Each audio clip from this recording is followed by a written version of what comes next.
Okay, apparently my mic was not working. What's up, everybody? I've done it, gamers. I've taken a shower. Now all I have to do is find a girlfriend. That part might be pretty hard. I I used to have one. Not anymore. Whatever. Anyways, what is up, everybody? Jokes aside, we're playing some Resident Evil 4 with mods. Uh, uh well, we're off to a good start. I totally forgot to turn on my microphone. Uh, but I'll go ahead and paste the Discord in the chat for all to see. And we might as well get started. Last stream was kind of interesting. As in, like, we had like a big like segment of the stream which was me just going through the same room over and over again while talking about mods. It was pretty interesting. But Ashley, I wish you guys caught that on screen. Ashley walked in on me while I was while Leon was in his samurai gown. Anyways, I wish I had that on screen. I should have transitioned the stream a little earlier. Anyway, we're having some fun. Oh, I apparently need to visit the merchant real quick. I should probably do that. Hopefully game should come on screen soon. What is with those colors? Holy shit. I hope that's just a temporary thing. I don't think the game should look that red.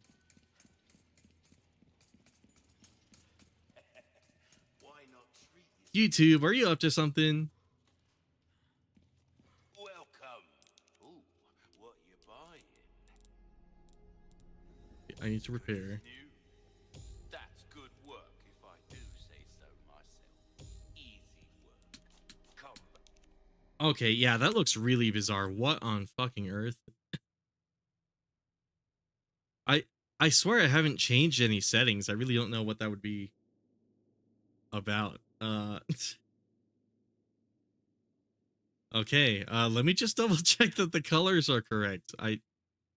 Yeah, it's Rec 709. That is so weird. Does it have some sort of like filter or something on it? Hold on. Color correction? Why is it so like overly colorful? Here, let's change it to sRGB. Here, that's a little better, at least in OBS. Hopefully that applies during the stream. Yeah, it's weird. I came really early to hopefully make sure issues like this don't happen, and apparently it still is. Let's see if the stream screen kind of updates that.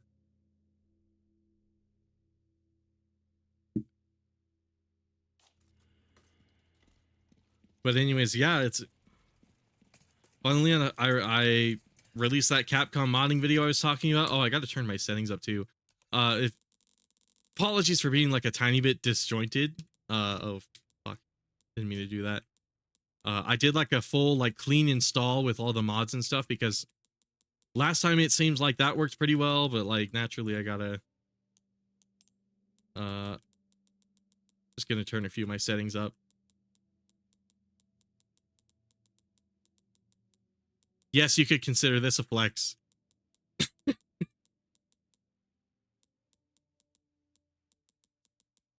Actually, let's go to the menu, because I kind of want to turn some of these other features on too.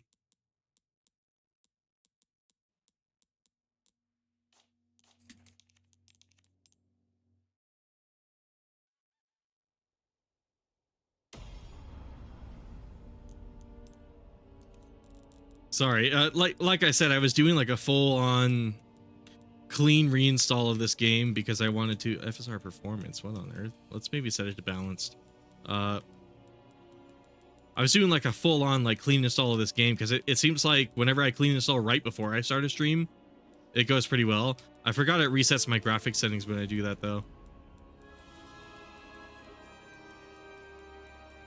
Not that it matters. I doubt you guys care that much about how the game looks, but you know. I kind of do have to turn it up though, because on this 4090, if I don't have the settings turned up all the way, it actually starts performing like shit because it's in low power state.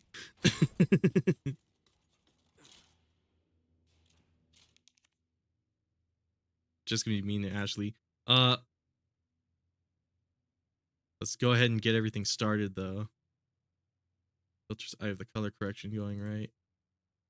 Does it think this is an HDR stream? That's so weird.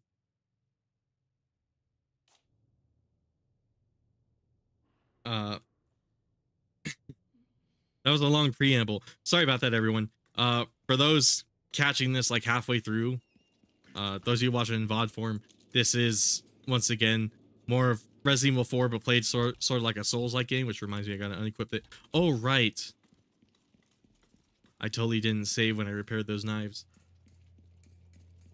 The idea is I'm gonna use the handgun as least as possible, and I have some Dark Souls mechanics to help me. Like I have the sprint, as you can see right here. I got a dodge roll.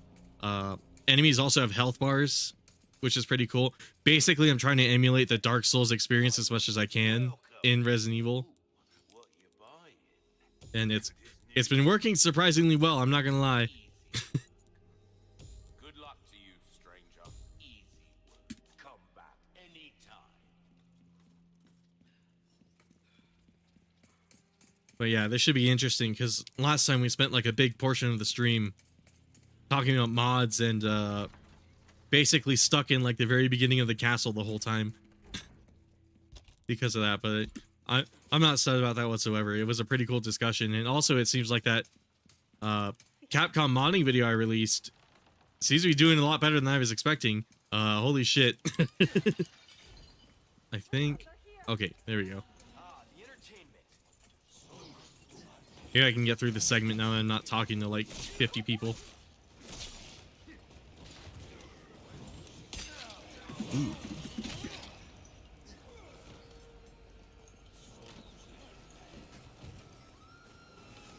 Okay, Ashley will be fine.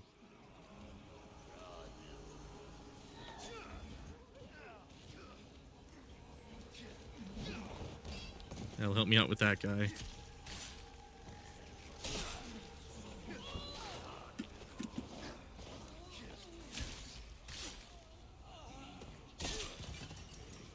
I might want to switch a combat knife, actually. That'll help me out with these guys a little more. There we go. Perfect dodge.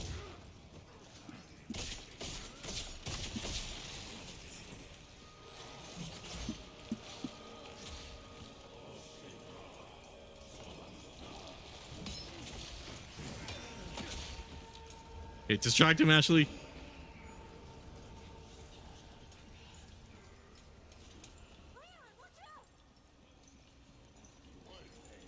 I've been playing games in a lot of unique ways lately. Like I've been playing MGS3, if you guys have been catching that. But I've been playing that in a way I normally don't play that. Normally I'm really like adamant about playing. Oh, I thought the music was glitched out for a second. Normally when I play Metal Gear Solid, I'm pretty adamant about playing it with a non-lethal playthrough, just because like that's sort of the whole idea of those games. But you know, but MGS3, I never had like a lethal playthrough of that game. So like bosses like the Sorrow or whatever, those bosses were all, that boss was always stupidly easy for me because I never killed anybody. And then same sort of thing with the guns, where it's like there's certain guns like the Scorpion in that game that are just really, really good and really fun, but I've just never been able to use it because I was always so adamant about using the Mosin Nagant and the Trank gun. I was hoping that grenade would blow up a few more people than that. I don't have any flashes either. Oh, I could probably make one though. Hold on. Yeah, there we go. Let's maybe get all of these guys into their parasite form before I throw that.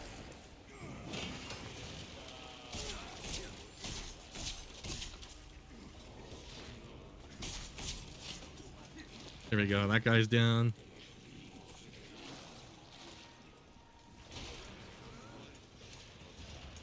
Last time we had a pretty in-depth discussion about what Resident Evil game someone should start with too, and I said Resident Evil 7, just because like looking at like all the potential variables and like arguments you could make, 7 seems like the most sensible one.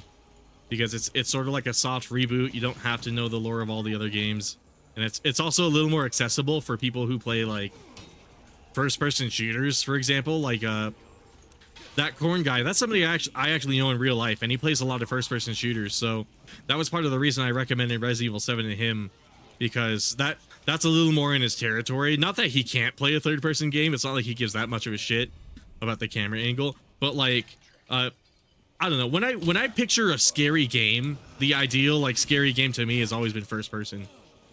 It just kind of makes the most sense. It's like the most immersive. And Resident Evil 7 is a very scary game. I might try to turn the dial. Let's see, can I get away with this? Oh, I might barely get away with it. There we go. Might be easier to fight them up here. Alvando!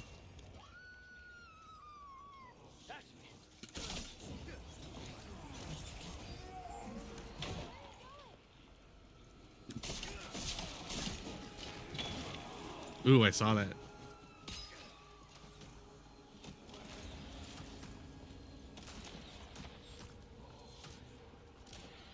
I really got to turn that wheel so I can get those archers, because I can't really get those guys with the handgun without the handgun. Ooh, shit. Kind of like the Metal Gear playthrough, though. This is sort of like a dick around playthrough. I'm not really expecting to like be godlike at this game. It's also not really how it's designed to be played, but I had to say, I've been surprised with how far I can get in the game. If you guys saw the last part, I've been surprised at how far I can get in the game with just the knife, because the Mendez fight, I was so sure I was going to need a gun for that. Oh, that fell in the water. I was so sure I was going to need a gun for that, but it turned out I actually didn't. Mendez just happens to come down and oh, I was hoping Ashley could use that. All right.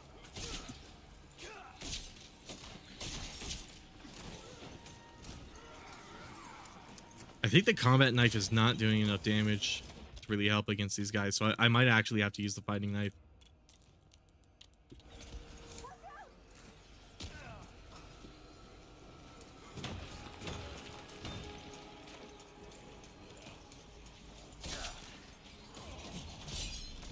Also, if I use parries, I keep forgetting to do that. That'll help me quite a lot.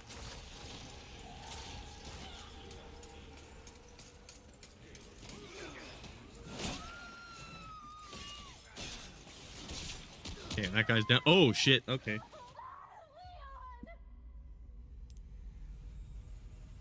Okay. I'm kind of getting back into it, though. I just forgot if I land the perfect parries, that'll really help me out with that. And then, unequip. The castle definitely seems to be where it starts to get a little difficult, because the village was just way too easy. The knives did little too much damage. So you're able to just spam click everybody to death. Welcome. What can I interest you in? I should also sell this stuff. Stranger. Ooh, I'll pay a pretty penny for that. I really don't need ammo on this run. Don't need that. A deal well struck. Don't get...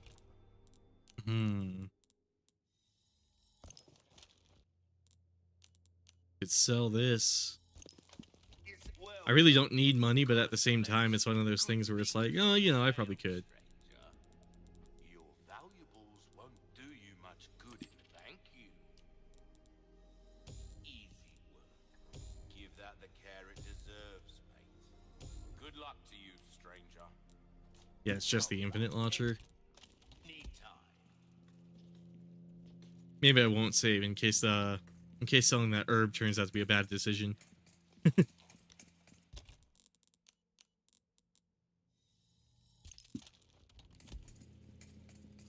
But that was part of the reason. Honestly, you could start with whatever Resident Evil game you wanted to, though.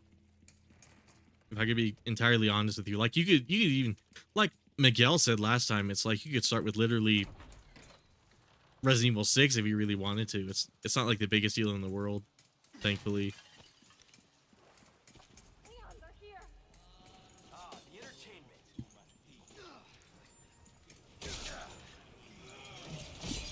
There we go. Oh yeah, if I use the fighting knife, I can take him out pretty quickly, but the problem is it's slower. I guess just like Dark Souls, if I use a heavier duty weapon, I can take him out easily, but also it's like way slower.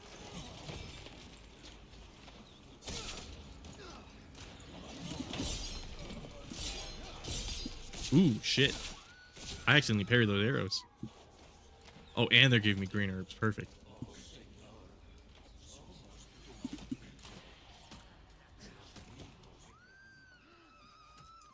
Yeah, maybe if I think what happened is those guys pulled down there when I jumped down there and tried to avoid them. So I think what I'm going to do instead is try to take out these guys first, and then hopefully that'll lead to less bad dudes I got to deal with at the end of all this. Oh, I was hoping to roll at the end of that. Oh, shit. Okay.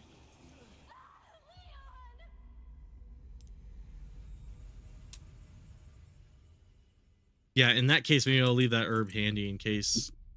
I think I did grab an herb, but maybe I'll want my health to be a little more buffed than that.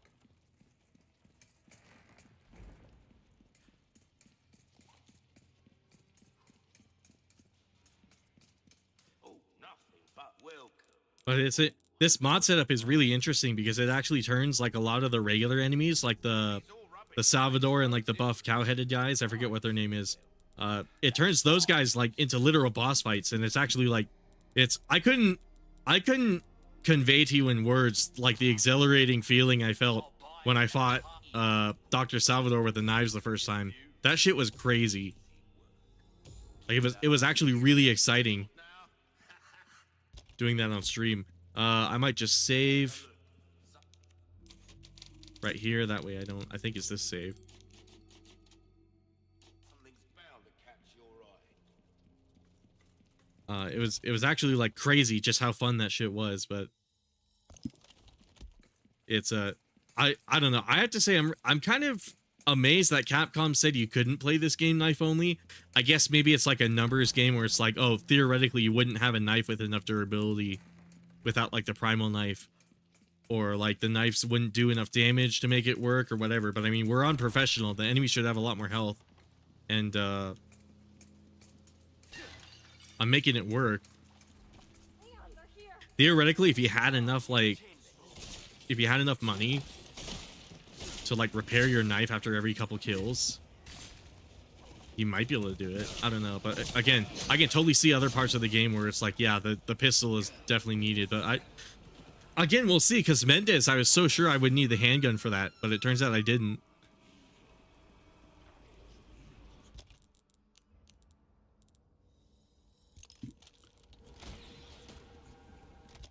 Hopefully I can kill one of these dudes and they'll drop a small herb for me.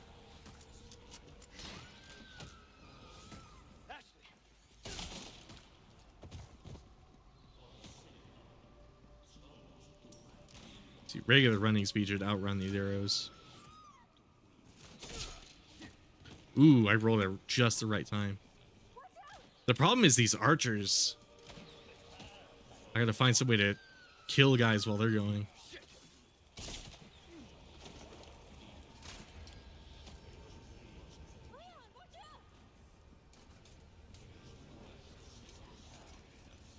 I wish more of them would focus on Ashley. Oh shit. I think rolling also breaks these, right? Yeah.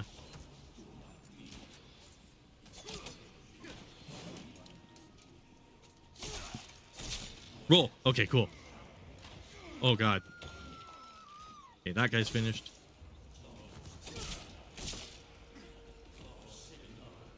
Ooh, we're really nailing it.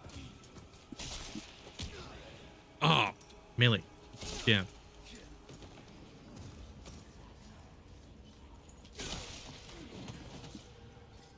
It's been making the game way more exciting to play it like this, though. I'm not gonna lie. Like, this is way... Oh, shit. This is a lot of fucking fun. Let's see. I can make more flashbangs, so if I just made one and use it on this guy... Or what I could do is take out the rest of the dudes and then wait for this guy to fall down. And then, take him out with the other parasite guys. Now's probably the appropriate time to use this. Oh, is it not using these knives when I craft these? Huh. I would have thought it would. Maybe that's a weird problem with the mods. That's not something I intended to happen.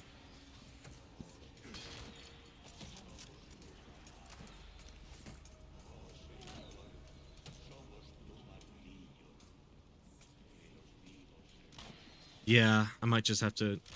Looks like that's the only dude there.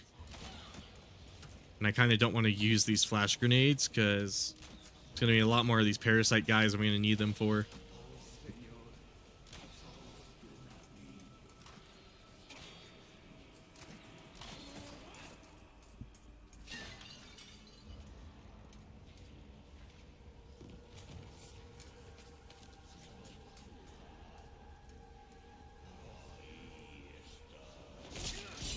Ooh, perfect.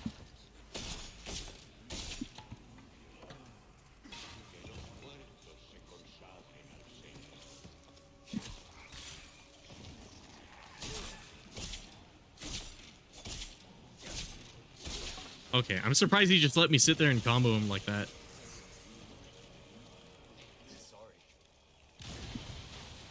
Okay, that did hardly any damage to him, damn.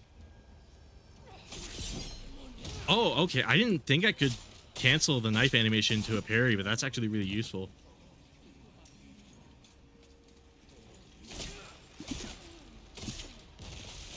Okay. There's that parasite. Now, I could definitely roll past these guys if I play my cards right. Ooh.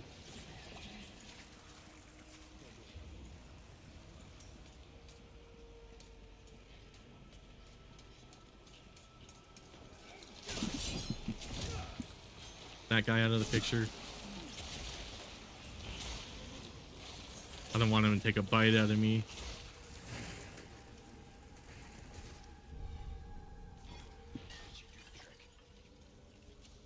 As far as like would I recommend anyone to play the game like this, I actually think it's a lot of fun. I might make like a dedicated video talking about this playthrough. And I might have like a mod list with it because like this is, I mean, this is a lot of fun to play the game like this, especially after I've played it professional like how many times now? Like 4 or 5. It is something that makes a lot of sense. There you go. Maybe I can take out that one dude just a little faster.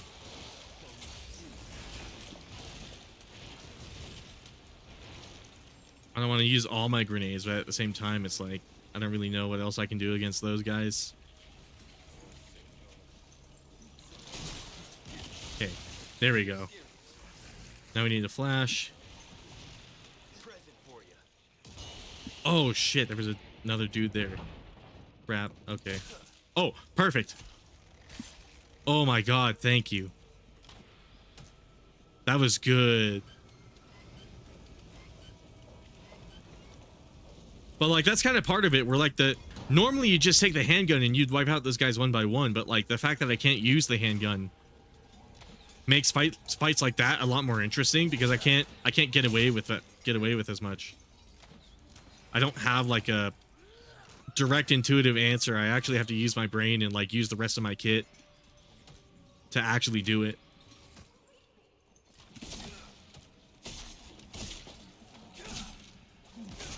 Okay, parasite.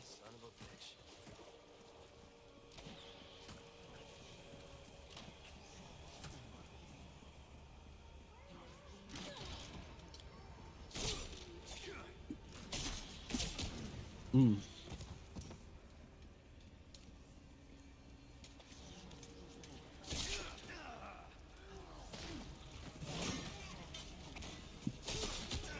Shit. Still alive too.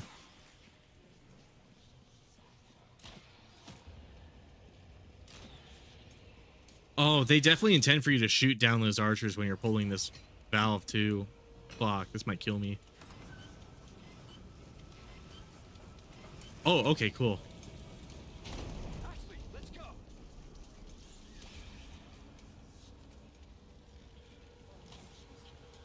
I wish Ashley was a little more of a distraction in this game. Now that I think about it, at least in like the armor, it might be weird to say, oh, I wish the enemies were more aggressive on Ashley, but like, well, I wish maybe on professional they were a little more aggressive on Ashley, because like it puts me in this situation where like Ashley's just walking and not really contributing, and it's like I could use the knight armor. But again, this is a style of play that like Capcom hasn't like designed or accounted for, so I'm not surprised the game's not working in my favor.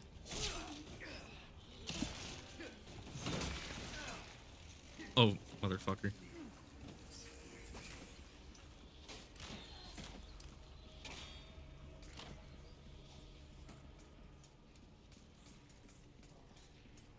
I think another part of it might be just the fact that I have my brightness too low too, because I'm looking back at the monitor and like the colors seem a little more appropriate, but like oh, it's because HDR mode is not on. That explains a lot. Oh my god, yeah, there we go.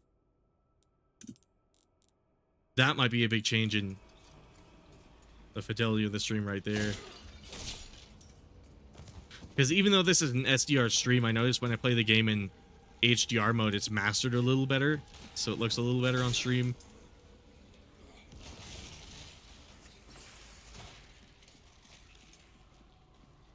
In that case, I might go back into OBS and change the color space again. I'm surprised I just ragdolled and didn't take any damage there.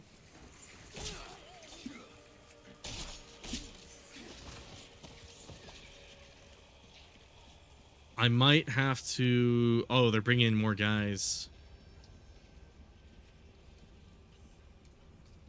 Yeah, let's go back into... let's peek back into OBS for a second and change the preview again to the other color scheme. There we go.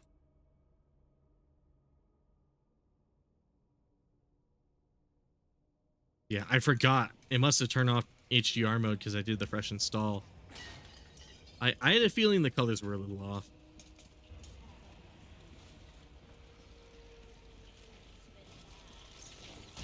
Oh, where'd my roll? Shit. Oh, perfect.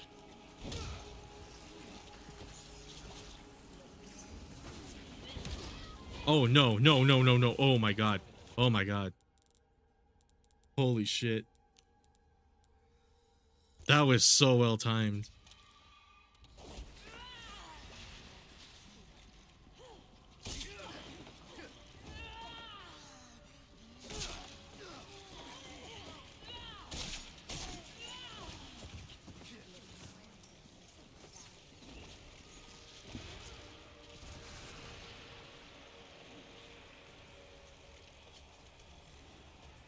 I might just have to use another flash here.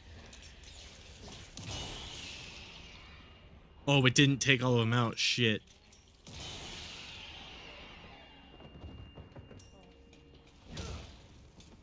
Damn, I was hoping to not have to use two right there.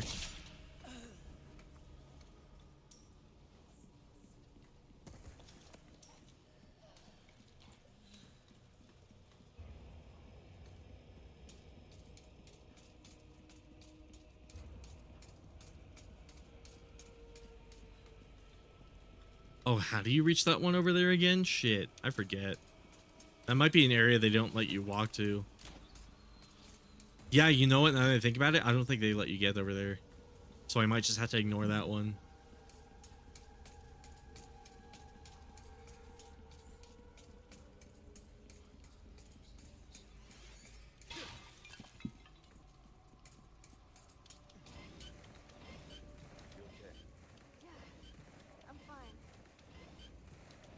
No flashes might make this part a tiny bit tricky.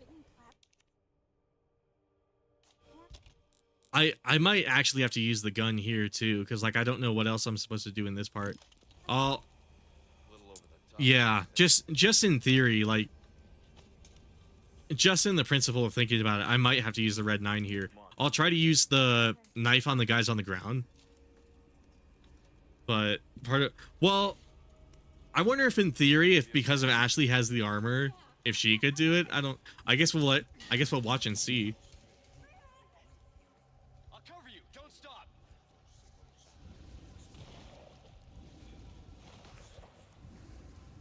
Any dudes come to my area?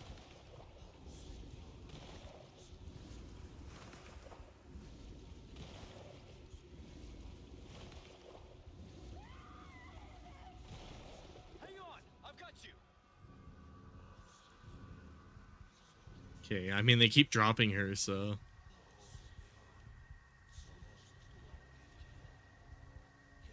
Oh, I might have to shoot them, because, like, she's not really doing anything.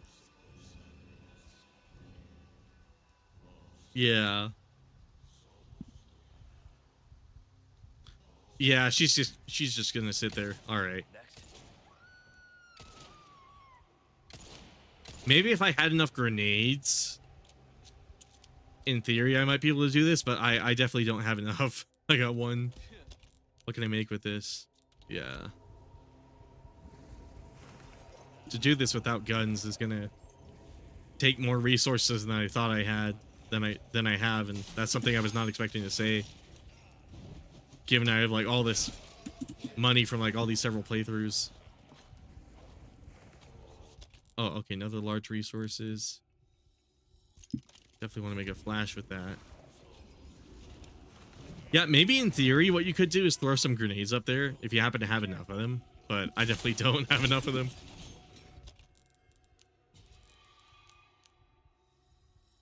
I'll maybe use this to heal too. I'm out.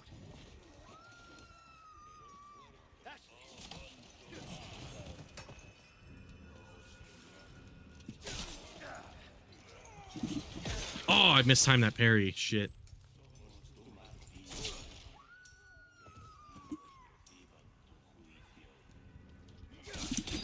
Oh, I was hoping to parry that shit. Okay, at least they gave me another herb.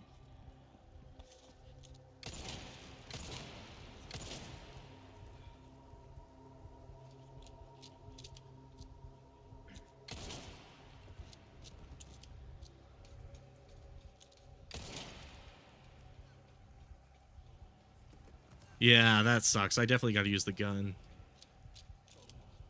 to help her.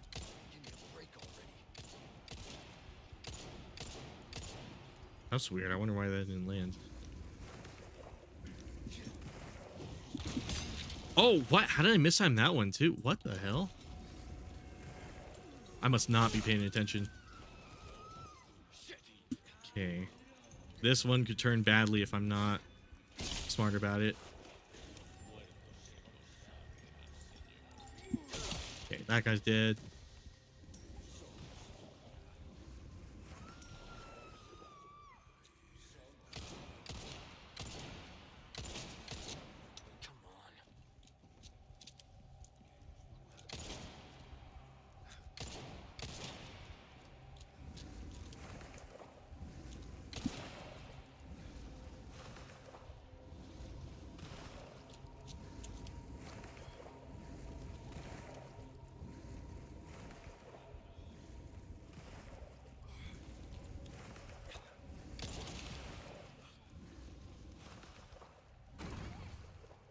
Okay, get back here.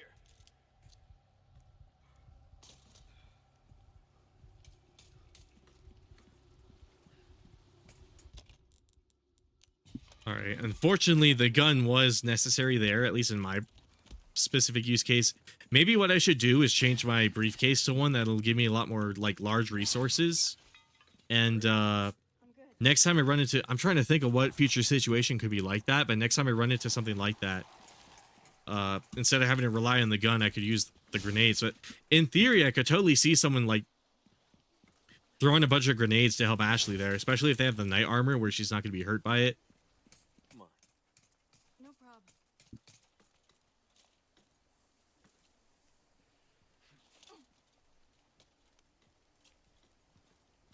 So yeah, next typewriter, I'll see.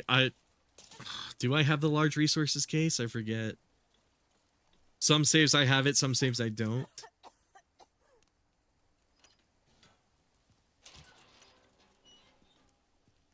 Hey, you sure you're good? Looks like the right place.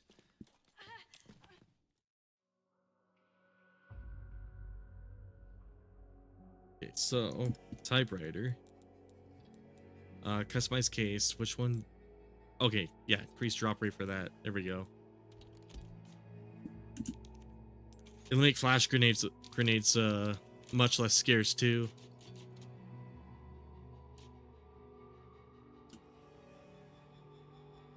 Like, I'm still probably going to use them just for the parasites because I don't really have any good way to do it with a melee weapon. But Things went to shit. at the same time, it'll help a lot in those situations where, like, I've had to just run away or, like, abandon the parasite guys, because there's been a few situations like that already.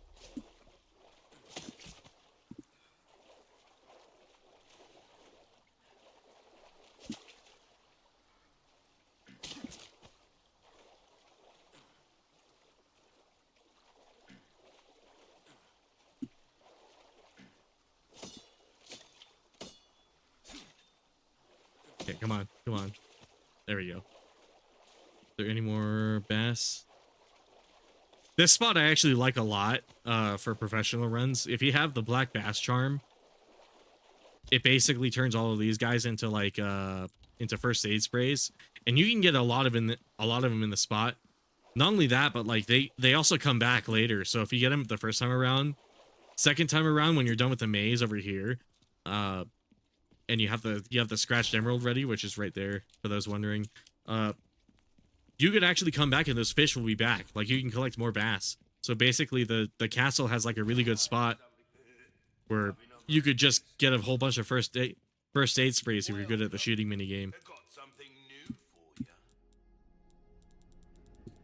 Let's see, what should I sell?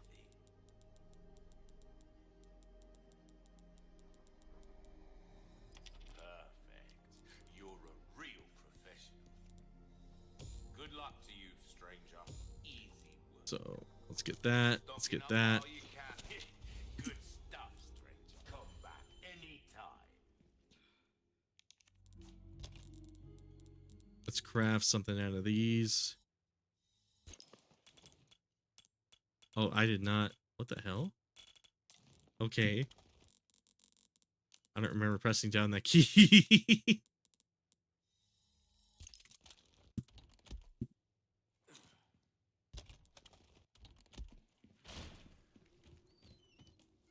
Oh, I wonder what I'm going to do about the red zealot. I might just have to, like, book it to him and knife him and then hope there's not too many parasite guys.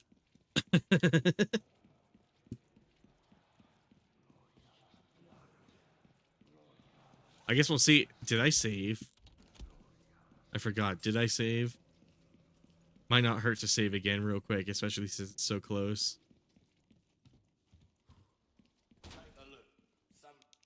Take a look. All right. Things bound to catch your eye. Every pony knows about Everfree Northwest.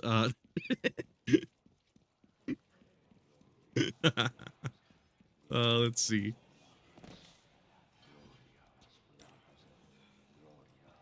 Now I can't stop thinking about what's his name, Herbie Hops. I don't know if you guys have ever heard of him, but he's this, like, he belongs in that group of people I lovingly call Mario adults. He's known for, like, oh god, he's known for, like, working. He used to work DoorDash, and the whole story with him is he would, like, road rage really hard and, like, record himself doing it for some reason. So there's a lot of these videos of Herbie Hops, like, actually going fucking mental on the roads while he's delivering a DoorDash order.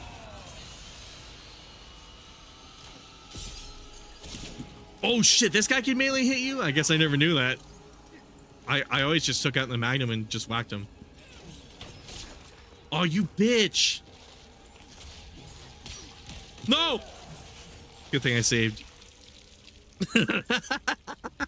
Oh, what am I gonna do about the zealot? I'll have to come up with some strategy for that. I don't want to whip out the handgun yet because I feel like this might be possible, but like,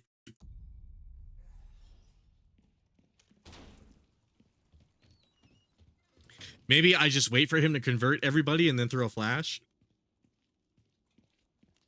I certainly have the means for getting more flash grenades now, so maybe that wouldn't be a bad idea. As I was saying though, Herbie Hops is this guy.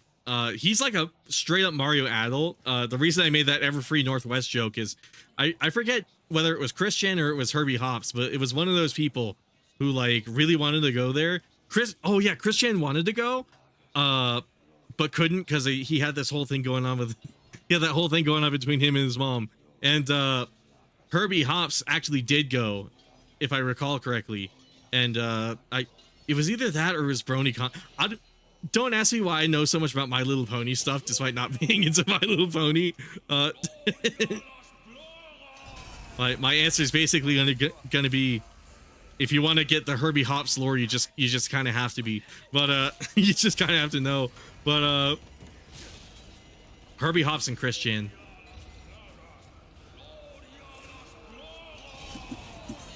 Okay, I was expecting to fire some arrows or something. Gloria las plagas.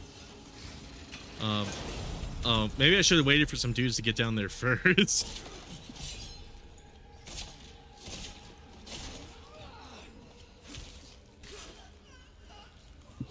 But the reason I call him a Mario adult is because Herbie is well known for driving around in his car and screaming, "It's me, Mario!" and like that kind of shit. And it's so fucking funny because there's videos of him doing it on camera that he's recording himself, so it's not even people going around doing it.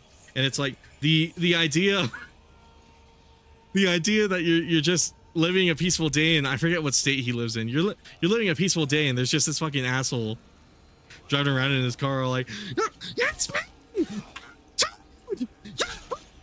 It's like, what the fuck are you doing, my guy? But it's great. I love Herbie. Herbie Hops is a legend. No, fuck.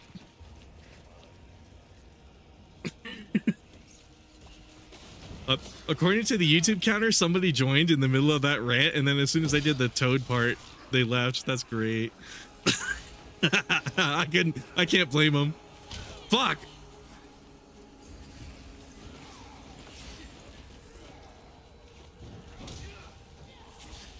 Oh yeah, he also sims for like Isabelle from Animal Crossing. It's really weird. He wants to make like an Animal Crossing movie. There's a lot of really interesting lore with a lot of these guys. I'm telling you guys.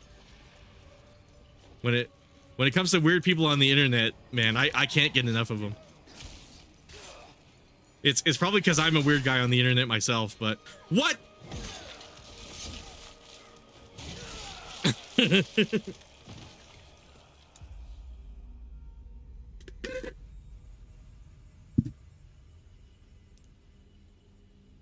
Taking a sip of my slushy, but yeah, that's the rundown of her. You know what? Something else. Herbie Hops. I don't recommend doing this. Please don't do this. But Herbie Hops eats raw ground beef. there's videos of him doing it, and the reason he eats raw ground beef is because the CDC specifically told him not to. And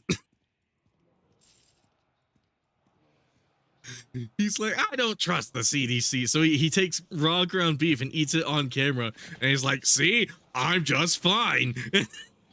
It's like he doesn't get it. But, you know, again, I don't recommend anyone do it. Just because he's fine doesn't mean you will be, you know. Please don't eat raw ground beef. I hope most people know not to do that. Oh, cool. I got a lucky stab. Maybe what I could do is like cheese him with the ladder too. Oh yeah, las placas. Oh, I tried to parry that. Oh yeah, las placas.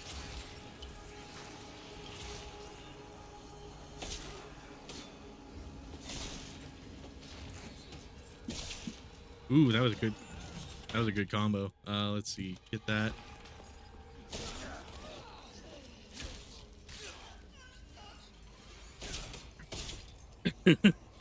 Oh my god.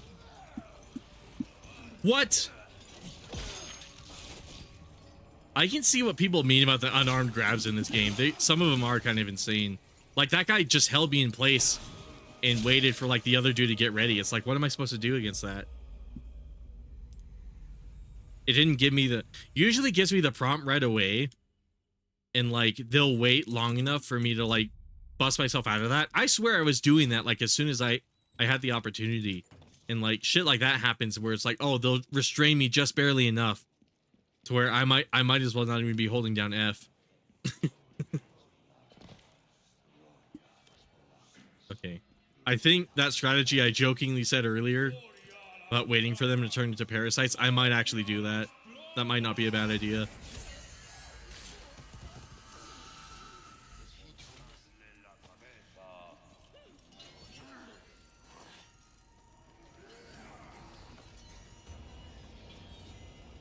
Oh god, there's so many of them here. Oh, cool.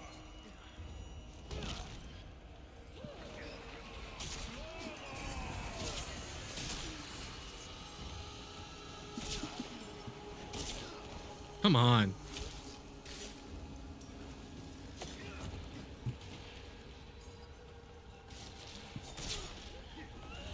Ooh, that was a good dodge.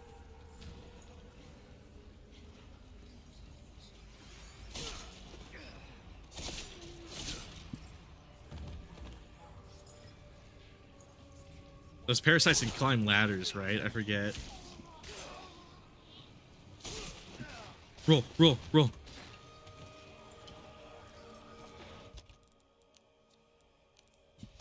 Oh, Lord. Motherfucker. I tried to parry that shit. What are you doing, Leon? Oh, okay. I guess he has iframes when that happens.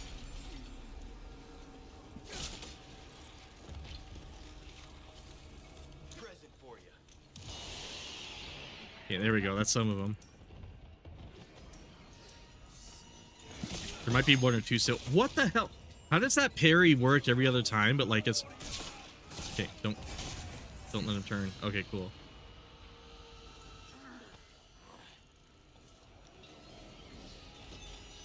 Loligas, las plagas. Okay, I'm gonna melee this guy without getting caught on fire. I've never seen this guy's animations because usually what I do is I whip out the magnum and make him not a problem anymore. What? Oh my god, I swear I timed that correctly. I must have been a little off though. But I swear I was timing that correctly. I swear, I swear, I swear.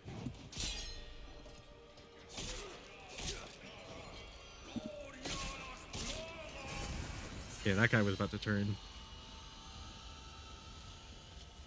I think they're running out of... I think he's running out of dudes to turn, so... Okay, dodge. There we go. That was good. That was really fucking good. Oh, you can't parry that? Whoops. I thought you could.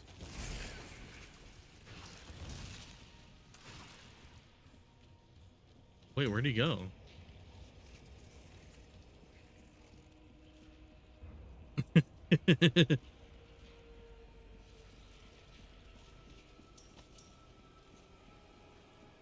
What? Where did he go? Wait. Where is he? Oh, hi, Mark. What's up? Did he just disappear? What? I've never had that happen before. Is he just gone? No, wait. I need the lantern. Oh, he died. Wait, does that mean I already collected the thing? I think that's his body over there. Wait, so he just randomly died? Isn't that him? Oh, he possessed himself. Which means that must be him right there. Oh, shit. Oh, shit.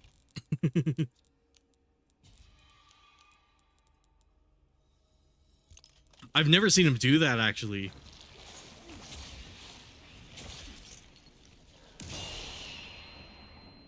Okay, there we go.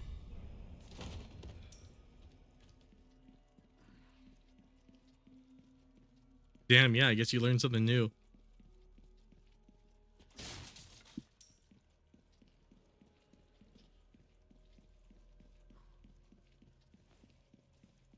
But yeah, I never really finished talking about Herbie Hops.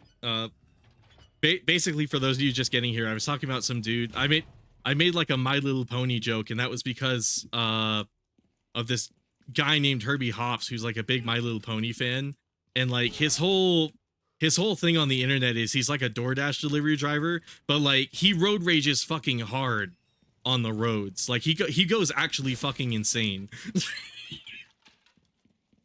And it's like it's the, Last person I thought I'd run to here. but that was his old job, and he's on top of being like a My Little Pony guy, he's also like a really big like fan of Mario, Super Mario Bros, and like he's very like vocal about being a fan of them, to the point where like I was saying earlier, he'll drive by people in his car and he'll scream, "It's Super!" And it's because he thinks he's like a voice actor. It's really interesting.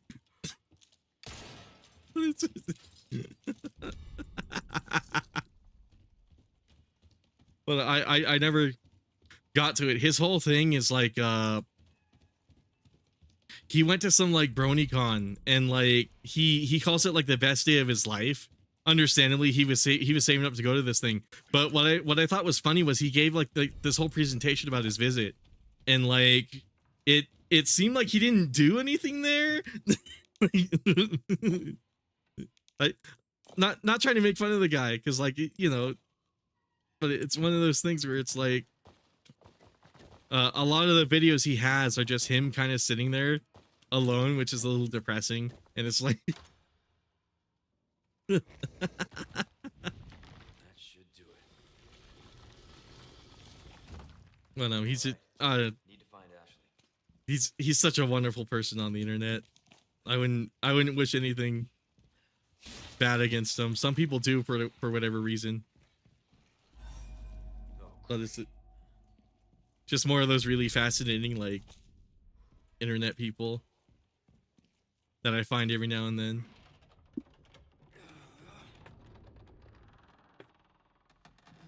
I can't believe that Red Zealot actually like possessed himself. I didn't even know they could do that. Usually I kill him way too fast before they can do that.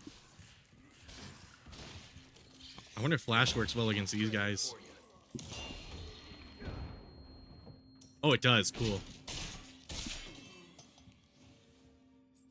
For those of you just getting here, though, we're doing a sort of like Dark Souls style of run of Resident Evil 4. Normally you have your handgun, but in this case I'm trying to avoid using it as much as possible. But we have some Dark Souls style mechanics. We have sprinting, which normally isn't in this game. It consumes stamina and stuff. And then we have rolling, which is also not normally in this game, but it's a really cool mod. Enemies have health bars, as you might have seen, which is also not normal. But I have a really cool mod setup, and it's actually made this game like really interesting to play. Turns a lot of like normal encounters into something a lot more exciting to play, because like the just normal ass like enemies like Dr. Salvador feel like boss fights with this whole sort of setup I have going on. It's actually really interesting.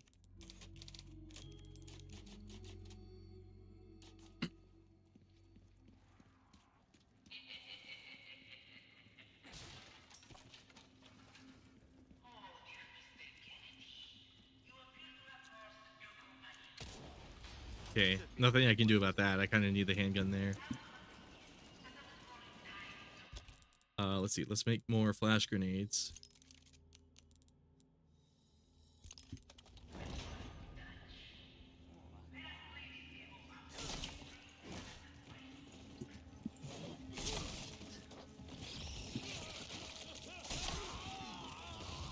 Surprised how well this is working. Oh, cool. I even got a perfect roll out of it. Not bad, right? Okay, die. There we go. That works pretty well, actually. Just me sprinting at them, swinging, and then turning around.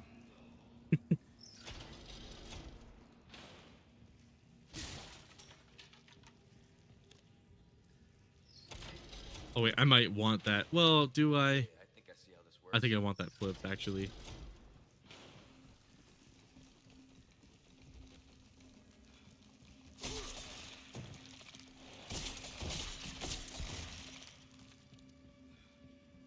But we're sort of taking advantage of the melee combat in this game, which is, it turns out it's a lot more fleshed out than I thought it would be.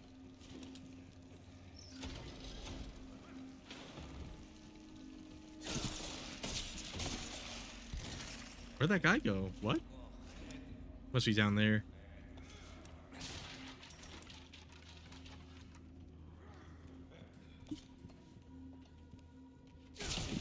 There we go.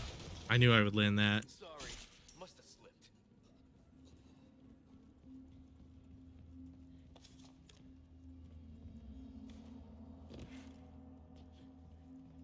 It's a bit of an unconventional thing to point out, but I kind of like that, like, Leon talks to himself a lot in this game. And what I mean by that is not necessarily like the action one hero lines, but like, for example, one time I was trying to shoot some guys with the sniper, and when you land headshots and stuff like that, Leon will be all like, all right, but he kind of whispers to himself. It's not really like done as in like he's trying to come off as like an action hero. It's more like he's just like surprised that it happened. And then there's other situations where like I've missed several shots with the sniper, and Leon will like audibly get like frustrated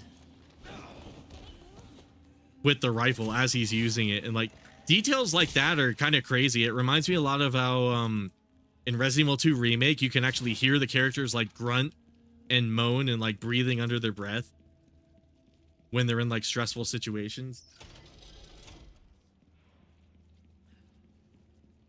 It's just tiny details like that I don't really see in a lot of games that really help me like get more invested in them. Okay, I stunned that guy a tiny bit, so he shouldn't be able to get me. Give that guy a bit of hit stun. But that same grab I got grabbed by earlier, and the thing that's so annoying about those unarmed grabs is sometimes they'll grab you, but you don't get the prompt to escape right away. What ends up happening is they'll wait for the other guy to get ready to attack you. And it's really annoying because it's like, why even bother holding down the F button? I know I'm gonna get hit anyways, because they're giving the other infected guy like a head start by designing it that way. I don't really know why Capcom decided to do that. Maybe the animation, maybe if they didn't do that, the animations and just how they're positioned together would get really fucked or something. I have to imagine there's some technical reason for it, because it's kind of jarring in terms it's kind of jarring against the rest of their design, to the point where like I have to wonder if there's like a technical like actual like programming limitation they have that prevents them from just letting you escape right away in some of those situations, some of those really nuanced situations, you know. Oh fuck.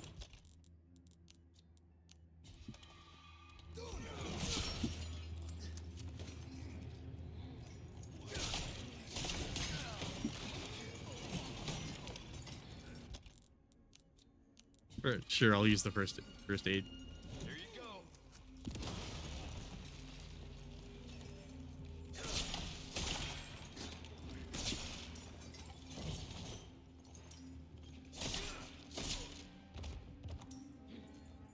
Uh-oh. Okay, I thought they were gonna start shooting me right away. But like, there's a lot of like nuance with the melee mechanics that I'm kind of discovering as I do this playthrough. Like, I like that this is good for reach, but I like that this is good for like actual damage, because like this thrust, despite what you think, thrusting like this actually doesn't do a lot of damage. Even though I'm pretty sure in real life, if you stuck someone with a knife, they'd be fucked. But but turns out this swing actually does a lot of damage. It also does a lot of hit stun, so you can kind of combine it with this, because they get a little knocked out of range with the Okazime that this move naturally creates. So it kind of turns into a little bit of fighting game logic with it, where now you have to like selectively choose your individual swing, which I'm starting to see why they implemented so many different ones. Just a lot of little nuance like that. Details like that is why I think RE4R is like one of the best shooters, because there's so much attention to detail in just how the game plays, to the point where it's like a hyper simulation of like actually being like a secret agent.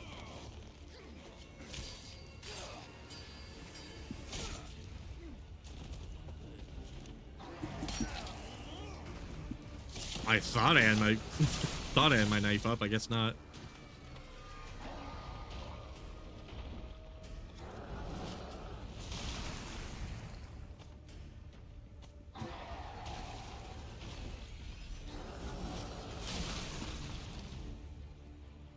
Oh, this part might be tricky. Oh, my parry didn't come out. Oh no. Oh no. Okay. I was hoping to be ready with a parry, but I think the roll animation might have cock-blocked me a bit there. Okay, maybe I can keep this guy out. Nope.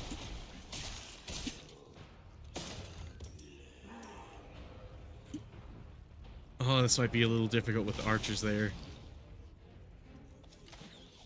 Oh, I should have replenished my body armor too.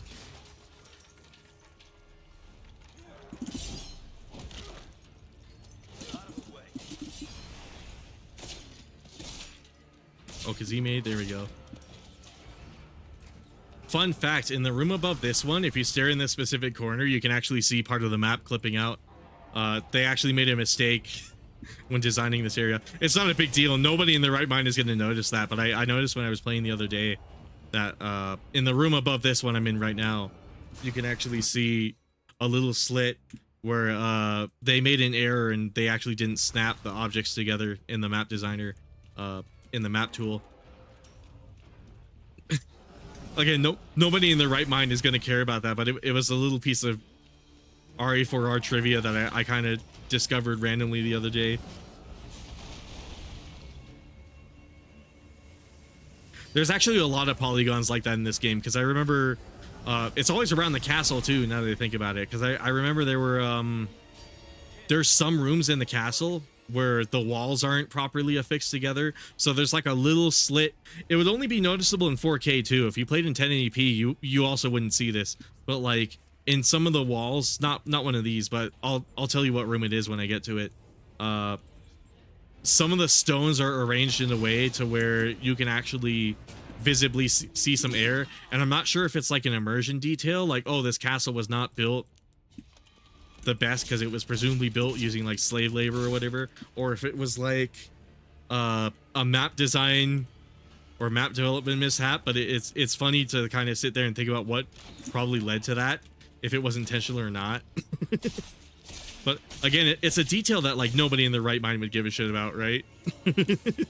So to be clear, I'm not upset or anything. I'm not calling Capcom lazy before anyone jumps to that conclusion, because unfortunately what happens is I'll say something and people will make an assumption of what I'm saying. So I just want to be clear. Just because there's a little slit in the wall does not mean I think Capcom is doing a bad job with the map design.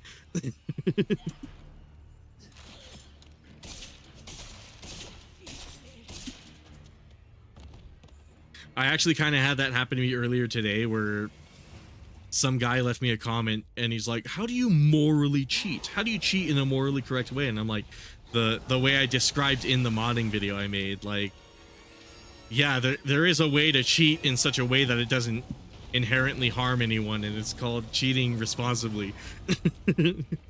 But you know, that then they interpret me wanting Capcom to take cheating more seriously, as in like, oh, they need anti-cheat in their games. And I'm like, I don't think Capcom games should be anti-cheat whatsoever. I think if you tell cheaters and modders what they can and can't do, that's just going to incentivize them to cheat more. What you should do is set some boundaries and be all like, hey, you can mod our games all you want, but you can't matchmake with people who aren't using mods. And most modders are perfectly fine with that. They don't mind. If anything, they prefer that, because in the same way that using mods can fuck up somebody who's using a vanilla game, somebody playing a vanilla game can also like disable certain aspects of mods. So it's one of those things where it's like, yeah, the modded players just want to play with modded players. So that's why you have a lot of people playing Monster Hunter with friends only and stuff like that. It's because it just makes more sense to do it that way. if you're modding the game, which is why I say they don't need an anti-cheat. They just need to stop modded players from matchmaking with vanilla players. It's not hard. It's not something that's unheard of. Like I said in my video, I've seen Bethesda games figure out when they've been modded. So it's really just a matter of implementing a simple filter and being all like, hey, Where are you? if we notice the archives are being tampered with, the archives that all the assets for the game are being stored in, or if we notice, hey, somebody's like trying to get into the game's memory right now, we could say, yeah, just don't pair them with the people playing the vanilla game who aren't doing that sort of thing. And and then problem solved. If anyone develops a tool to get around that and matchmake with vanilla players with mods intentionally, well, that's not a problem with the mods. That guy's just being an asshole. And you know, rightfully they should be banned from online play at that point if they're really going another way to be malicious like that. But truth be told, most modders, most cheaters, they aren't like that. It's the same with pirates. A lot of video game pirates only pirate games because the industry has shown them that it just makes more sense to pirate games. Because we've seen what happens to Resident Evil Village when that game first came out, and it had de novo slowing the game down and making it really fucking hard to play because the game was having these crazy stuttering issues every time it had to relay information to RENet. You know, every time we've seen de novo flat out ruin the performance in games before. So people at some point are just going to stop entertaining that, and they're going to be like, you know, I'm just going to pirate my games because it'll save me some money. I'll get the better experience anyways. And I don't even have to feel bad about it because these companies are I don't even really have to feel bad about it because these companies actually don't fucking care about me in the first place. It's like these companies would rather I cease to exist rather than I do business with them and play their games and actually like enjoy them. I don't know. It's maybe not necessarily that. I think that was the wrong statement to make. But The flag's been lowered. I know a lot of people who pirate games simply because it just makes more sense. Like sometimes they just can't afford them, or they want to try the game first and then they buy it later, or it's like it's just a matter of people have reasons to pirate, and people also have reasons to mod, and people also have reasons to cheat. There's I wonder how I'm gonna oh right, the dodge roll. I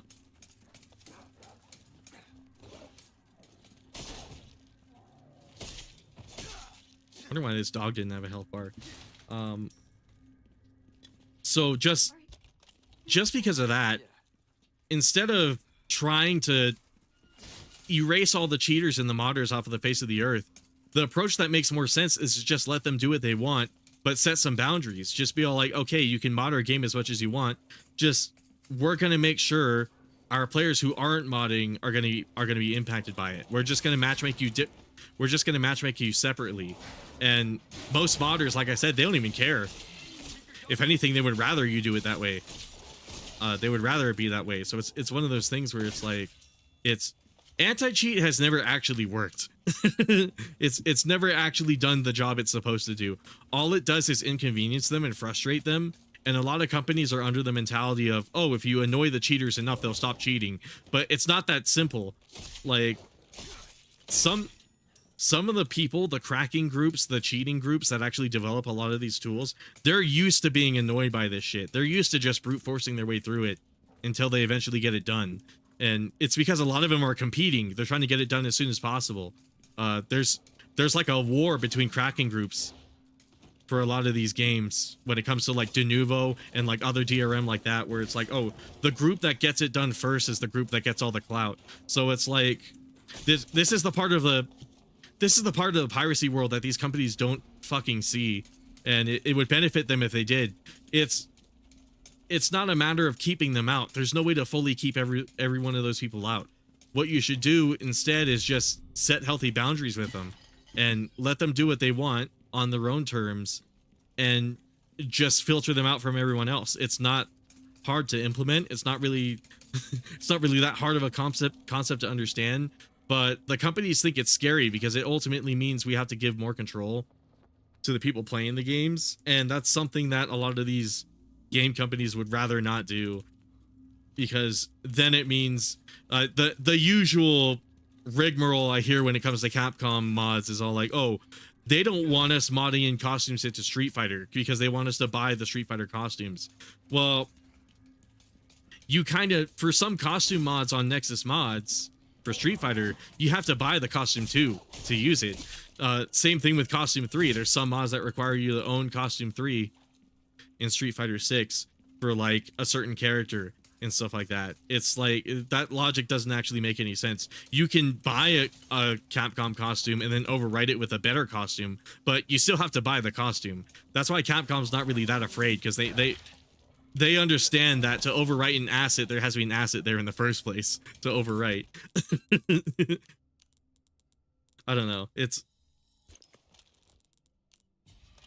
a very bizarre thing, but hopefully these dogs don't fuck with me.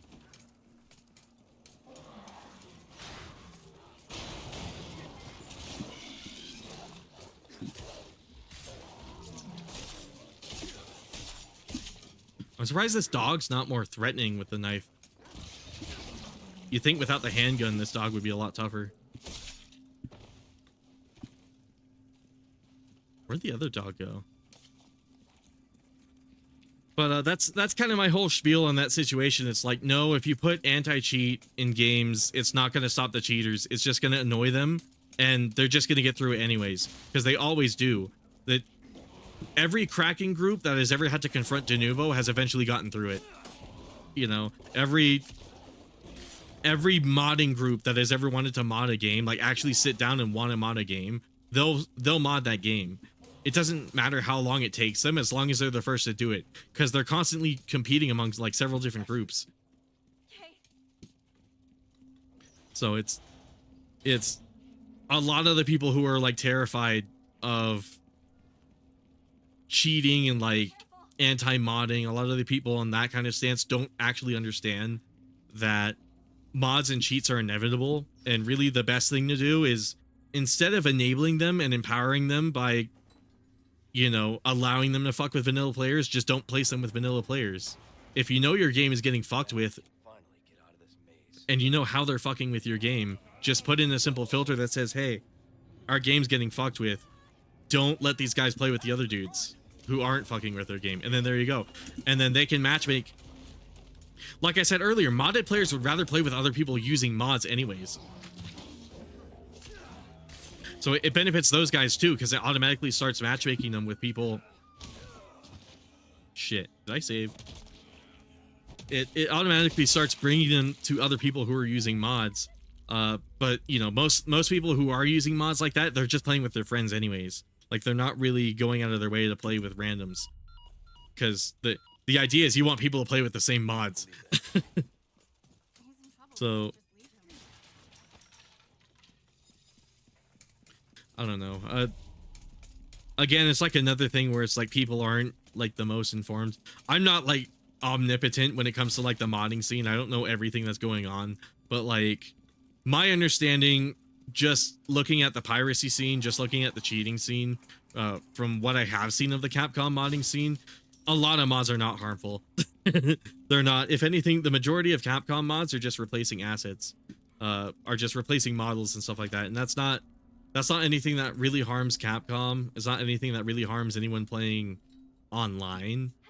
Script mods could be harmful, but that's less of a problem with the mod and more the person who's using it, because a lot of those tools that people use for cheating are made with different intentions than cheating.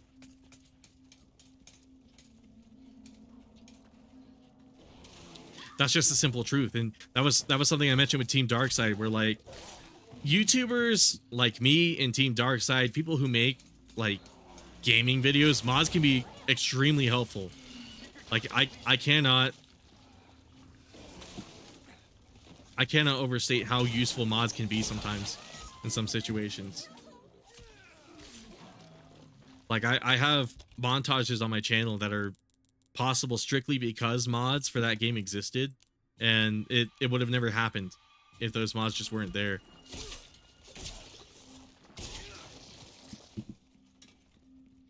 I would have had to make that montage a completely different way, and it wouldn't have been my creative vision. I know it's a little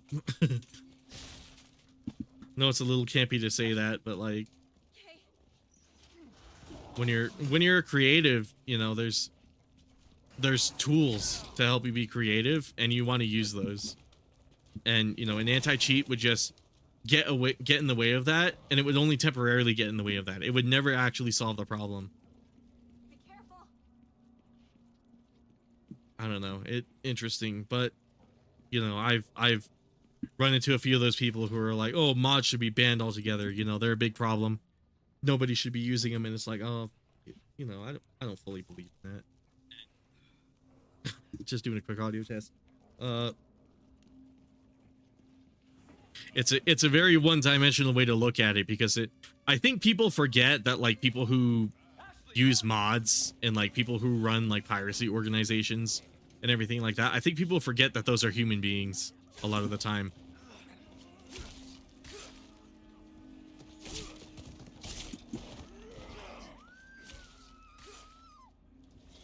And you know, as a result, it's like, do you like being told what to do? Because like most people don't.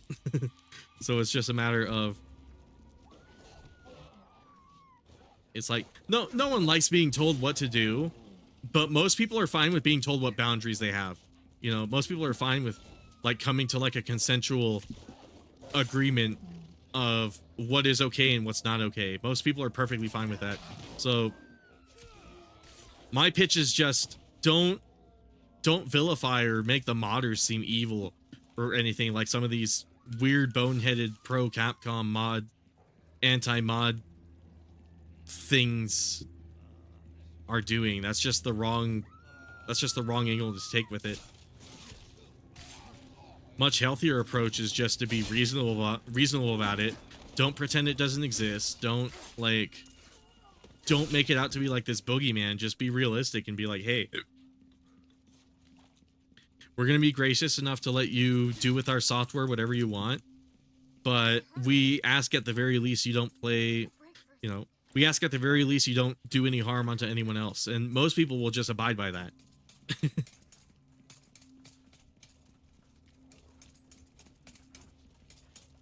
Like most people will have no problem following that rule, because at the end of the day, it's human beings behind a computer. I think people forget about that with a lot of these like modders and cheaters and pirates. It's like they're people.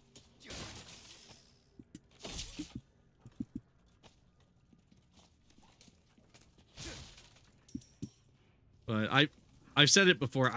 I've never like directly condoned piracy. I've never said it was okay, but I've never shamed anyone for wanting to pirate stuff either. Because at the same time, it's like I've seen many people where like I said, they pirate things just because they need it and they simply can't afford it. You know, like it's if someone has the potential to make a career out of like making videos on YouTube, but they can't afford the tools to do so, I don't have any problem with them pirating the tools in order to do so.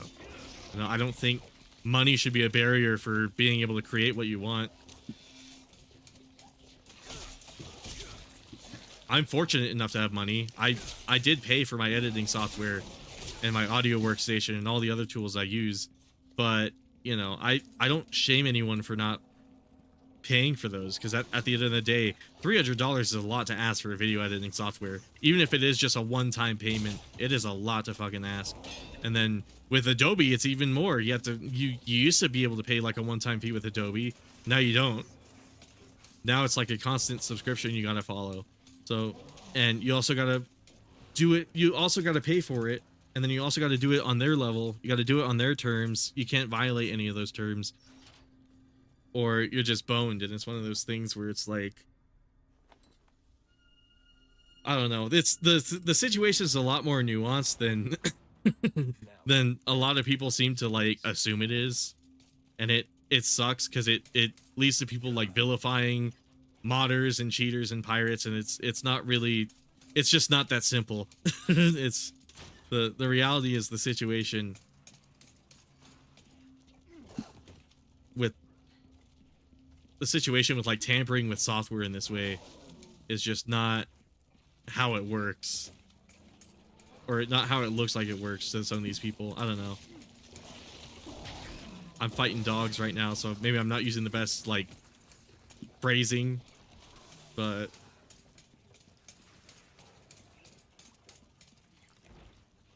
I'm gonna save real quick and go back for those dogs. Ballroom must be this way. You all right? Yeah, no big.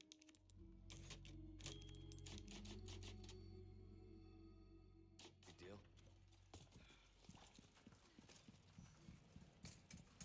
But yeah, that's been an interesting standpoint I've been hearing lately. All like, oh, they need to have an anti-cheat. There needs to be a real answer to this. It's like, maybe not. I don't think so.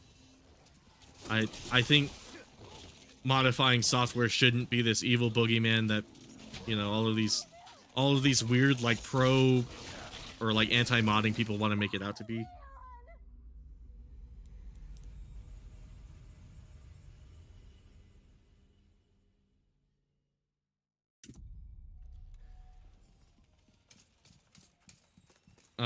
Anyways, rant to rack over. For anyone joining in the middle, also for like the VOD viewers, we are doing like a Resident Evil 4 like Dark Souls style playthrough. Essentially what that entails is I have a bunch of mods like a dodge roll, a sprint. Enemies are supposed to have health bars. These dogs don't for whatever reason. Oh shit.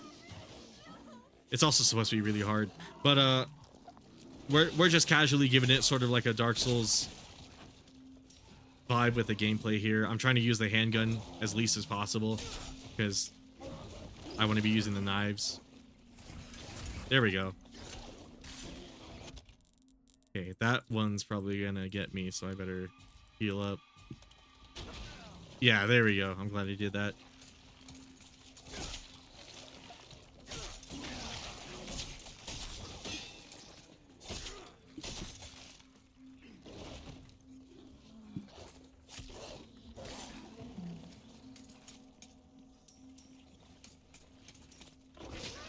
Oh shit, my roll didn't come out. Oh wow, okay. Yeah, I'm glad I ran up to that typewriter and saved.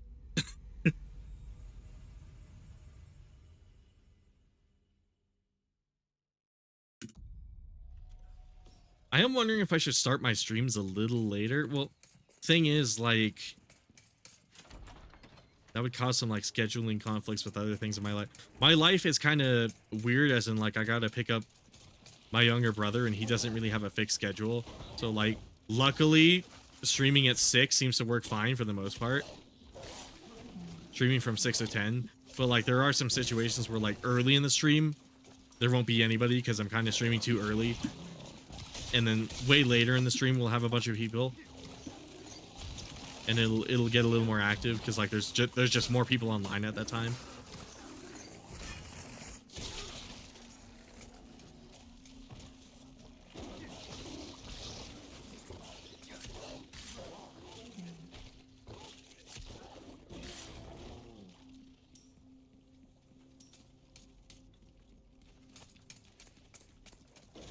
Oh shit.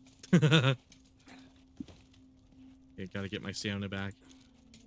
Take out this guy.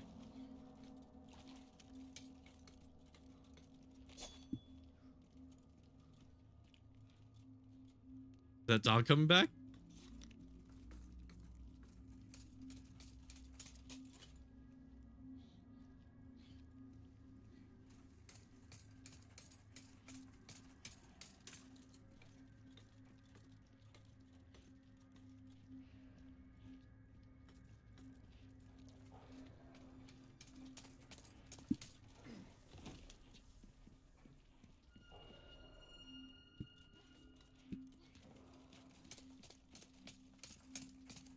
Okay, interesting.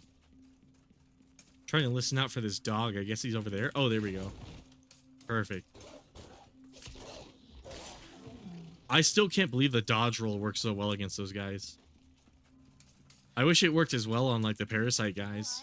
Yeah, no big. Like if I could knock them over and knife them, that would be cool, but I don't think you can really knife those guys in the first place.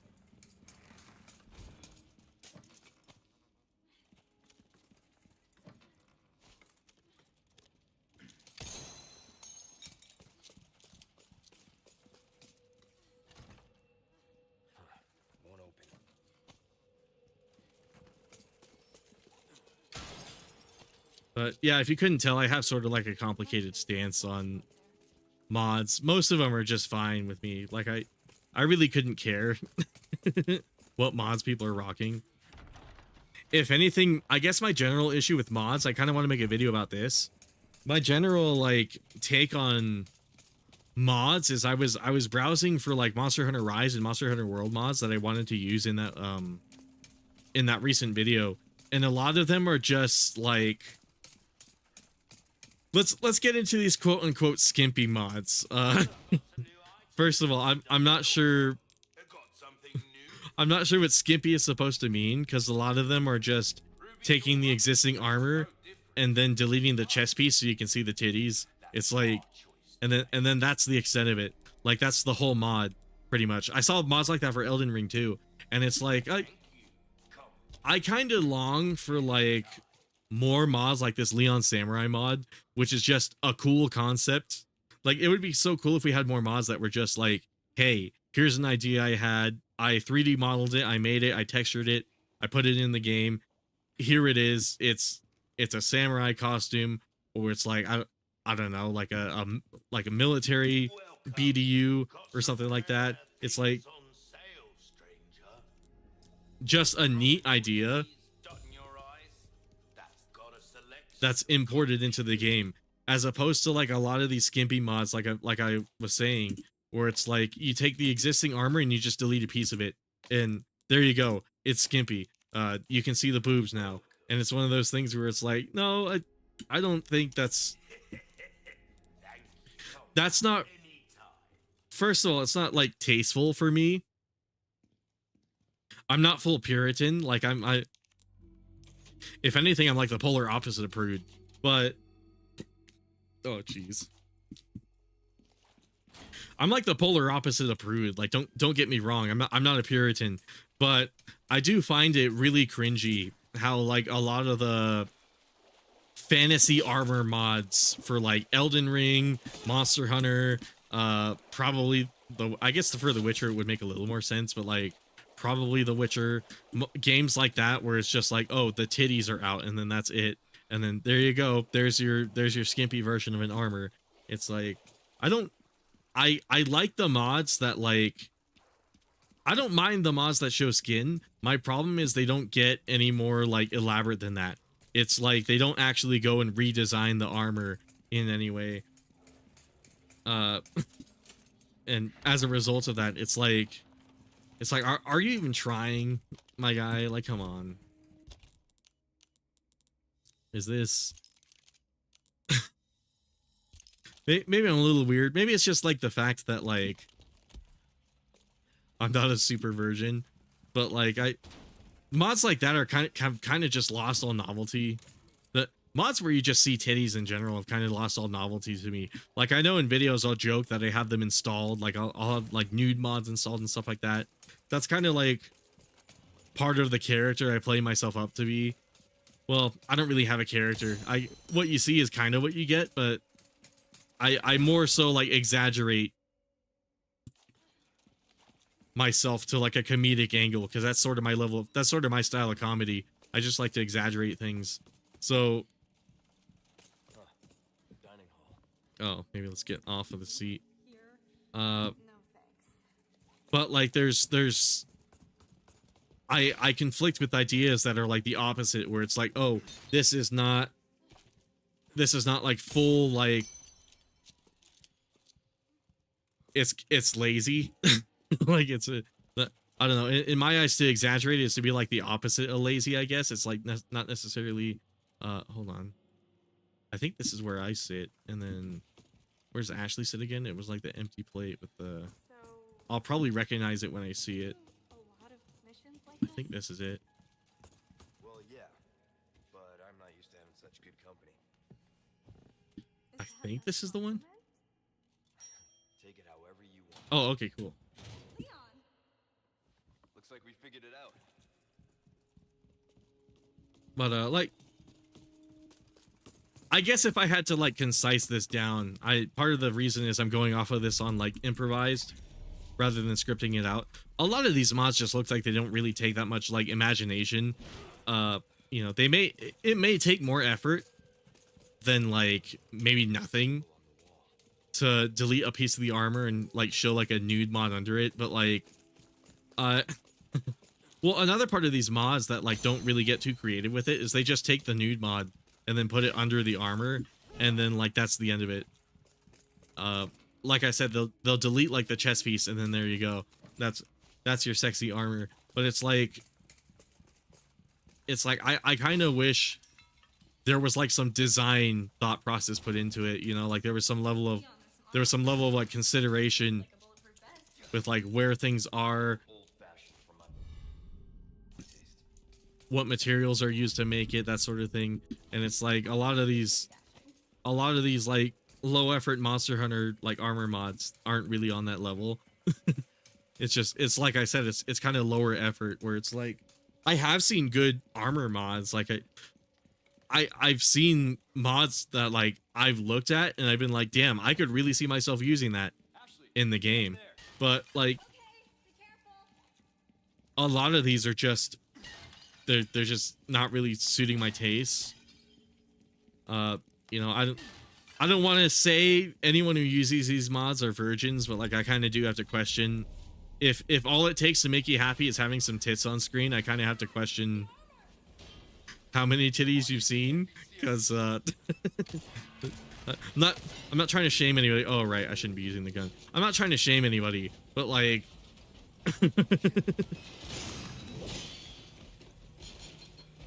oh, what I need to do here is go for these parries. So yeah, that's what I'll do against these guys. I'll get ready to parry.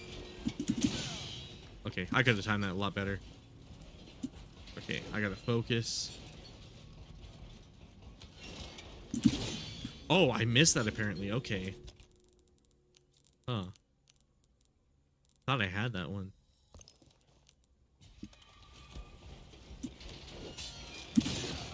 Okay, I was pretty sure I had that one. Maybe I did it too late.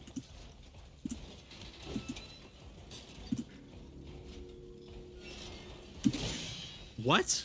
Okay.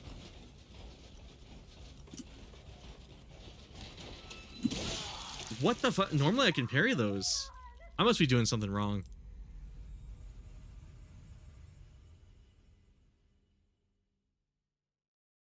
Maybe instead of parrying, I'll try to go for a dodge.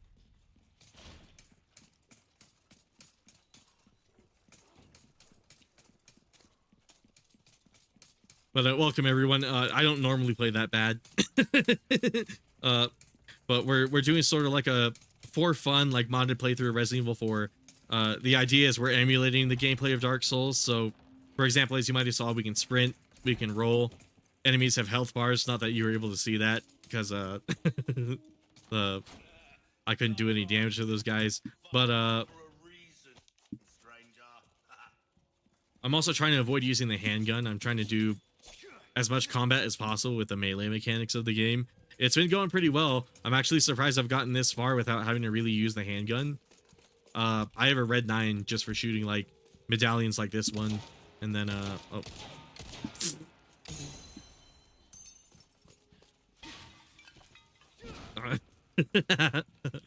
Just for shooting medallions like that one. Actually, I guess maybe we should try to do this room first. Sort of provide like a better idea of what I was talking about.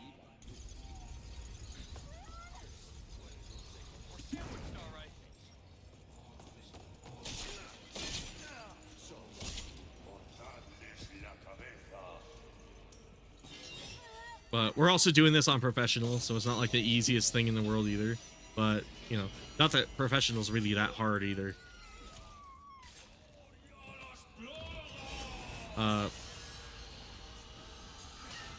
I was talking about skipping Monster Hunter mods because I was looking at them the other day, and I was just sitting there, and I was like, I wish these had a lot more effort put into them. You know, like for those who missed it, essentially my problem with a lot of these mods is they just delete the chest piece and show some titty, and that's like the extent of it. Like there's no level of creativity beyond. Oh shit, I'm surprised that didn't kill me. I thought that little nudge would have done enough damage to kill me. My sort of like, I guess quote unquote beef with it is just the fact that like they don't get much more creative than just, oh, here's titties. Like it's here's just bare naked tits on the screen for you to enjoy. It's like, I don't know. I don't know if I'm just more like sophisticated or like I don't know how to say this without like coming off as like an asshole. But like I feel like a lot of the people were like, just the tits there on the screen is enough for them. I kind of have to question. I kind of have to question if they're okay, because like I can't really see. I guess another part of it is like I can't imagine like a character in the game just wearing that casually. Like it's just I can imagine like a cute outfit that's like a maybe a little revealing, but like I can't imagine just, oh, here's the Zenogre armor but there's tits. It's like that's not it again, it might just be me, but like I feel like that's just not it doesn't have any of the like flavor that I'm looking for when I look for with mods. Like this Leon Samurai armor is like a good idea. It's technically a mod that like if I was super into like this body type, if I was super into buff dudes and robes, yeah, this mod would probably turn me on. But I mean, despite that, it's also just like a cool idea. Just Leon as a samurai. He's got a katana off of his waist, just hanging there. You know, you get to see like chisel parts of his. I don't even mind the fact that it shows more skin. Like you get to see some of the chiseling he has on his body. That's something you typically don't see with like his regular outfit. It kind of adds to his character a tiny bit in that way. There's like a lot of this samurai armor is like a good example of exactly what I want to see, but for kind of for like female characters, where it's like I just wish we could have something like this where it's just, hey, I took a cool idea and yeah, maybe it's like maybe it shows a little bit of skin, but the skin isn't like the primary focus. It's just the idea of like, oh, here's an awesome idea. Here's a good concept for just an outfit. Because that's how people dress in the real world. That's another thing. It's like I was saying with the Zenogre armor. It's just, oh, it's Zenogre but with titties, but it's like I can't imagine anyone actually going out of their way to dress like that though. That's the thing. Male or female. It's like so it kind of I get it's like I get Monster Hunter as a fantasy game. You know, it's sort of in the same range as, like I said, The Witcher, you know, Dungeons and Dragons, that kind of thing. But like at the same time, it's like you could afford to get a little creative with it. Why does it being a fantasy game have to invalidate all creativity? Why does it being a fantasy game have to make it less creative? Wouldn't a fantasy world give you more breathing room for a more interesting type of outfit? Like this is what I kind of wanted to say. I'm finally putting the words together, where it's like I kind of wish mod creators would look at it from that angle and be like, hey, this is the Monster Hunter universe. We have all these monsters I could take materials from, and there's so many creative ways that I could use these materials. So why don't I just do that with my modded outfits? But a lot of them don't. A lot of them are just like, oh, here's the base armor, and then here's some titties. And it's like, it's like, I look at that and I'm like, there's no creativity here. Maybe it's not lazy per se. I imagine it has to take some amount of effort to just model something in general. But like, there's a degree to it where I'm kind of like, it looks like you were just shooting to get downloads on Nexus Mods, because for whatever reason, everyone on Nexus Mods downloads the mods with titties on it. You know, I'm not necessarily one of those people. Like I said, I'm not a Puritan. I'm not like prude, but at the same time, it's like I kind of wish it was more meaningful. You know, like I wish the outfit had more to it than just titties on the screen.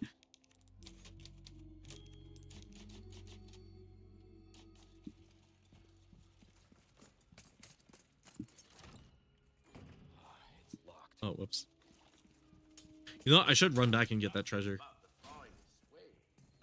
Oh, I also don't really have the cubic device. Where do I get that again?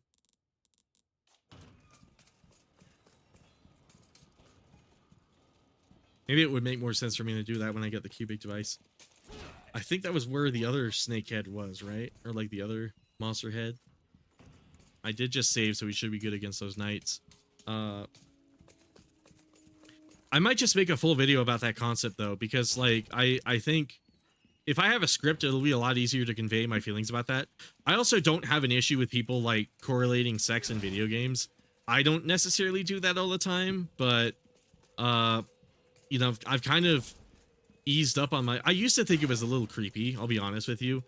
The idea of, oh, I want to have sex with Ada Wong from like Resident Evil or shit like that, where it's like I always thought that was kind of creepy or just like silly, but I've kind of grown to like be a little more accepting of it in a weird way. I've kind of grown to be all like, oh, you know what, it really is not that different from like a celebrity crush if you think about it. So on that level, Ashley, stay up there. on that level, I've kind of started to understand it a little better, where it's like, oh, you know, it's not like a, it's not an actual need to like have Ada Wong to be like sexually interested. You don't. I swear to God, I'm usually able to parry these. I don't know why on earth I'm missing that. Maybe I'll just go for rolls.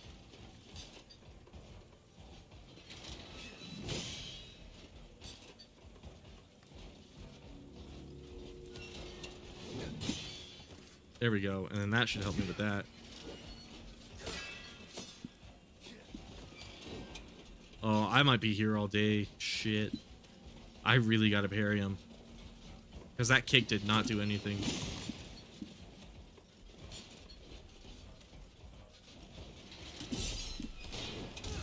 Yeah, that's so weird. Why am I able to land all the other parries, but like that one specifically? I parried that move so many times. Like you could go to my other streams and see that I parried that before.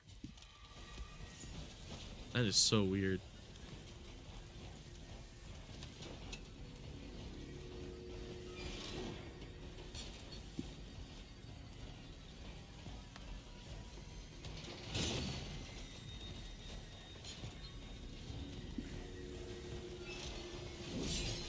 Oh my God, now I landed. This is gonna cost me a lot of flash grenades, I can tell.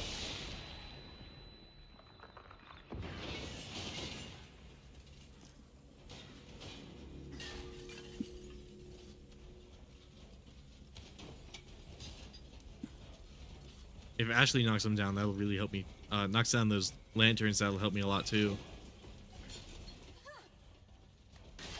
There we go.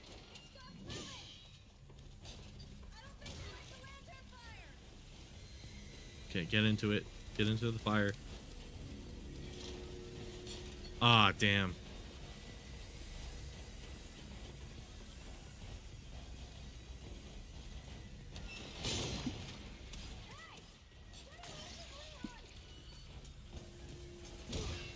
Ashley, it's okay.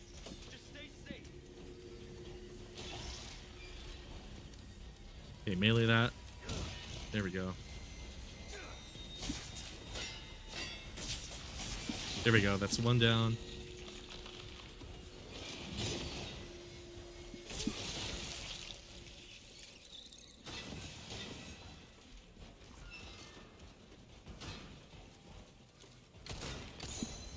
Okay, there's that.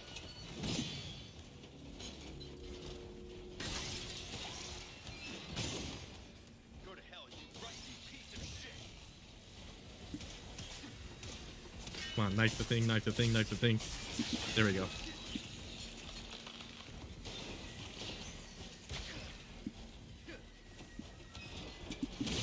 Shit. Shit.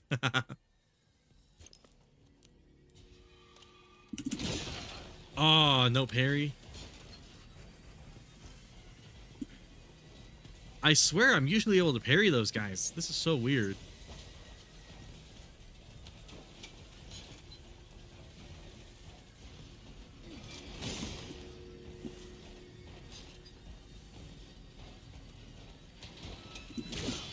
What? I had the knife raised.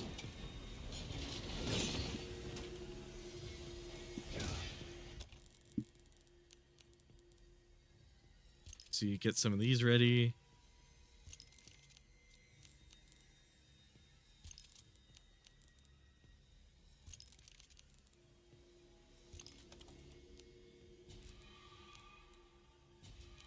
I guess I have to use all these. I mean, fuck.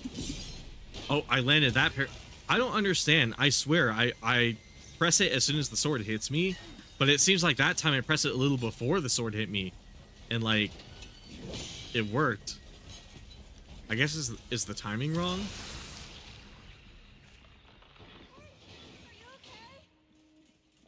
Yeah. That was weird. Nighty night. Nights. You sure you're all right? You're not burned, are you? No. Thanks for your help. You really did the trick. Okay, so let's pull this. Okay. But like I was saying, I might make a whole video on that topic because honestly, it's like the problem is, are people gonna think I'm prude, and they're gonna think I'm hypocritical because I made another video about Capcom being horny and me not really having a problem with it, and it's like, You don't think you're gonna move, do you? I don't know. Again, like any other discussion with mods, it is a little nuanced. Oh.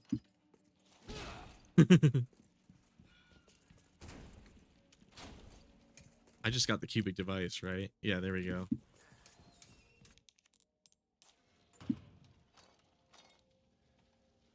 Let's see. How do I rotate again? There we go.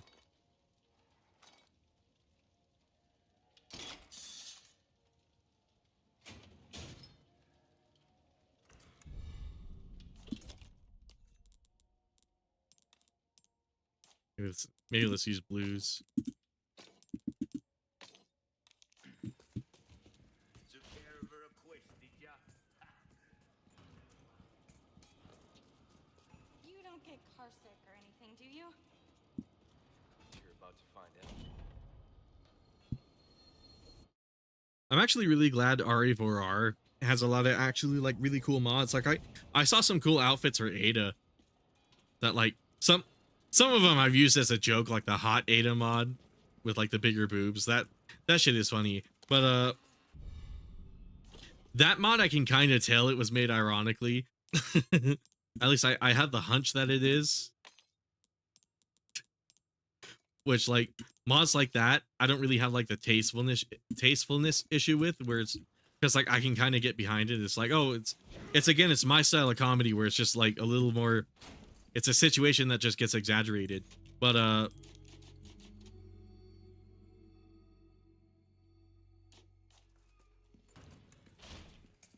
there's other outfit mods where I've seen for Ada where I'm like, oh yeah, I can actually see her wearing something like that, you know? Okay, time to...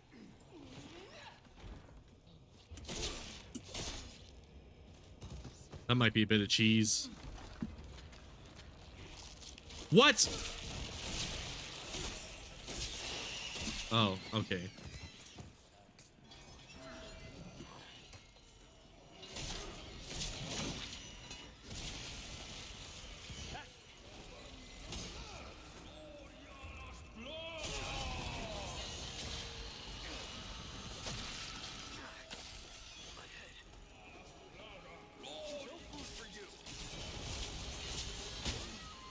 Shit.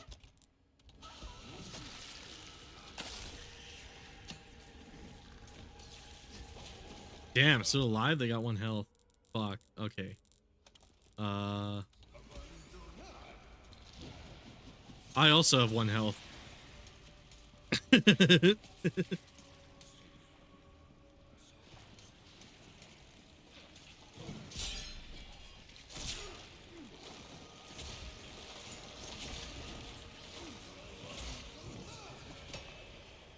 you go.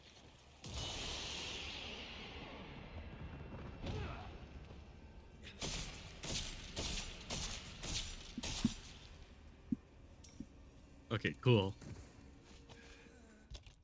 Let's crouch with these.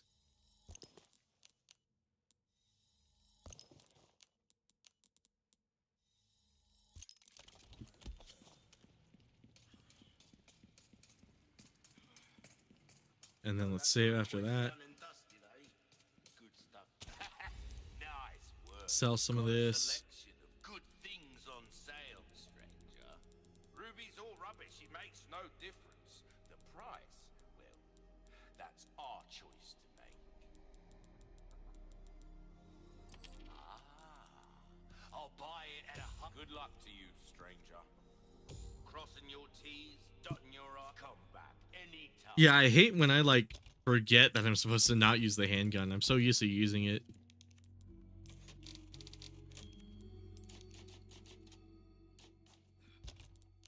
I also don't have it equipped, so.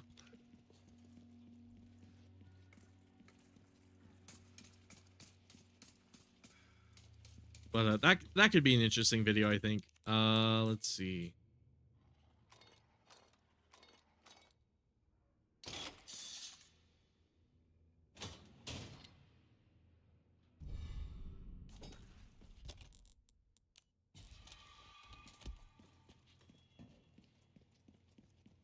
Oh, that was weird.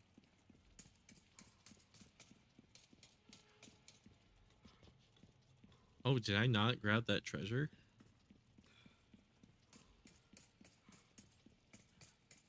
I must have forgot it. No good. I did kick down the ladder, though, thankfully.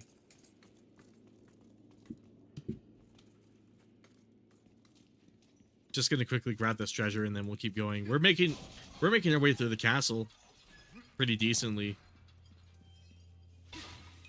Definitely what was happening last time is I got too caught up talking to people in the chat to really make any like progress on this.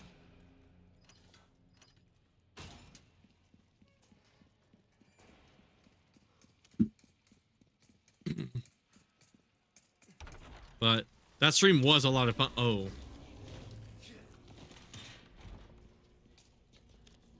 Okay.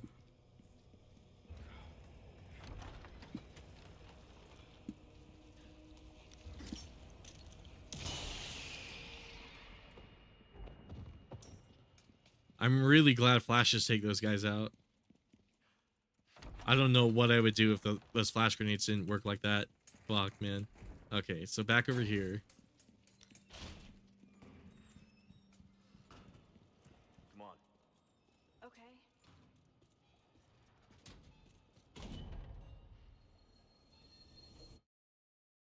Yeah, I think by the end of the stream, we might be at the island. That's it.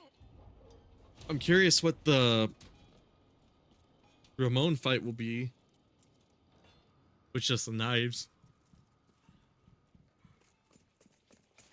Nothing but the finest ways.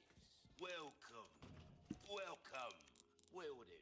Is there anything I gotta... A deal well struck.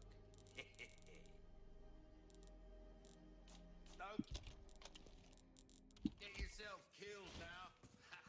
That's right. I wonder how the Garrador room is gonna pan out, too. There's a symbol on Because, like, obviously, I won't be using the handgun, so it's not going to be, like, the most humongous issue with, like, them detecting me. What I'm mostly worried about is, like, running and sprinting, because they can hear that.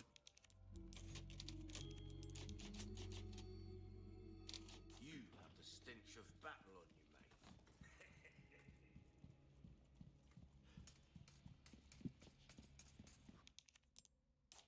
I've been playing an awful lot of Fortnite lately, too. That game. I guess not really playing, more so I've been sitting down and, like, idling in the game to get XP from it.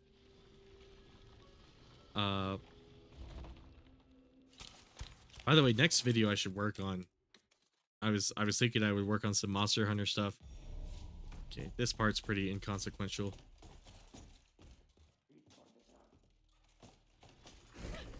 I'm just gonna speedrun this part because, like, obviously Ashley can't really, like...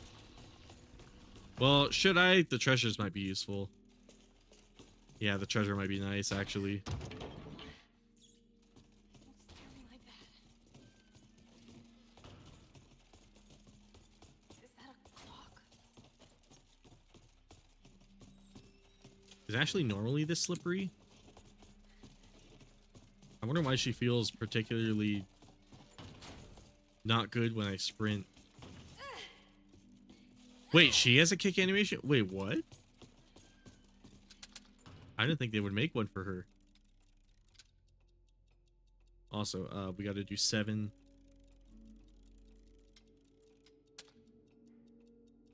There we go.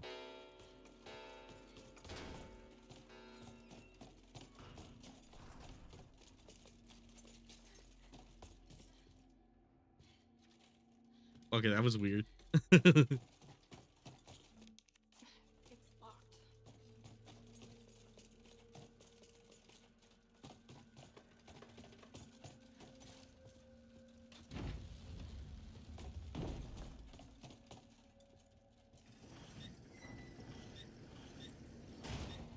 A hidden staircase? It must lead to a secret room or something. She is so slippery when I sprint. That is so funny. Oh my god. She's so hard to control. But I kind of dig it too at the same time. Keys. Okay, that's where you normally find the CQBR. I already have the CQBR though. I should play like a... kind of what I'm doing for MGS3. I should play like a fuck around playthrough of this game. Where I have like enough ammo to use whatever weapon I want. I think it's this key. No, was it this one? Wait, what? Is it the second one? Oh, okay. I thought I remembered which key was which. Maybe not.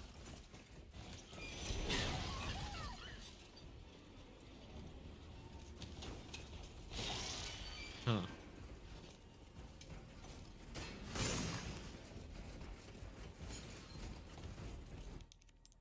Which one is it? It's the last one, isn't it? Oh, I guess not. Damn, really?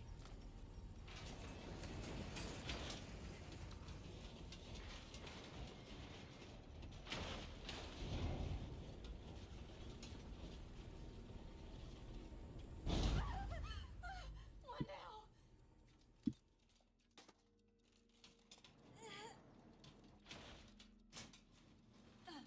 You know what? Kind of going back into that whole like skimpy mods thing. I do see a lot of those kinds of outfits for Ashley for whatever reason. Like I see a lot of the lower effort.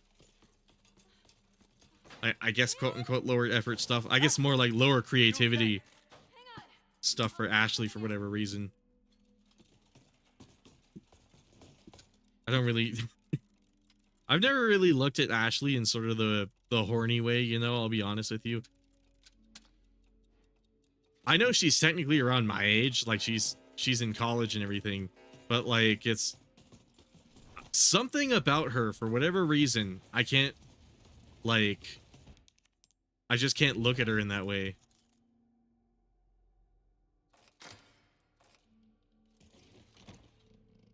I've said this before, but it's like, so I see mods like that on Nexus and I'm confused as to like what is the appeal of Ashley in that sort of like state of mind. Like why would anyone be attracted to her in that way?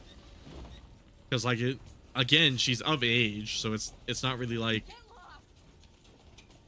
a super degenerate thing. Like it's not anything that should be questionable, but like I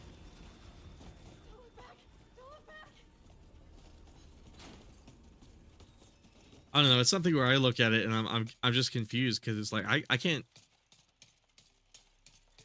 Ashley is weird. Like if she were to theoretically exist in real life, I could see myself like maybe being friends with her, not really, but maybe being friends with her, but like never being like romantically or like sexually interested in her. She'd just be like a friend. In my eye, I don't know. Maybe it's a weird thing for me to say, but I am done with armor. Didn't I just say I was done? I actually like her personality a lot in this game compared to the original. She is like objectively better in this game. than in the original Resident Evil 4. But like,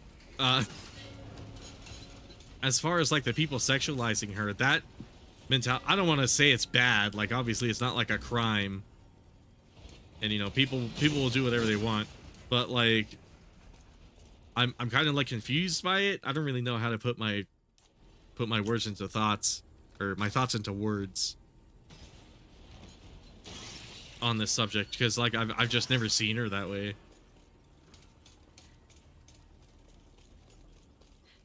The heck?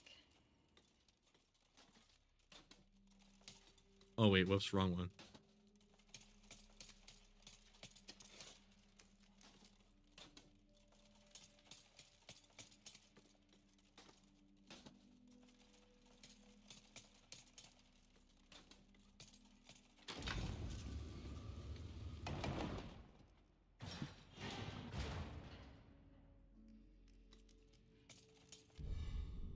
Let's see, we got Salazar's family insignia.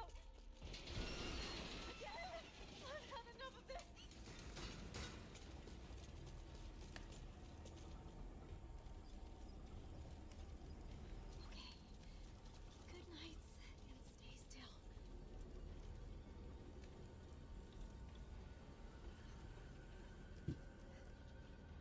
I kind of noticed Capcom is trying to like stop sexualizing her too. Like in the original game, I guess in the original game I could see a little more because like Capcom was doing it themselves, but like in this game, I guess less out of like, a lot of people think, oh, it's Capcom going Puritan.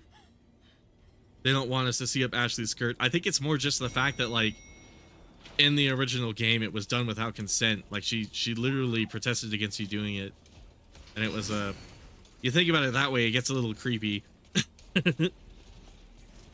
So I think more of Capcom's reasoning for that is just the fact that like, oh, this is not where I'm supposed to go. It's up here.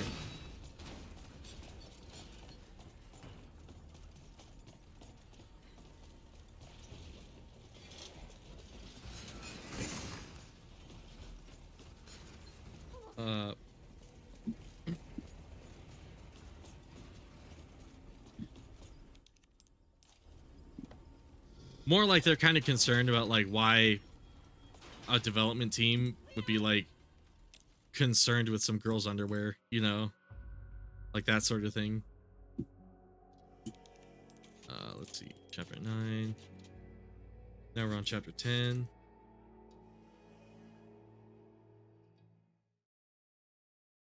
I don't know why I'm starting to feel kind of like exhausted, because like I woke up later today. Same as ever. It's not like I woke up early. I got plenty of sleep last night. Oh, right. Should I go after this guy? I did just save, so I should be fine.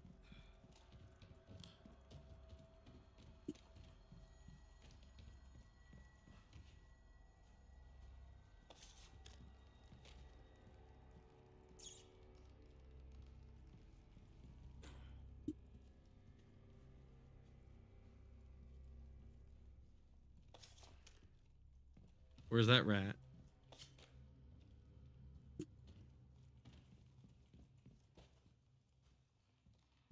Here it is.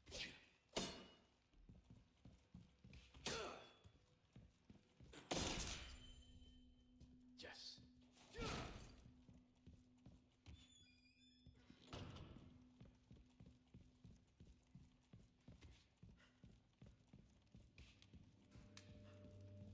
Let's see.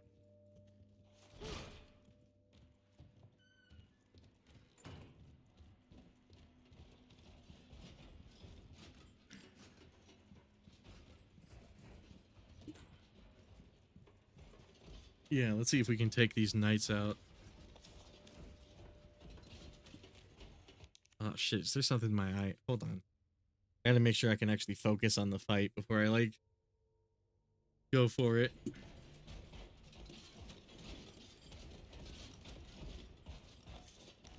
Oh wait, what?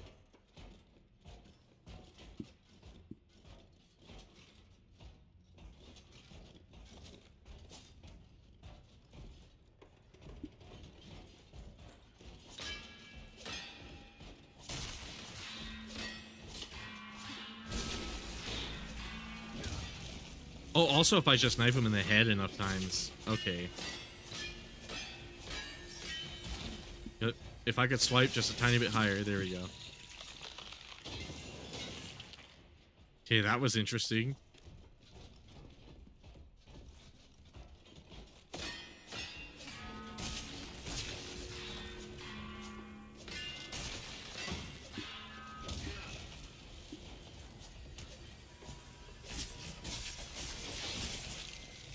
Okay, that seems to work. I forgot you can do that. I forgot if you hit him with a handgun to the head a few times, you can actually kind of force him to get stunned like that. Not really like the most intended way you're supposed to fight him, but I do know you can do it that way if you really wanted to.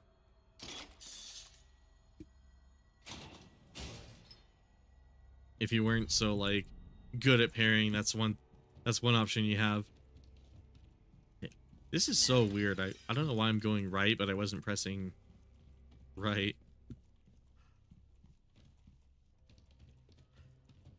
I wonder if maybe my keyboard's acting up a little bit because I've had it for like a long time. Oh, whoops, I went this way with Ashley. I might take like a short break to like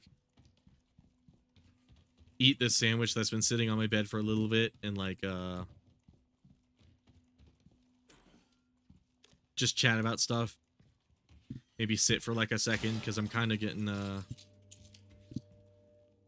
don't know why I'm getting fatigued, and it might be because of like I haven't eaten in a tiny bit.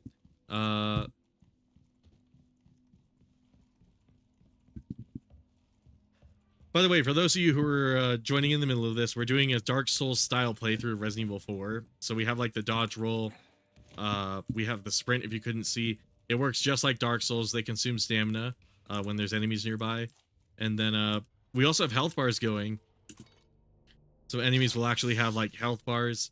I'm also trying to avoid using the handgun as much as possible. There's some areas of the game where I can't really do that. But I have the knives set up to where I can use them consistently throughout the whole game, and it's actually been working surprisingly well. But yeah, this playthrough's been interesting. There's been some boss fights where like I could have swore it would have been impossible to play the game, but it was actually working out really well. Oh yeah, I gotta go down the elevator if I want to fight the golden guy. But we're playing on professional. It is supposed to be a little hard, so I might die a few times. But so far it's been pretty fun. Whoops, I meant to go to my inventory. Just taking a brief look at what we have.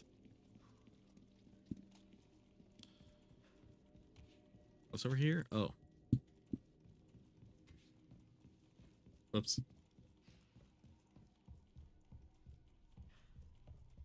But yeah, for those curious, I was thinking I would make a dedicated video about this mod setup I have, because it has been making actually playing the game like really interesting. Oh. Oh, right. The way I get there is actually from this way.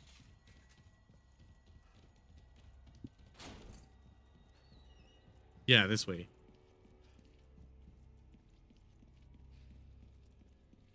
These nights are a tiny bit harder the way I'm kind of playing them. I think I might have found like a way to cheese them with the knife, but I guess we'll see. But yeah, I'm hoping eventually I'll have like a full video up about this, and I'll have like a full dedicated mod list when I know what mods work and what don't. But it's been a really exciting playthrough so far. I don't know why Leon's nipple was jiggling like that.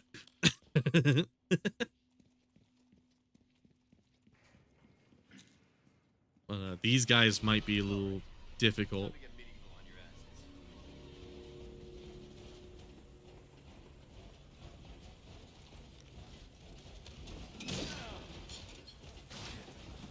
I meant to parry that. None left.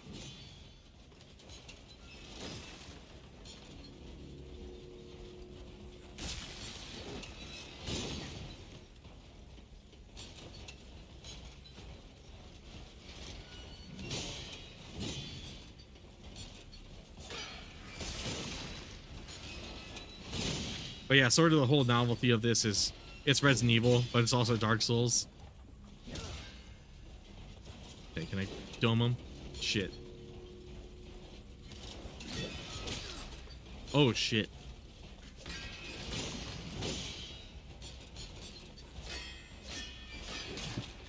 Oh, where was my roll? Shit. Yeah, this is definitely going to take a few attempts.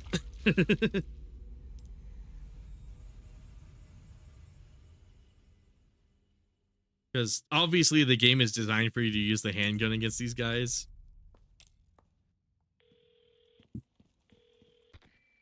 Leon. Same as ever.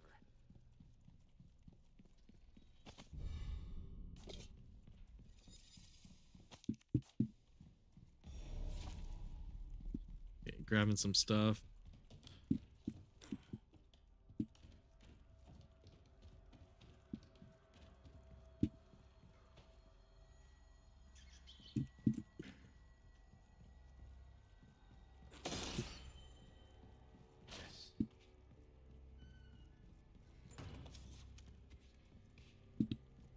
Let's go back to this area and knock that ladder down actually. And then we'll save and then we'll go for the golden guy. Just so we're not set back so far every time I lose.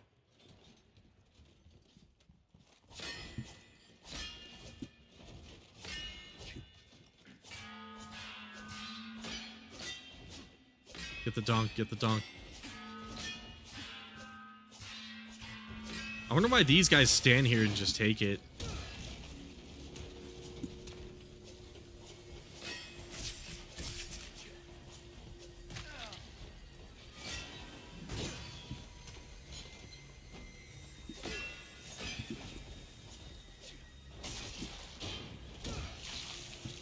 Out of the way.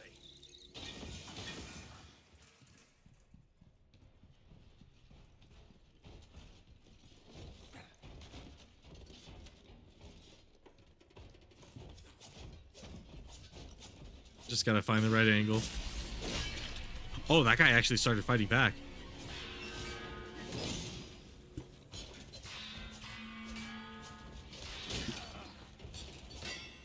Okay, I might have to actually parry if he's gonna fight back.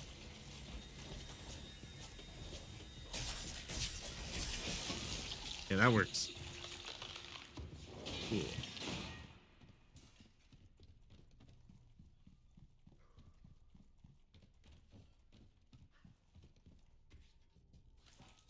I do have a handgun for treasure like these.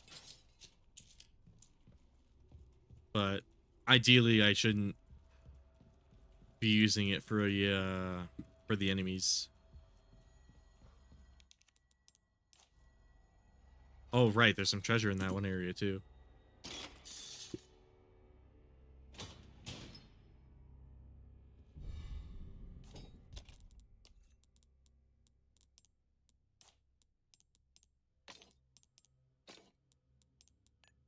Whoops. There we go.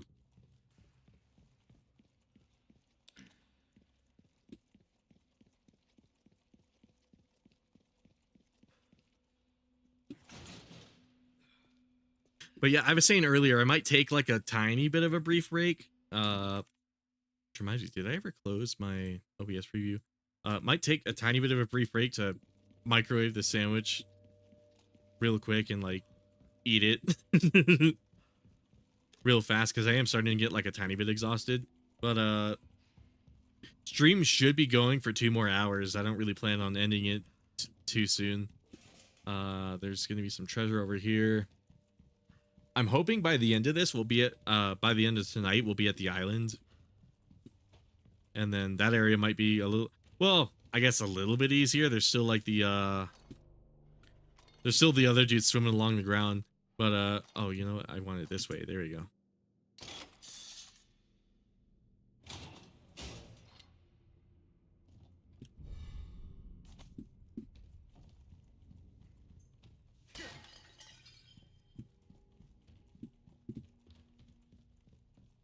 It's been a pretty fun playthrough so far though, I'm not gonna lie. Just I hope the Ramon boss fight is kind of like the Mendez one, where I assume I'm gonna need the handgun for it, and then it turns out I can actually get by just fine with the knife.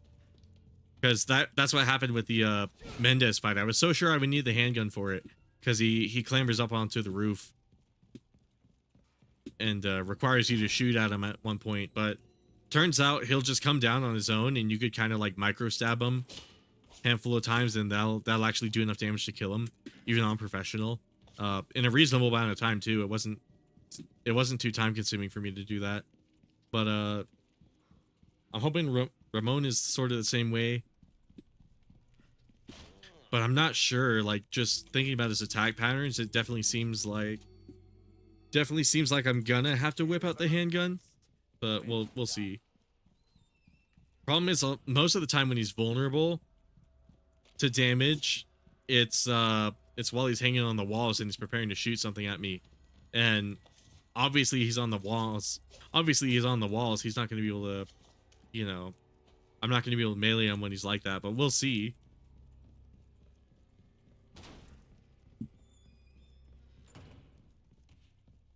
Oh, you know what? I wanted to go down here.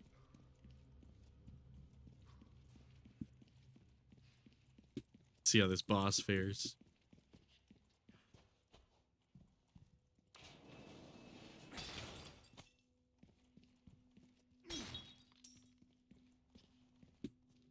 No treasure there.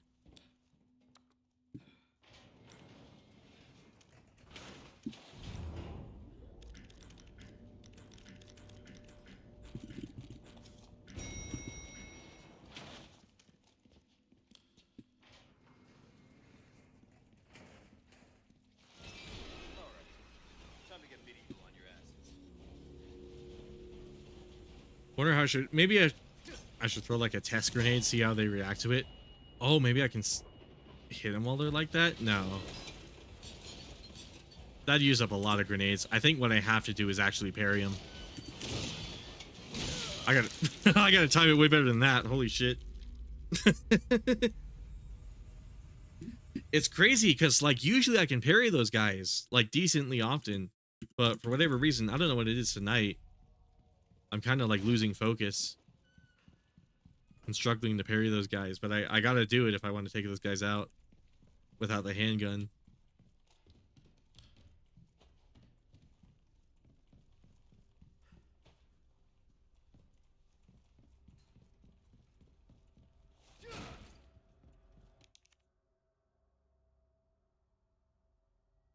Oh, you know what? Actually, hold on. My family's texting me.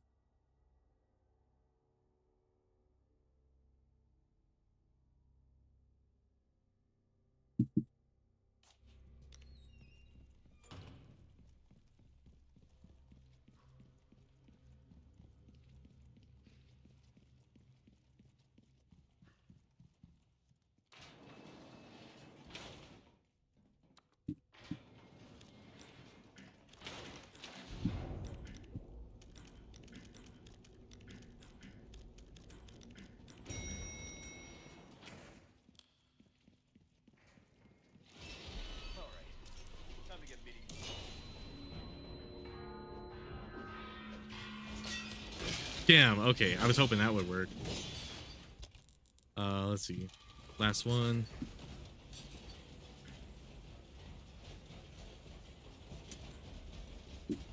Yeah, I might just have to go for parries. Whoa, what? I pressed it. Okay.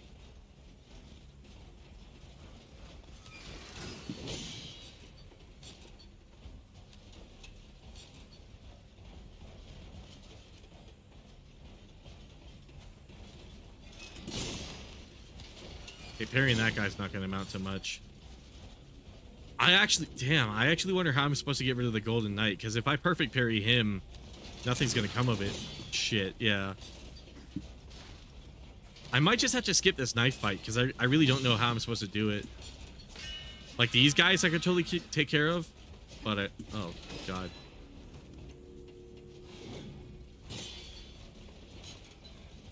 Yeah, I'm really not sure. Either I land perfect rolls on that guy and try to stab his back, which, given how tall he is, I don't know if I'll be able to do that. Or shit. I'm really not sure what I can actually do about this.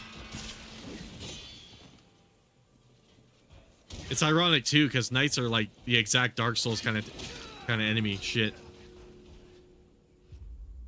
Yeah, maybe I'll take like a brief break. Maybe we'll skip this encounter because I'm not entirely sure what I'm supposed to do about that one. I'm gonna heat up this sandwich real quick. So I'll put this on BRB. I'll try to be back as soon as I possibly can. Hopefully I'm not out there for a little while. I'll keep my eyes on chat, so I'll send like chat messages and stuff too, if anyone happens to say anything. But yeah, be right back for a tiny bit.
Wow, was I really gone for 17 minutes? That didn't feel like it. I hope it wasn't 17. The fuck?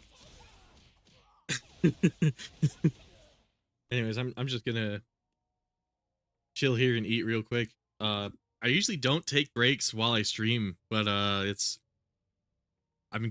been noticing I kind of get like really exhausted by the end of these, and I think part of it is because I don't take breaks while doing streams, so might be something I might do every now and then, just to make sure you know, that I'm not like really really fucking myself when I do these. But yeah, stream's about like halfway over. We got like an hour and a half of streaming left to go. I'm just gonna snack a little bit.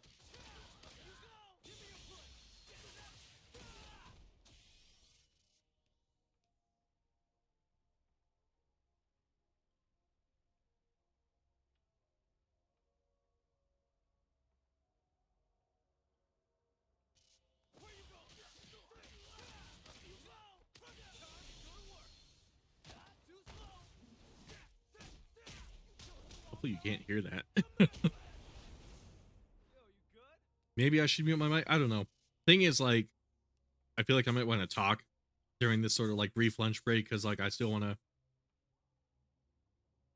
make it somewhat entertaining, but at the same time, it's like I shouldn't eat with my mouth full. Again, I don't usually do this. I don't usually eat while I'm streaming. I'll usually eat beforehand and then afterwards. If even afterwards. Sometimes I'll just like, usually I have like one meal a day. I know that's a terrible habit, but that's usually how I do it. I'll have like one big meal and then that'll get me through the rest of the day. But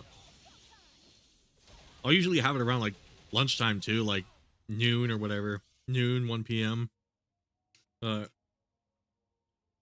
Today I got out of bed at like 2 because I stayed up really late last night, and that's why the reason I stayed up late was because I knew this stream was coming. So I was like, oh, maybe I'll be more energized for my stream if I just wake up later in the day, which means I stay up later in the night before. Guess I didn't really pan out the way I was expecting. You think I would be more energized, but I guess not. I'm really happy the game hasn't crashed so far. The last 2 episodes of this mini series, the game crashed quite a bit. I think the fresh install I did right before is working wonders.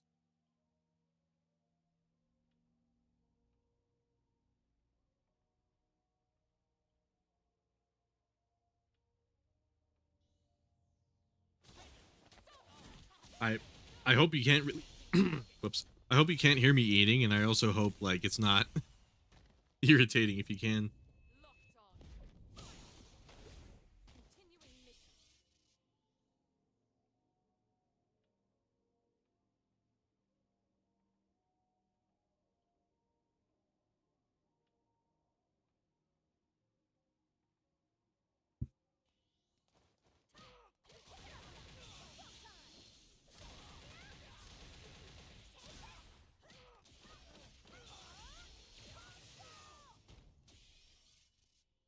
But yeah, I'm thinking we might just skip this night fight because I'm really not sure what I'm supposed to do, because I perfect parried it once, and that didn't give me a melee opportunity like all the other knights usually do, which means my best bet is to like stun that guy somehow and like reach up really high with the knife, which was already difficult enough to do with the regular dudes. It seemed like the camera was limiting me and how high I could aim, and I don't see any way I could really do that. So whoops. I don't really see any way I could do that. So bro, come on, why do I got hiccups? All I did was eat 2 onion rings. Come on, man.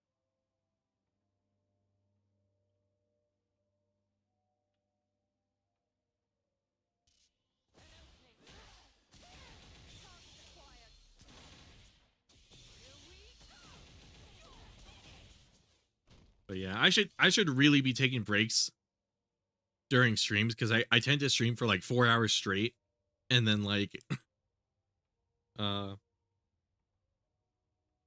I used to stream for maybe like 1 or 2 hours and then just do it all in one run, and then eventually I ended up doing it for longer and longer involuntarily. Like I got so into streaming that like I would just stream for longer. And yeah, by that token, it was just like the average stream time became 4 hours. So I was like, fuck it. Every time I stream, I'll stream for 4 hours. But 4 hours is a long time to stream without like standing up or like taking any break of any kind. So I might get in the habit of doing that because it seems like my body is telling me it's not a good idea to keep doing what I was doing.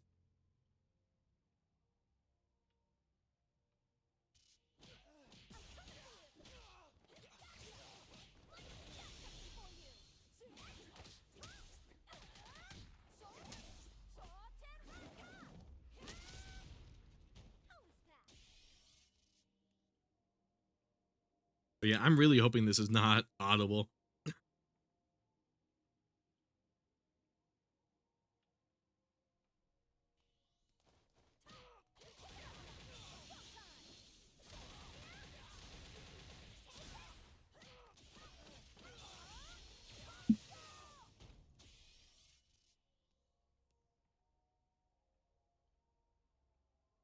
I've noticed that my mouth and my throat and like my nose make a lot of noise, and my mic tends to pick it up.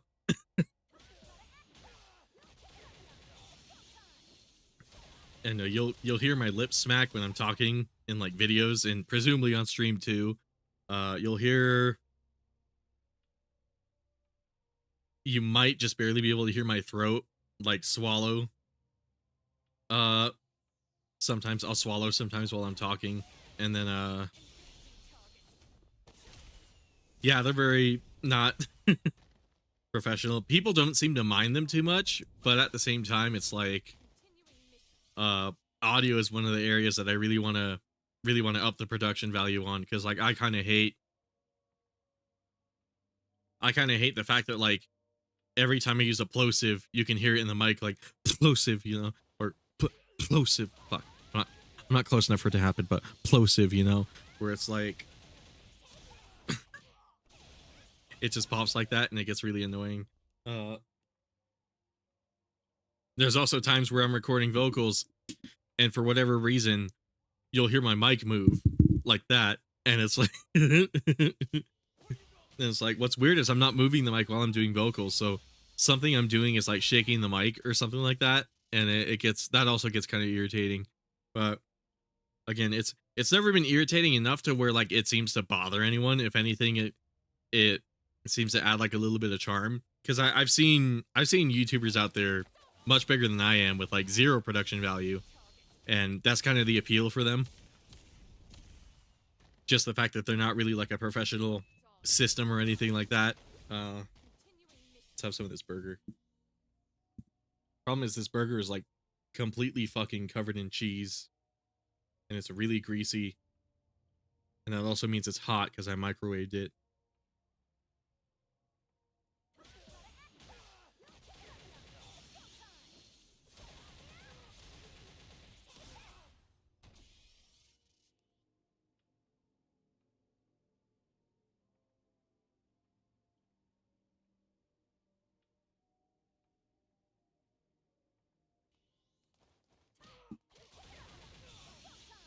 Yeah, burger's pretty all right.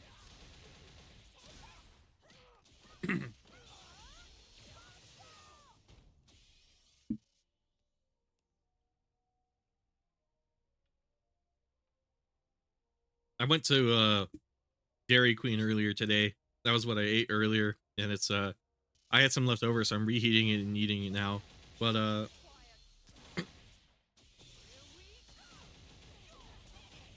my dad and I used to go to this place all the time. It was awesome. Mostly for ice cream. I've never had like a Dairy Queen burger until recently. They're pretty okay, but like there's some burgers there that I haven't really like tried This is like one of those new ones, and it's like it's pretty okay. It's like it's their stacked barbecue backyard burger, whatever the fuck they call it.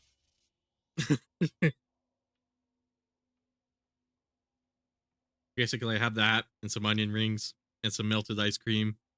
Uh, it's pretty good.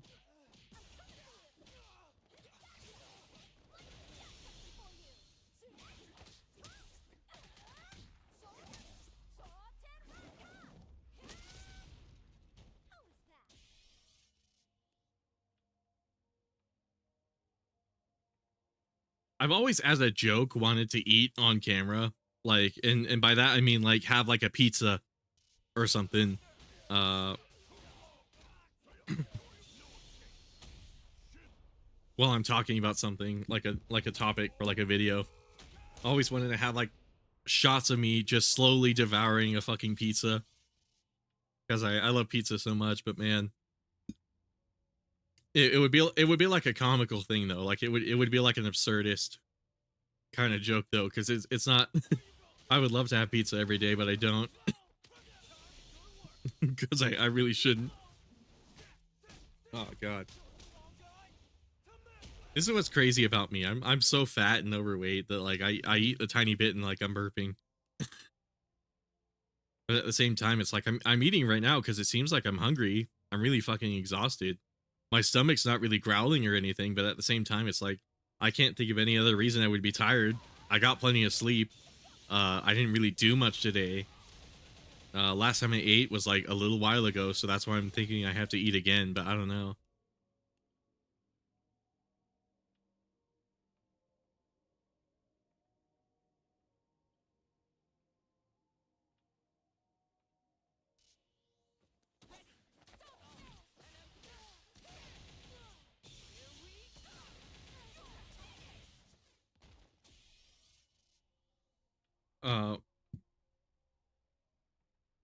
Last episode of this series, I actually like sat down for, I think it was almost like an hour, where I took a break from the game because like I was playing really bad, and I was like, yeah, I probably need a break. It's been a bit. And we sat for like an hour just talking with chat, and I was like, damn, these just chatting streams would actually be like a good idea once the channel gets bigger and I can like consistently get people in the chat room talking about stuff. Because that was actually a really good time, and the benefit of that is I'm not playing a game, so I'm not like as exhausted. But you know, I should also probably get back to that family member who was texting me. But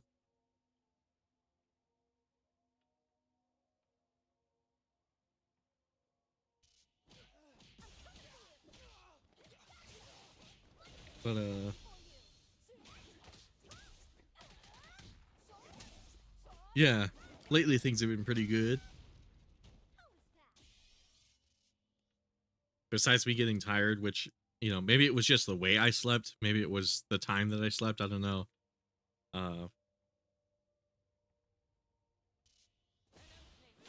don't know what it is, man, but for some reason tonight I'm kind of tired during the stream, and it's like I'm like really exhausted.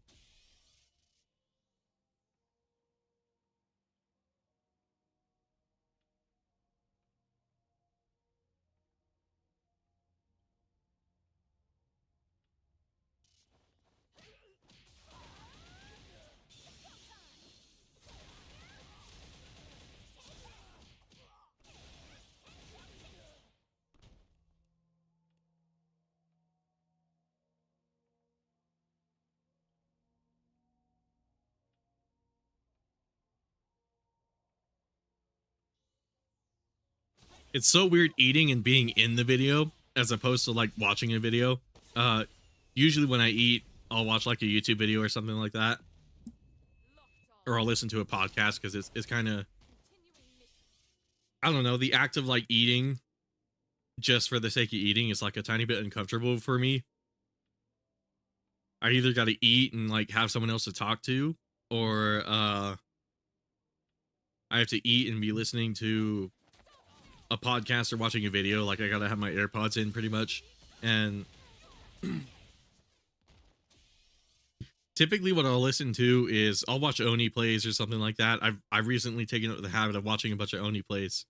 I've never known about these guys for years, but recently I was introduced to them through that Linkara stream I did, and I've been a fan ever since. I'm not gonna lie.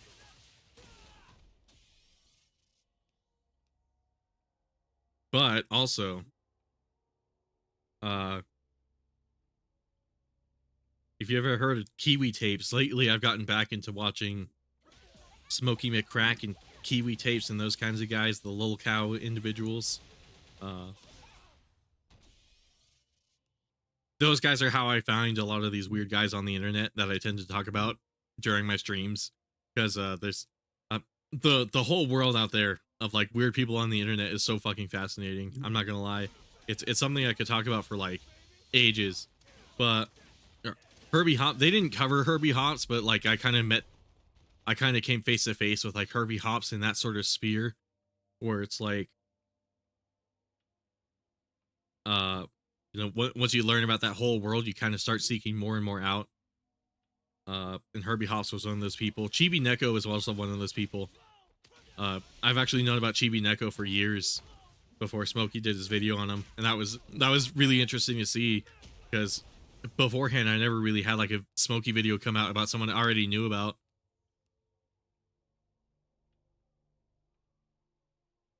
So that was a little crazy. But Chibi Neko Demings, for those of you who don't really know who that is, he's this... Wow, I have a really big fascination with Mario adults. I just realized. Chibi Neko Demings is kind of like Herbie Hops, where he's really obsessed with Mario, Super Mario, but he's an adult, so hence the name Mario Adult. I use that phrase a lot for people like Movie Bob, Herbie Hops, Super Origami Kingdom, and now Chibi Neko, where Chibi Neko is like a Paper Mario the Thousand Year Door speedrunner, but he apparently cheated during it or some shit like that. I'm not going to pretend to understand that I know how he cheated, but apparently there's this strategy that speedrunners use. It's very impractical. It's very rare if it ever gets executed successfully, but Chibi Neko was like minutes behind on his record, so he was like, oh, I'll use this obscure strategy that speedrunners are usually too afraid to use because it's so inconsistent. And what happened is he quote unquote pulled it off successfully, but as it turns out, I don't know, I've seen people slow down the footage and tell me that he cheated. I don't really quite understand how myself.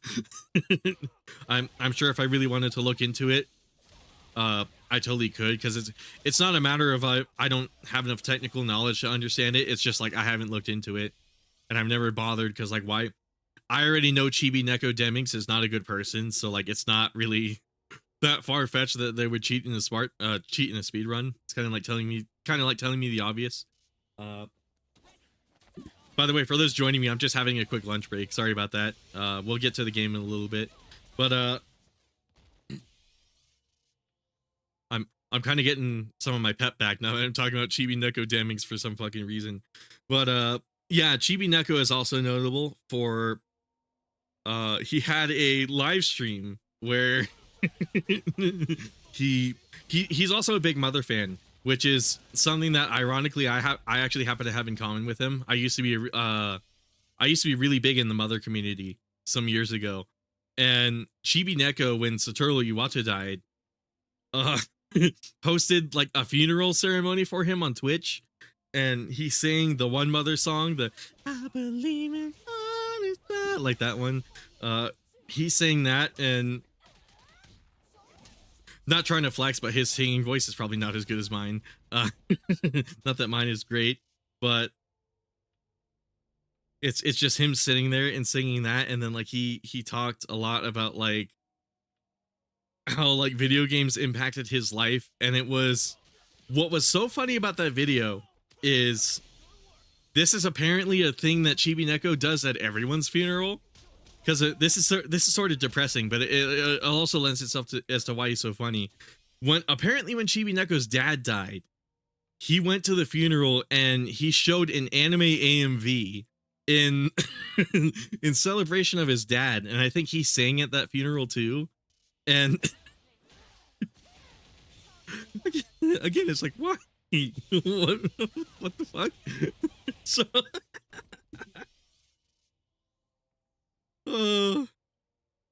let me take a bite of this burger.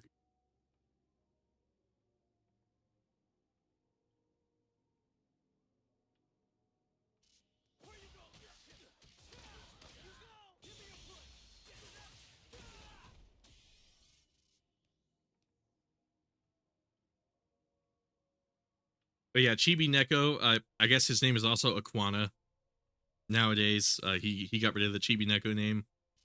But let me tell you what, you definitely know who this guy is, because if you've ever heard the video, if you've ever seen the video called "I Would Appreciate It If You Were Quiet," I forget the exact name of it, but there's this video of a speedrunner named Caveman. He's playing Tomba 2 on Awesome Games Done Quick. Chibi Neko is the dude on the couch irritating that guy.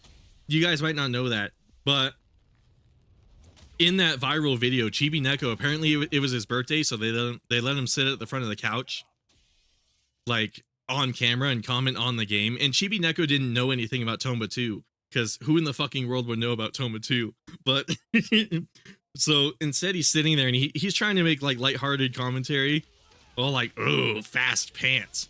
And this Caveman guy, he was not fucking having it. This guy was getting so fucking upset because this guy was talking over him playing a video game for some reason. Like, I get it's Awesome Games Done Quick, but also like, homie, you're taking the video game seriously. Anyways, eventually it devolves to Chibi Neko just sitting there picking this guy's brain, irritating the shit out of him, and then he's like, I would really appreciate it if you would be quiet right now. And then Chibi just shuts the fuck up for like a good 5 minutes, and then somebody donates to the AGDQ chat, and they're all like, oh, I want to see the guy in the hoodie and the sweatpants do jumping jacks in front of the speedrunner. And he was like, all right, I'll do it just for charity. And then like he did it, which is the massive balls on Chibi on that one. Not that he's a good person, but God, what a fucking legend that guy is. I laugh at a lot of these people on the internet who do shit like that, but I kind of envy them too. I wish I had the kind of balls to do that kind of shit. To just put myself out there and get absolutely like not embarrassed or whatsoever.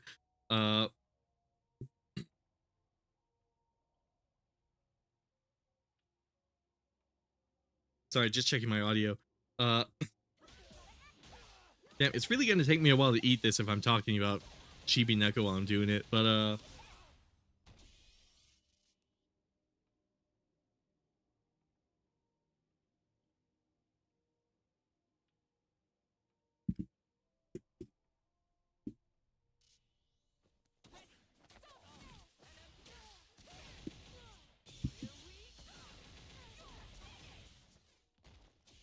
maybe let's get back into the game now.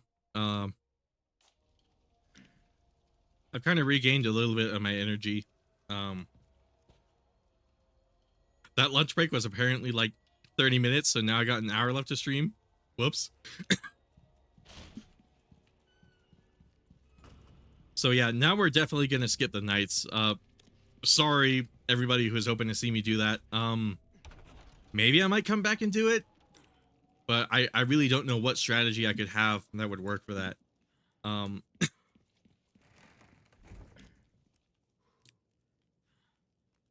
Right, the Novistadors. I might just have to roll and like knife them.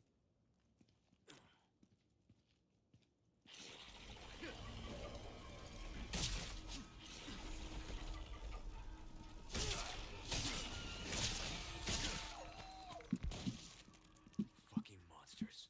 But people like Chibi Neko, like DSP is another person I like to shit on a lot. I've had people tell me, "Oh, you're kind of toxic for making fun of DSP," but I'm like, "Am I? Is DSP really like the stand-up moral gamer that people want to say he is?" Like I feel like a lot of the people who don't shit on DSP don't really understand how much of a weirdo he is.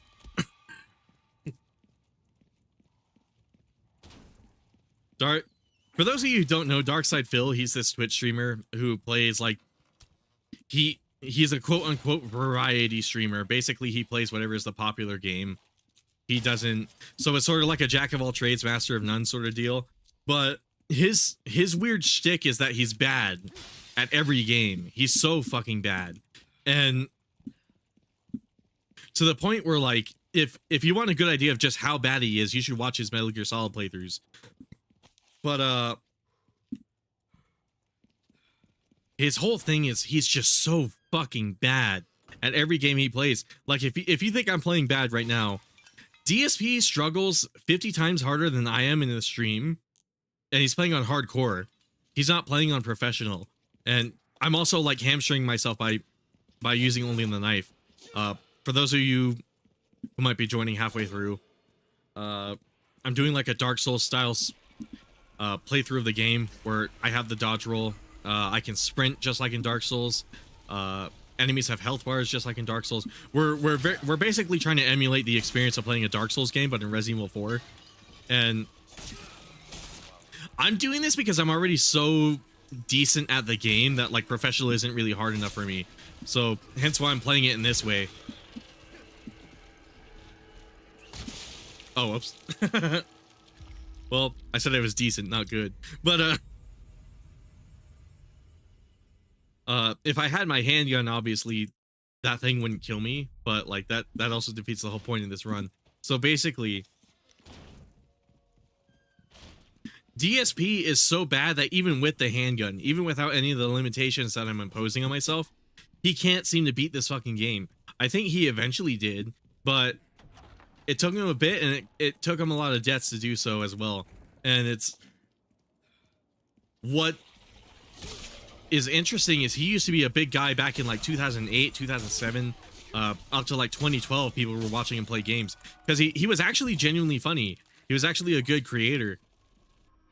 Like what he made was non-ironically entertaining to watch. But then he started getting like, it's the classic streamer tale of like, oh, he got consumed with money basically. And oh, that is a bad ceiling texture. I never noticed this until now. That texture is kind of... Are you guys seeing that? It's a weird detail to point out, but like this, I don't know, that texture is like so flat. I can understand why. It's like, who in their right mind is gonna look over here and pay attention to this roof? Anyways. Like I was saying though, Darkside Phil is someone who just would not be able to play a game like this very well. And his other thing that he's infamous for is he bitches about every game. So like sometimes when something happens to me in this game, I'll be all like, oh, I was too late on that parry. I was too early on that parry. You know, I'll tell myself mentally, or like I'll verbally tell myself out loud what I could have done to fix that situation. But like Darkside Phil is like the polar opposite. It's the game's fault when he can't play correctly, as opposed to his for whatever reason. So what ends up happening is you have a lot of instances where he's like, the game's lagging, the net code's bad, that kind of shit, where it's like it's just him shitting on a game just because he's not good at it, which is it's interesting because you don't have to be good at a game to enjoy it, but whatever. He absolutely shits on games that lots of people love, and that's kind of part of the reason he gets trolled. It's just the fact that, oh my god, I was rolling. Okay. Or maybe I wasn't, actually. Maybe I was still in the end lap. Oh, what the... Here I was talking about how the game didn't crash this whole time, and then it crashes. Whoops. Oh, this is gonna be a hell of a stream, isn't it? But, anyways... I keep getting off topic because this game keeps like pushing my brain in like 50 different directions.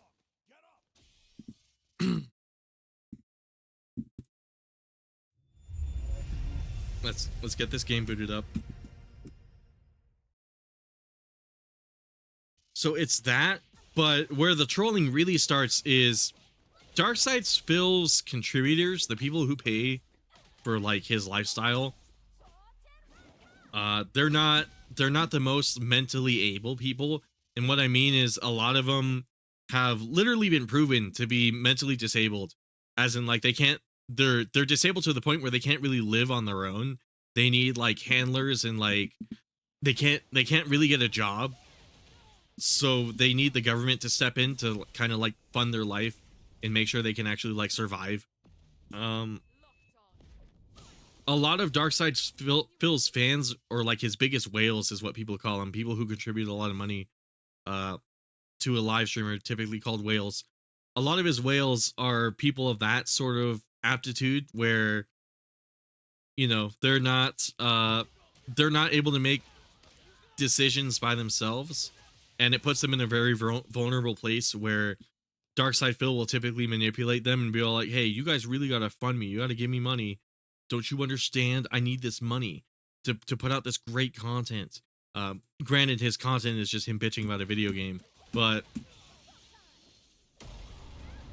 then as a result, his whales fund it. It turns out that some of that money might be SSI money, like Social Security money, or like unemployment money, or who knows all the details about their financial situations, but it's money that they probably need to survive, that they're just throwing at this weird fat guy on stream.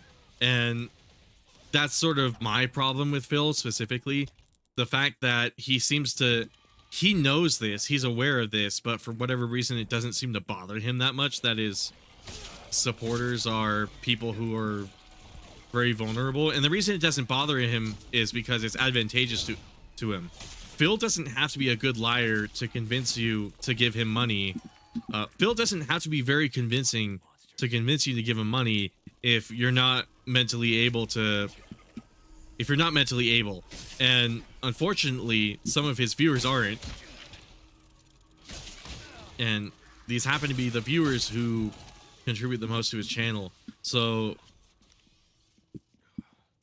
it's the biggest reason I'm personally not very fond of him.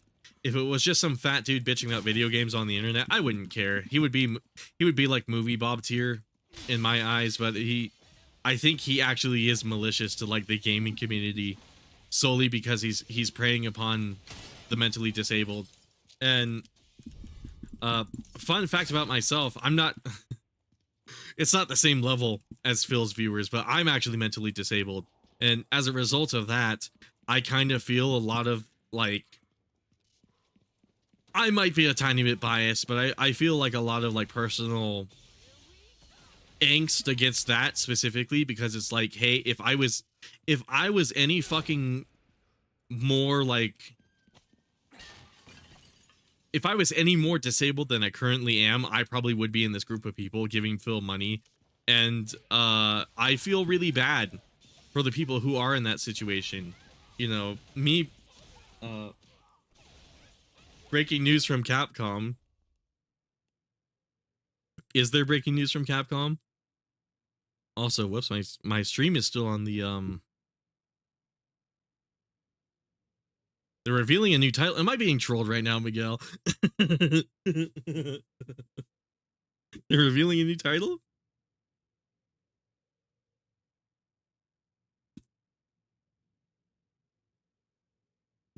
I swear, if I'm being trolled right now, where are you seeing this news?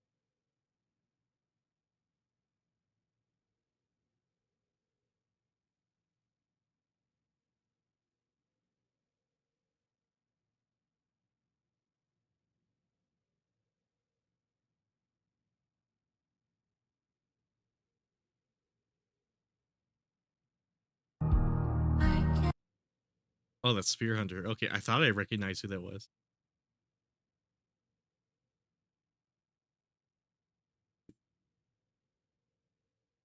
Revealing a new title soon. Okay. I'll entertain that idea when I see it myself. But I'm definitely open to talking about it. If you got some info, Miguel, I certainly be down to hear it. Anyways, I was bitching about DSP. My bad. Yeah, as somebody who's a little mentally disabled myself, I'm not really a big fan of Phil taking advantage of mentally disabled people. Maybe it's just me, but I'm. Oh, Miguel, was that YouTube that deleted that message, or was that you? I didn't get to see it. Shit. Source, do you trust me? I see. I see. I had a feeling there wasn't anything. I saw a clip of Spear Hunter though, so I guess that wasn't like a net loss. Fuck.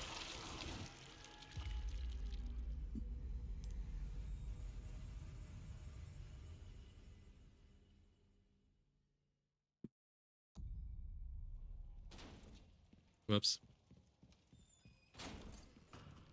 Anyways, how's everybody doing?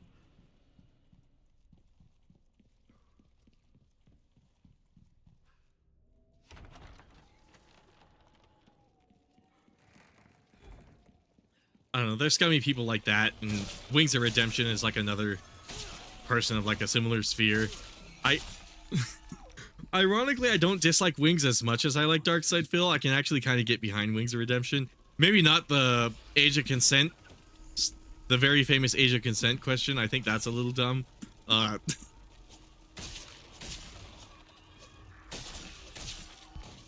Maybe not the animal cruelty that Wings has been accused of, but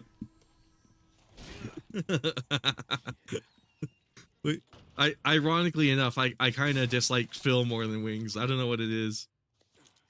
I think it's the fact that like, oh, I wish though, yeah. I wish. Honestly, it seems like there's plenty that's been coming out lately though. I mean, I imagine they gotta have more games coming out this year. Well, yeah, they do. They have Dragon's Dogma, don't they?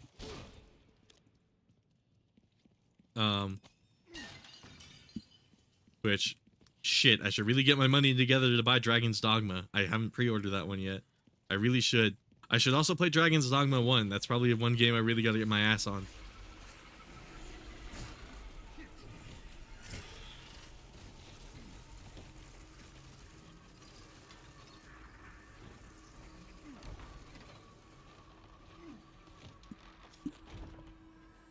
I wonder how I'm gonna fight all these Novistadors without the handgun. Shit.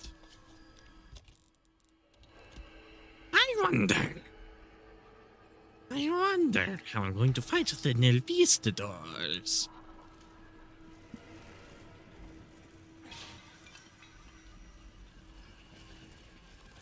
My father was a thinker. My father was a Novistador.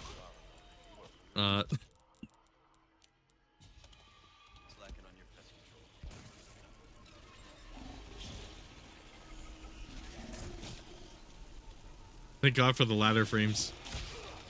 No! Shit, I thought I was rolling too. Do the Novistadors not follow the dodge roll? Hold on. Oh wait, yeah they do.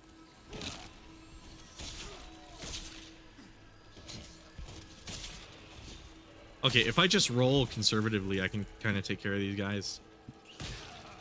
Motherfuckers.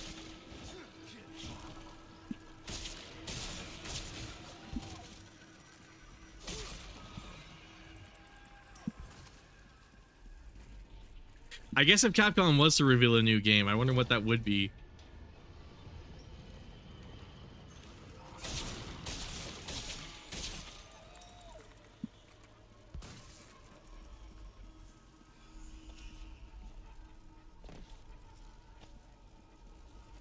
I've also always wondered if I should do any like React stuff on my channel. I've never really been very fond of that, except for maybe like the couple streams where I react to other people's videos. But like, I know a lot of people that watch like gaming trailers and stuff like that, and I've always been like against that because it's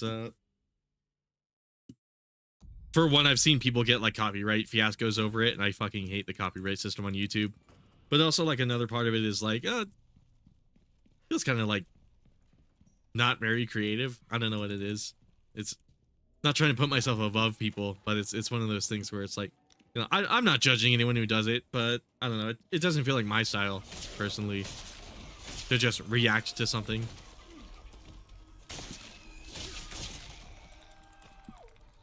At least not without saying something meaningful in return. I don't know.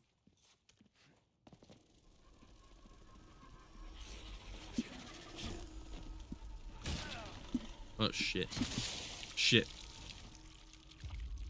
I think what I'll do is just run through this part. Clearly, if I try to sit down and fight them, I'm just going to keep failing.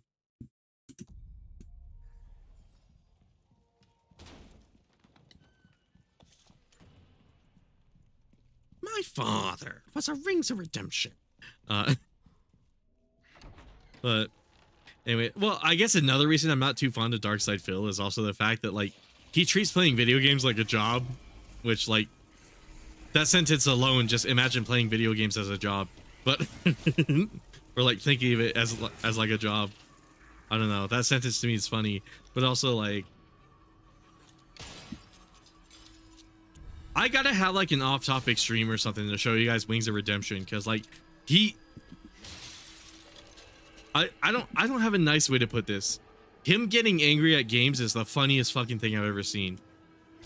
Same with Red Ranger. Have you played Tekken? Yeah, dude, I'm really stoked for Tekken 8. I'm not gonna lie. But funny you brought that up as soon as I mentioned Red Ranger. I know there's a bit of latency there, but also it's God, the coincidence is not. I should have like an off-topic like Tekken stream, because I really want to play that game, Tekken 8 when it comes out. And while we're at it, we might as well watch Red Ranger play some Tekken, because like him raging during Tekken is fucking hilarious. Oh my god. When I used to hang out in the Tekken community, it was funny. I didn't know who Red Ranger was for like the longest time. And they had a chat called the Salt Factory, and fuck. I'd always see people in that chat be all like, "Oh, you're just Red Ranger. You're just Red Rangering right now." And it's like I'd always be confused, like, who the fuck is Red Ranger? And then I don't remember what brought me to it. I think it was someone comparing him to Low Tier God, but eventually I stumbled onto him after looking at Low Tier God videos, and I realized this guy is just like a diet Low Tier God. He's just the Tekken Low Tier God, and it's great. It's fucking amazing.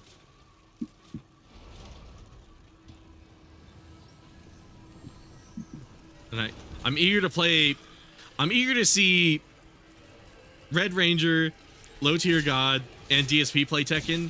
I'm eager to play it myself, because I was playing some of the demo, and I really like the gameplay of Tekken 8 so far. I might actually play that arcade quest mode or whatever it is. It was actually pretty fun. Look here, look, listen, said Wing of Freedom. Yup. I love me some wings. Fuck.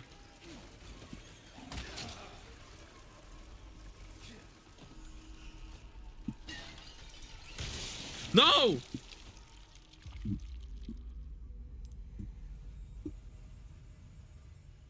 It sucks Wings of Redemption doesn't play fighting games, because I would love to see him play Tekken. Or I would love to see him play, like, not even fighting games, but I would love to see him play Devil May Cry on like Dante Must Die or something like that. I would just, the thing is, those aren't his kinds of games. He always plays first person shooters. So it's very rare when we see him play like a game that isn't that. But I would love to see him get so fucking pissed. The problem is he's on his medication now, so he doesn't get pissed often. I kind of hate it, but at the same time, it's like I kind of miss the old days of Wings of Redemption, where it was just, he just got fucking mad at a video game.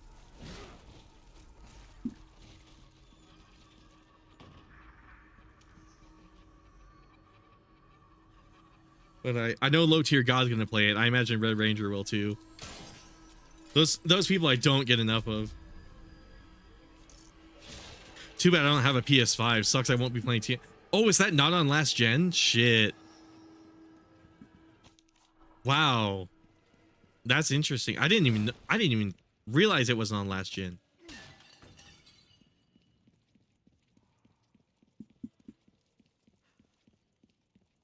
I feel like the game's not even like that much more graphically like it obviously looks better than Tekken 7, but like, whoa, what is this frame rate? I feel like the game doesn't look that much more demanding than Tekken 7 though, which is weird.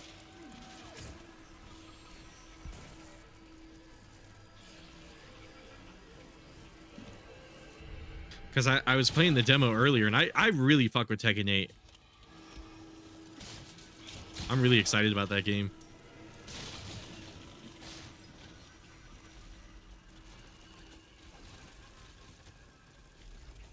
I already have it pre-ordered. It should be coming in the mail in a little bit. So that'll be really nice. I kind of want to play that on stream too. I'm not any good at Tekken though. I used to be really good at it, but I fucking suck ass now. Oh. Or I most definitely suck ass at it. I was pretty good when Tekken 7 was new, and then I've kind of fallen out. I'm probably out of practice. Fuck. Let's see.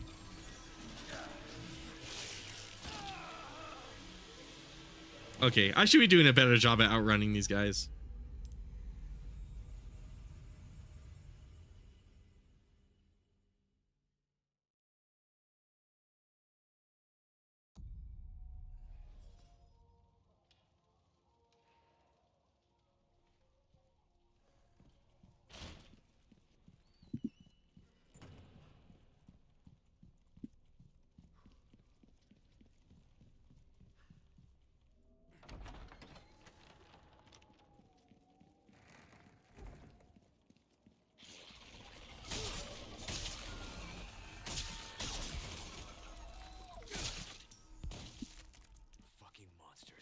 Yeah, we're definitely gonna run instead. Fuck that.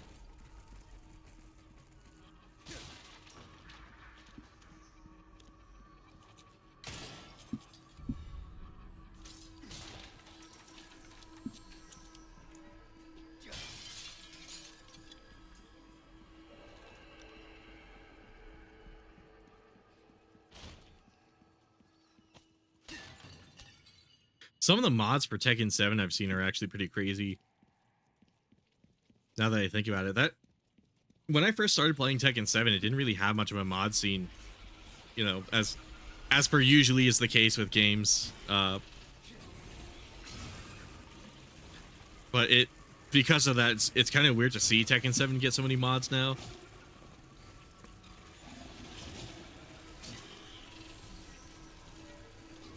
I wonder what that's gonna look like for Tekken 8. Shit.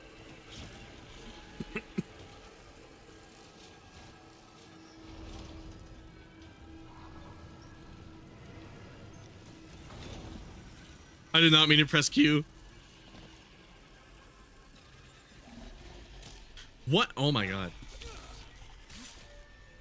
Some of the grabs in this game, dude.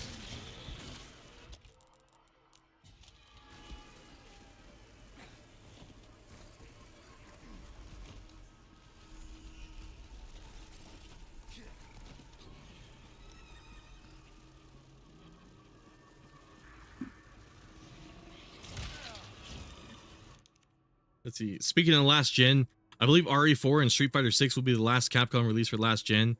After those games, they will probably move on with current gen. I imagine too. I don't know if Dragon's Dogma is even going to be on PS4 or anything like that. I don't even think they have Street Fighter 6 on Xbox One. I think it's just PS4, which is interesting.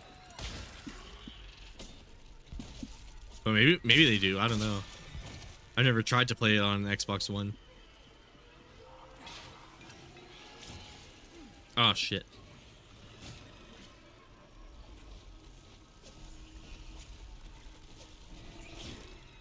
Oh, that was good.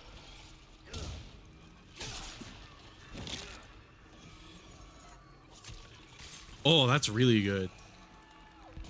Okay, if I like funnel them through here, I wonder if flash grenades work on these guys too. Okay, it stuns them, but like it doesn't really kill them like the other parasites.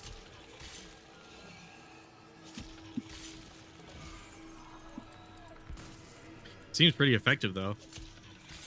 Damn, they stay on the ground for a long time.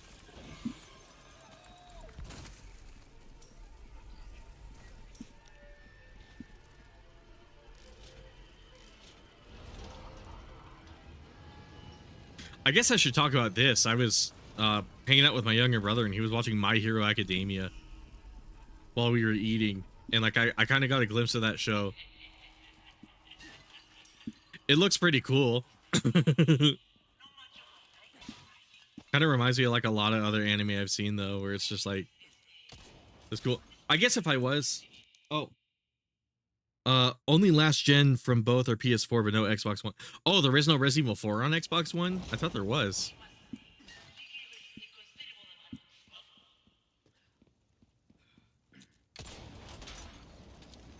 Oh, I should really I should really save.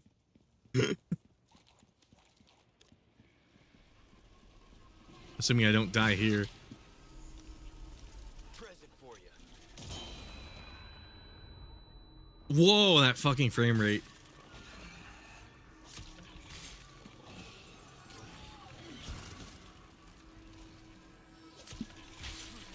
What? That should be illegal.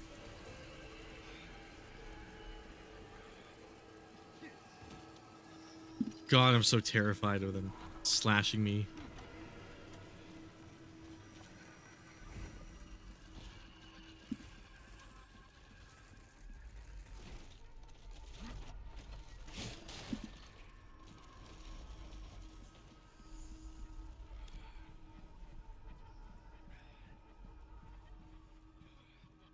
Let's see.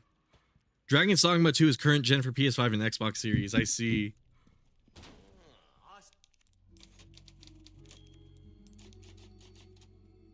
See, you took care of a request. A job well done deserves payment in kind. I'll buy it at a high price. Let's get my body armor up and running. Get that. Get that. Up while you can. What come?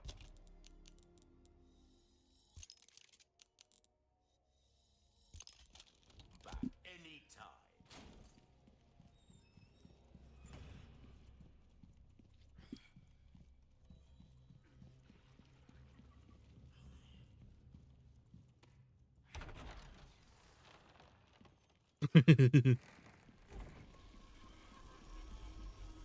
Fuck, dude. Normally this room is not a big deal. Like, it's usually nothing, but given I can't use the handgun, it's making this a lot more interesting. Fuck, I was about to roll too. Fuck.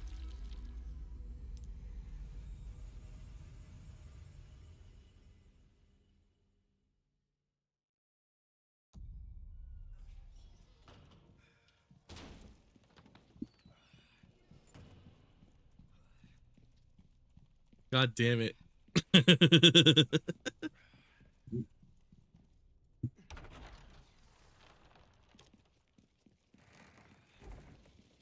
But yeah, I have to say I'm surprised Dragon's Dogma won't be on PS4 either.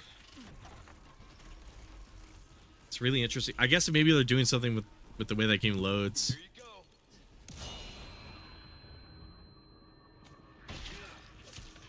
Okay, iframes, iframes, iframes, iframes, iframes. No, come on, fuck. Do I really gotta spam flash grenades while I walk through here? Shit.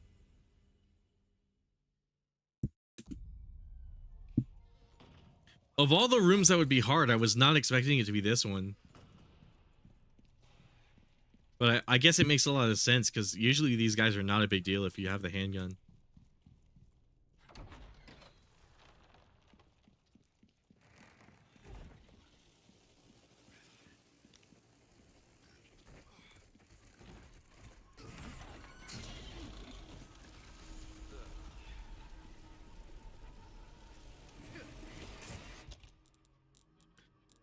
Fuck, I really gotta use the herb, huh? Jesus fucking Christ. I just repaired that too.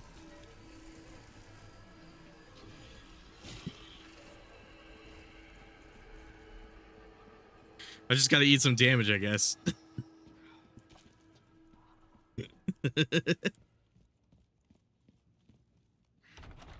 You still have enough healing in your short. Oh my god, that's right. I forgot. I must have put first aid meds in my fucking typewriter and forgot about it. Okay, here comes the gear door.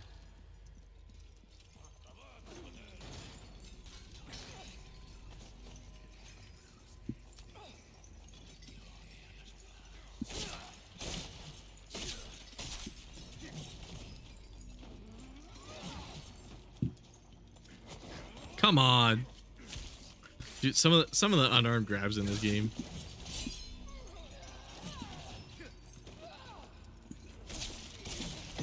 What?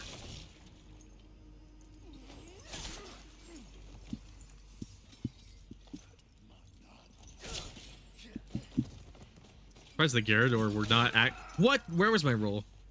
I must have been out of stamina.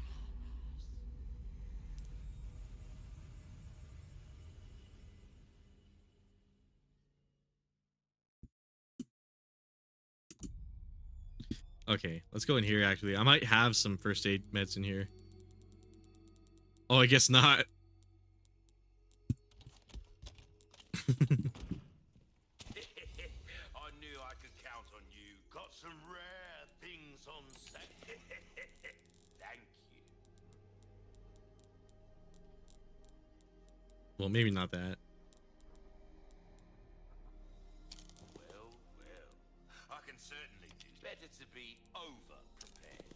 Emma, any come back anytime.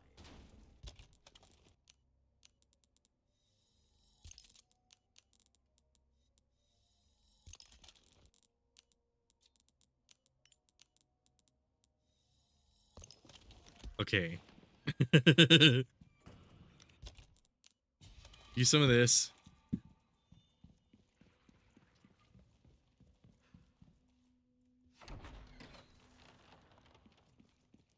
So I might just have to tank my way through this room. I could have swore the Novisadors are supposed to stop spawning at some point, but maybe not.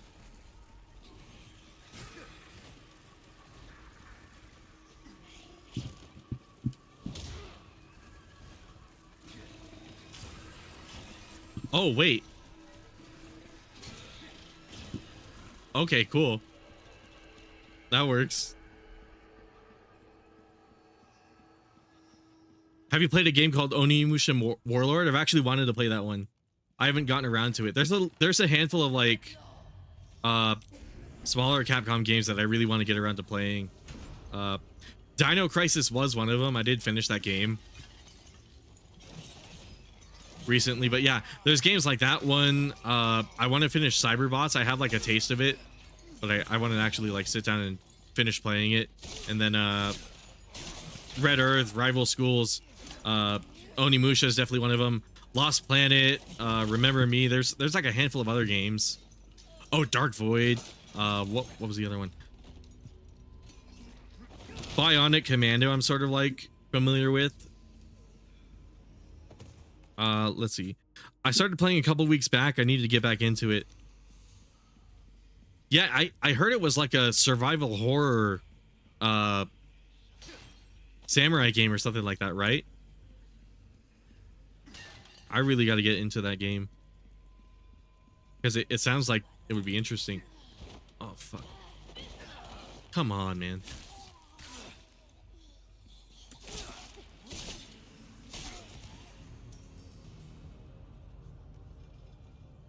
I'm surprised the Gyarados are not bothered with the fact that I'm really running around swinging my knife in here.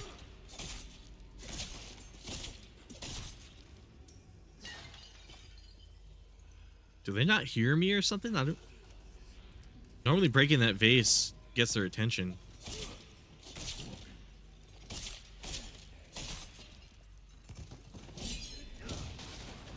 Yeah, normally parries gets their attention too. Are they bugged?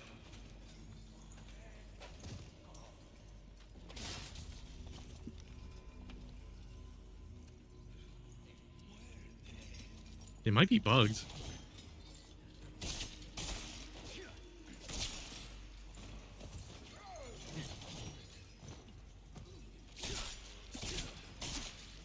Oh, come on. Come on. That shit again.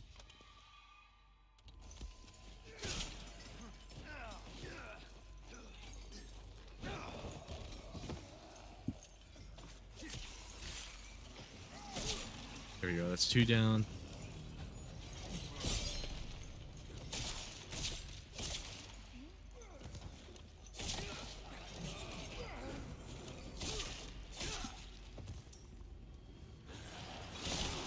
Oh, now they're waking up.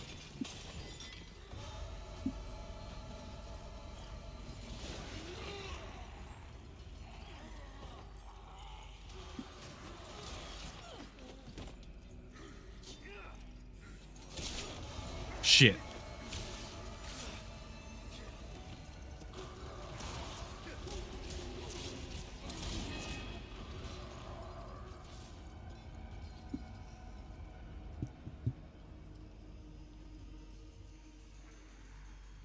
I heard Spear Hunter was doing like an Onimusha video too, so I'm kind of excited to see that. Shit.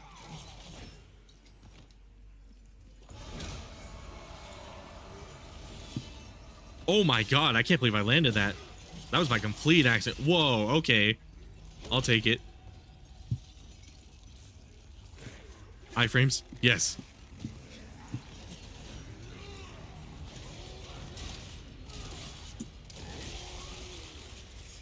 Oh, Parasite, okay.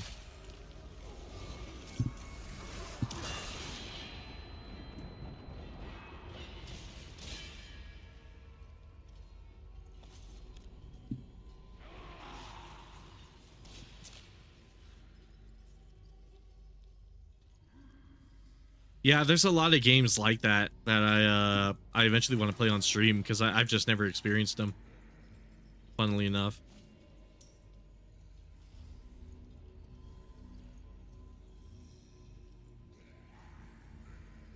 Okay, now I gotta... Looks like the enemies have stopped spawning, so now it's just a matter of I gotta find some way to get behind them. Even in the vanilla game, getting behind him and stabbing him for whatever reason is usually a chore. Okay, knife indicator. Knife, can I... There we go.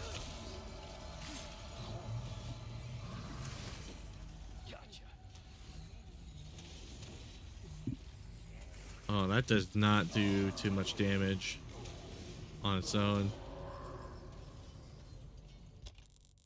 Look here, look, listen. All right,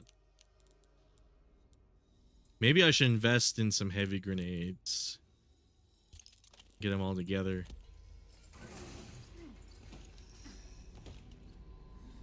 Oh, they already destroyed that bell. Weren't there more bells than that? I thought there was another one.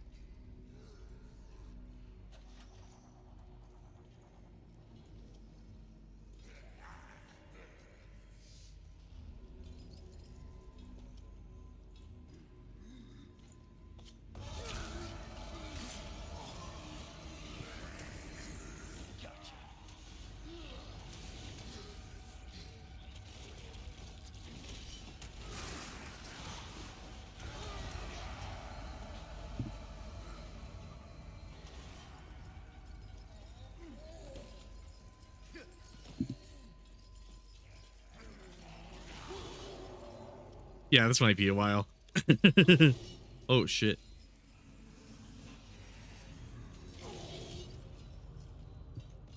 I hate how they randomly swing like that. Oh my god, come on, man.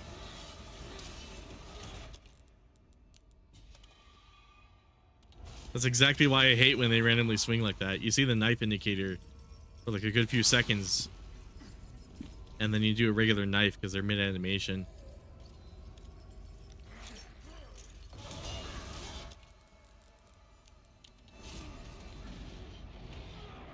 Go to the area I flashbang. What are you doing?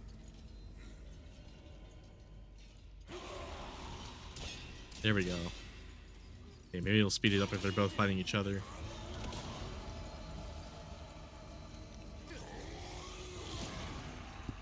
Oh, that helps. Okay, thank goodness.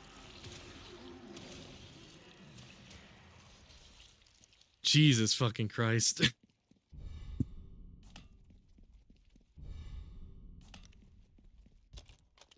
Okay, thank goodness for grenades.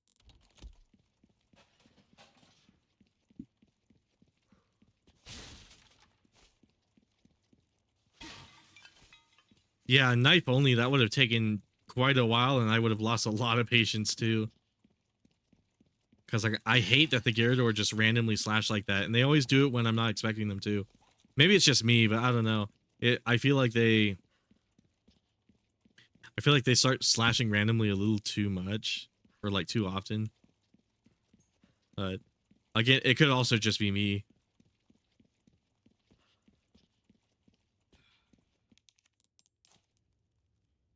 Maybe I'm just not reading the animations right too. Like there's probably something they do right before they do that shit. But it's just weird. I'm so focused on the knife indicator when I'm looking at their back. And when it randomly goes away when I'm about to click and then they just start slashing like that. And it just happens to hit me. Like they're knifing at their back for whatever reason when they do that. I don't know. That shit irritates me just like the unarmed grabs. I wonder how Verdugo's gonna go actually. Verdugo. Gave up the ghost, huh?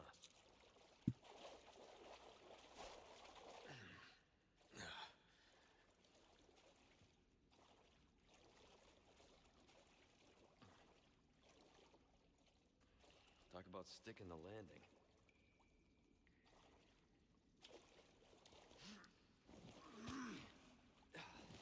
Damn, see on Leon's titty jiggle.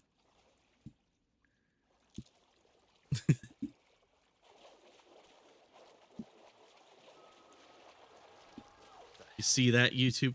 Oh yeah, what am I gonna do about these guys? I guess I just gotta roll when I see them coming.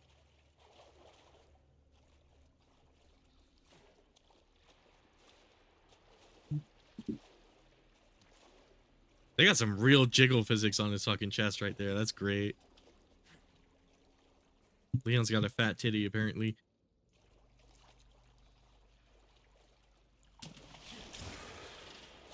Yeah, I guess I just have to do that. Because, again, I can't really use my handgun. Maybe if I knife, if I'm fast enough, but I'm not sure.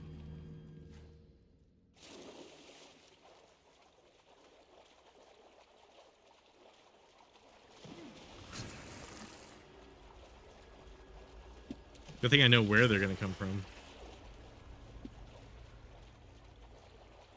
I played this segment so many times, I basically remembered where all their spawn points are.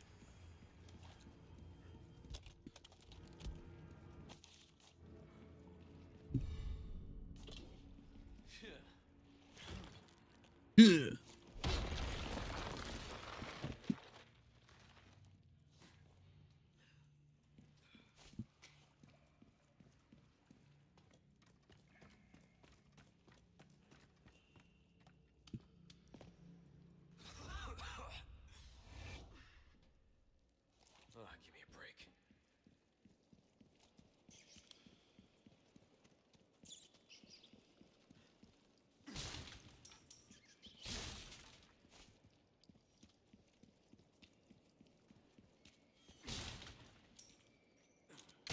Yeah, I'm really curious how Verdugo's gonna go. Shit.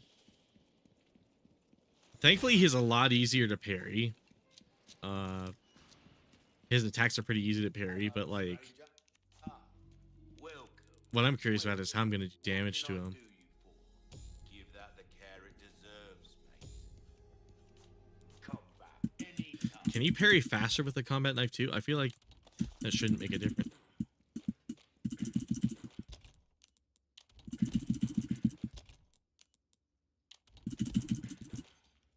Huh.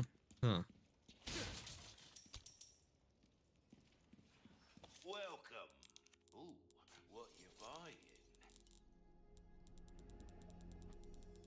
What do I got? Ruby's all rubbish. It makes no difference. The price, well, that's our choice. A deal well struck.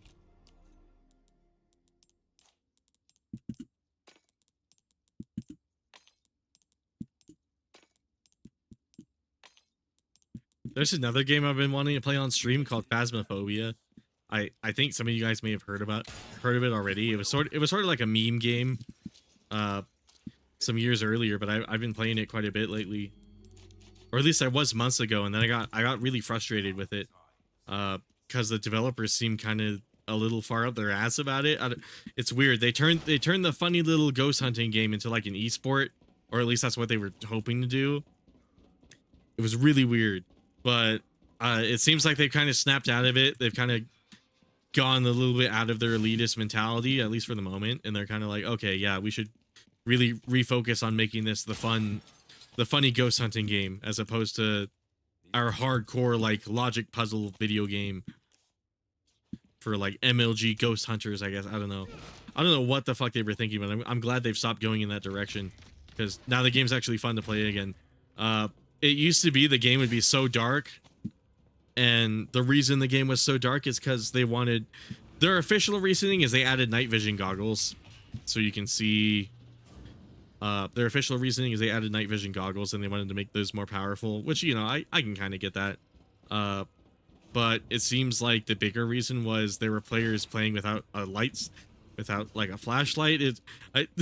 This sounds ridiculous explaining it without out of context, but like I'm sure if anyone's played Phasmophobia and they're watching this, they could agree with me that like it seems like they had a big issue with people who were playing without a flashlight, who had the map memorized to the point where like it was like, oh, I don't need this light to play this game. You're given 3 inventory slots in that game, and it's assumed one of those slots is going to go to a flashlight, and then you get to carry 2 other pieces of equipment. So the idea is, if you're able to play without a flashlight, you can carry a 3rd piece, and equipment is really valuable in this game. Sometimes, some of the oh fuck. For some reason, I thought it would be control. Now I know it's E. For whatever reason,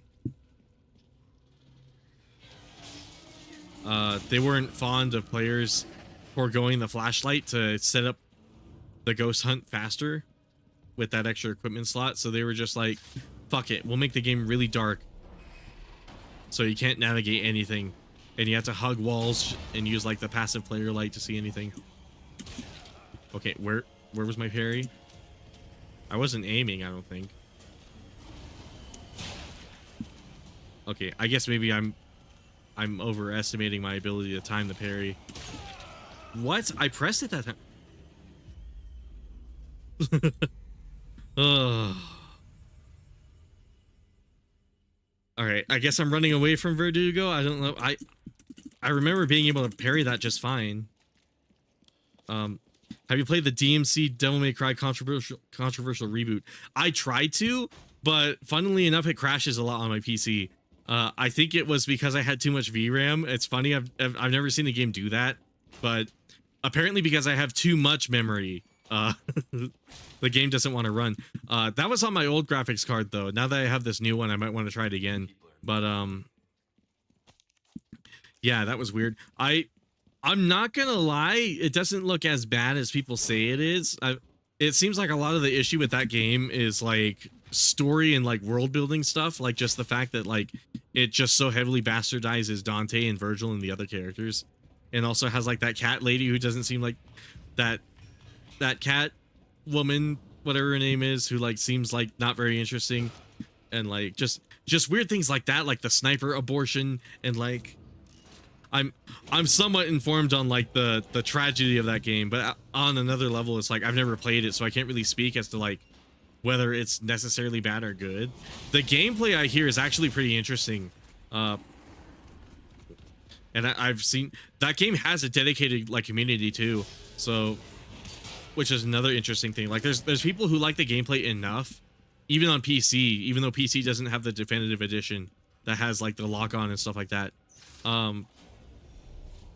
Even on PC, it seems to have a dedicated enough like community of people playing it that like it is interesting to see.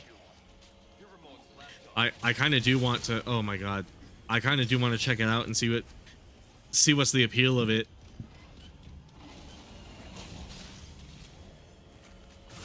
Oh, it resets.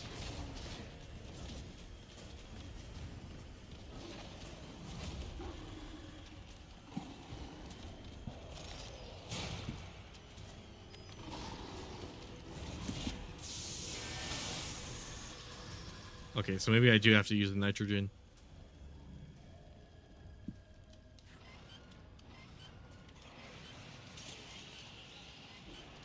Shit. Looks like it's gonna take more than that.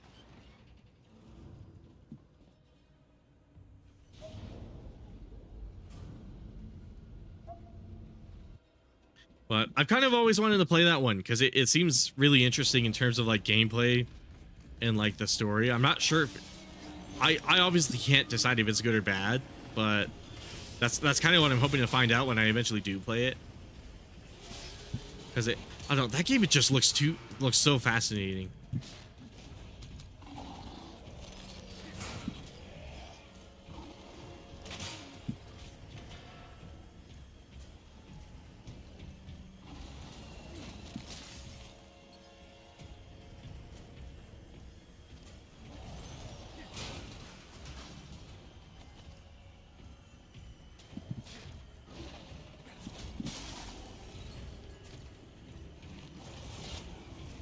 Let's see. It came out around the time after RE6. Oh yeah, I remember the Dark Ages of Capcom. Exactly, where they were trying to westernize all of their games.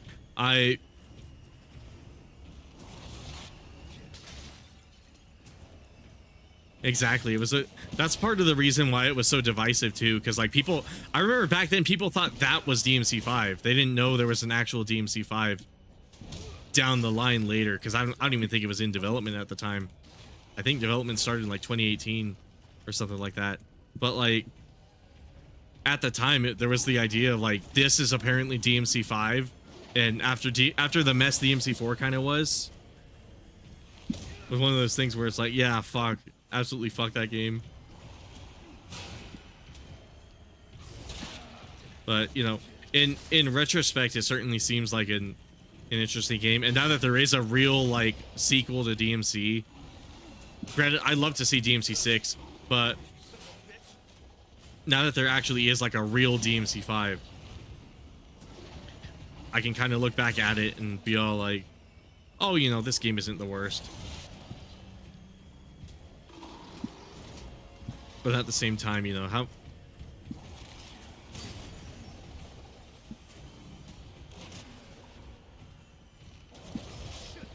I'm surprised I dodged that. I was so sure that was going to hit me.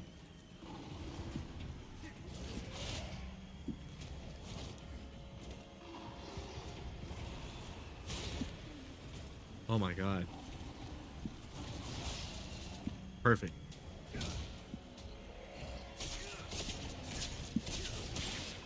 Fuck. Okay, maybe I shouldn't try to attack him then. I should definitely try to run away. But yeah, I was around during like the dark era of Capcom, and shit like that really sucked to see. We're like, really?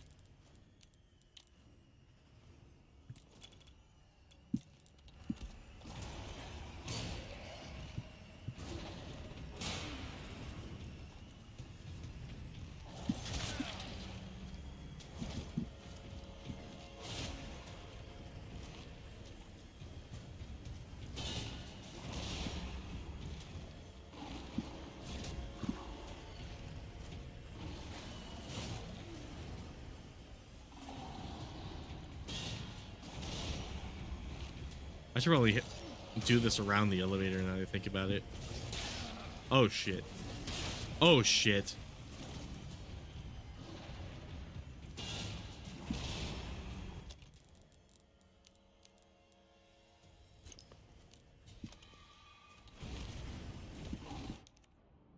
Let's see. A lot consider RE7 saved the franchise, but also not just the franchise, but Capcom as a whole. Do you agree? I think Capcom was like, I think RE7 was like the beginning of something good with Capcom, like Capcom taking shit seriously. I don't know if RE7 like single-handedly saved the company. I think what certainly did was Monster Hunter World. Which is funny because I'm actually not the hugest fan of that game. I don't hate Monster Hunter World. I actually used to have like a big problem with it, but lately I've kind of lightened up on it. Because it... I I used to have like a decently big hate boner for that game because it was so different from all the other Monster Hunters. But after the years, I've kind of grown a little fond of it. It's really weird. But I think if any game saved Capcom as a company, it has to be World, because that's literally their best-selling game. And that was also like the game that that really put them on the map for people. Like I knew people who weren't even like, I knew people who didn't like know about Capcom who were playing Monster Hunter World, and they played it for years because they got so into the gameplay of that game. And but RE7 I think is the beginning of where they started to take their games a little more seriously, where RE6 was very much like, for whatever fucking reason they released RE6 early. I still will not understand what the mindset was behind that, because that game obviously needed more time in the oven. But I think shit like that is evidence that like Capcom was just kind of not like super committed on when it came to their games, and they eventually learned to just put up with it. Well, not put up with it. I'm kind of struggling to find the words for it, but like, I do certainly think it saved the Resident Evil franchise though, because like again, RE6 was like the previous game, and while it wasn't the worst, it apparently, even though RE6 was not like super commercially successful, it was successful enough for Capcom. It was really weird. At least I remember seeing an article about that or something like that. Welcome. I got something new for you. Stocking up while you can. Should probably get some of this. I feel like I'm talking in circles. Sorry about that. But I think the end of the day, what really saved it was Monster Hunter World, which was like the year afterwards. Because RE7, that same year that game came out, there was also Marvel vs. Capcom Infinite. So like, definitely their fighting games weren't saved. And there was something else in 2017 too that I'm forgetting about. But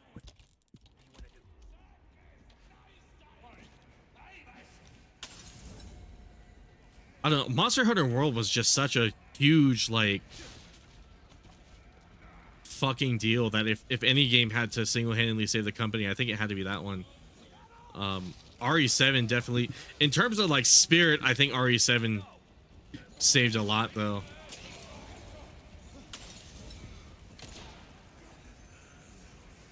That was where they really started getting their ducks in order. Let's see. At the time, it wasn't just RE6 and DMC Reboot. It was also other franchises as well. Yeah, because you had Street Fighter V, and I forget what else it was. You had Street Fighter V, and then you had all those GameCube exclusives. This is like really early 2000s, but you had all those GameCube exclusives that didn't really pan out the way that they were hoping for. So their partnership with Nintendo was kind of it ended up being a bad idea.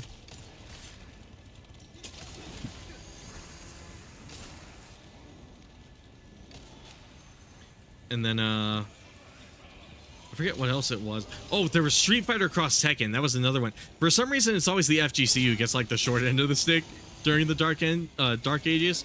But like Street Fighter Cross Tekken was a fucking nightmare too.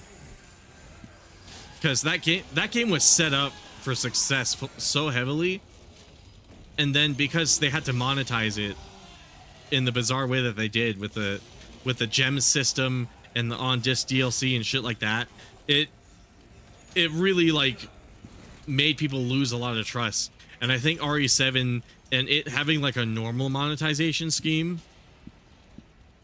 really helped that game a lot. Because people were able to look at that and be like, oh, season pass. They're not going to put shit on the disc anymore. They're actually planning their stuff out this time, and they're not going to. And you know, it was also hold on. Oh, okay. For some reason, I thought there was another message there, but my thoughts are like a tiny bit scattered right now. But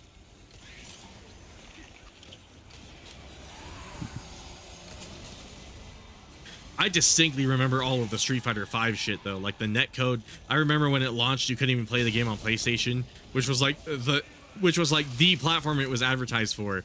So the only way to play the game basically at launch was to play it on PC. And I mean, if you had an Xbox, you were just fucked altogether. Capcom didn't even bother.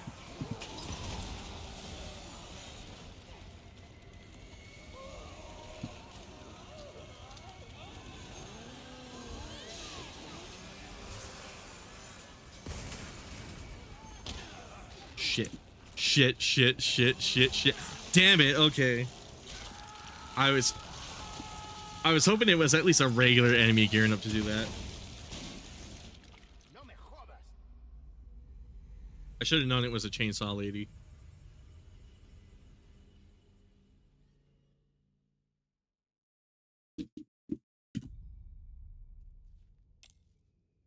I guess to say all this without getting interrupted, sorry. I'm gonna pause while I talk about this.